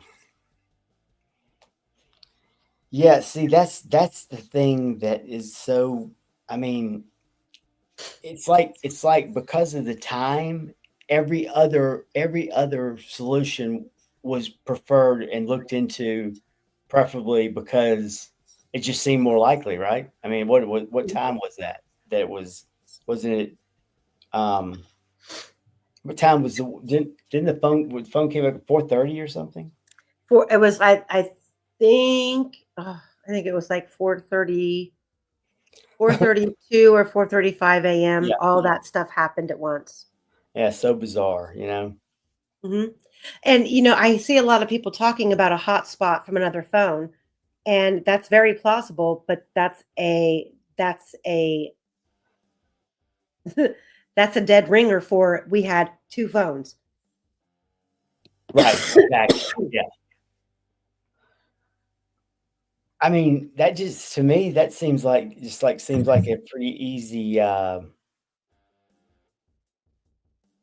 mean, I don't know. I don't know why two phones would be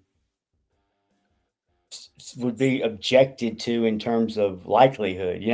It's like Again, but there's so many weird things. It's almost like there were some people in this case who wanted it solved, but they wanted it solved with this caveat, only if it's Well, based on this set of circumstances, and it's like, well, you can't, come on, that's not just ridiculous.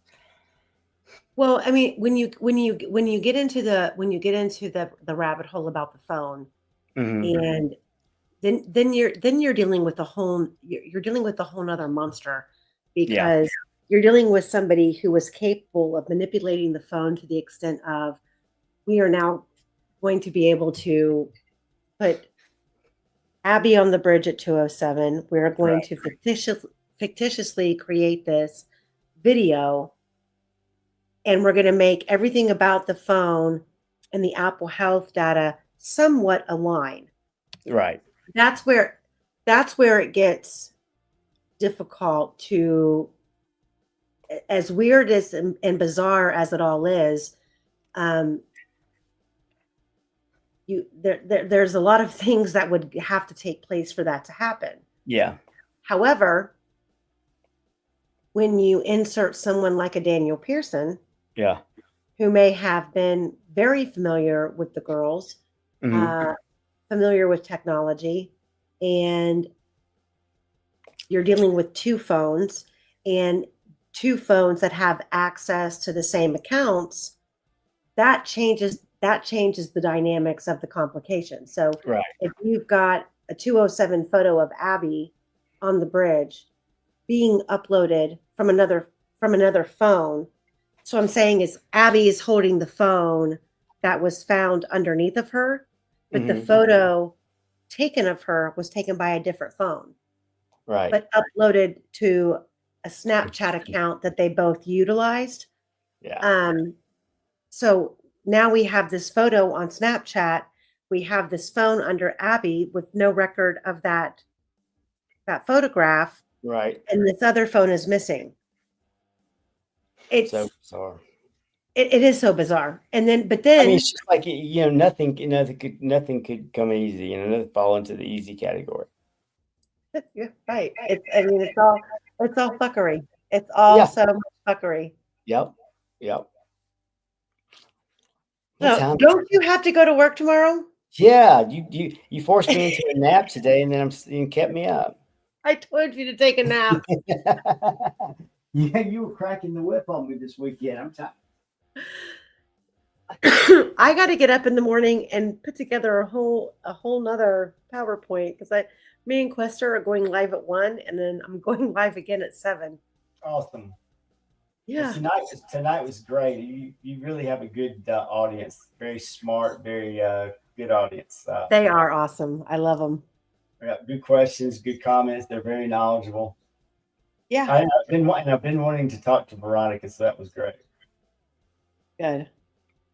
Oh, All right. Well, we're gonna let Skip get to bed. Around anywhere is great. Yeah. So thanks, Mar. All right. Well, you get some sleep. I'm gonna go get some sleep, and then I will see you guys all tomorrow at 1. Yeah, Okay. you be good. Yeah, thanks for the opportunity. It was fun. I enjoyed it. All right. Have a good night. Go get some sleep.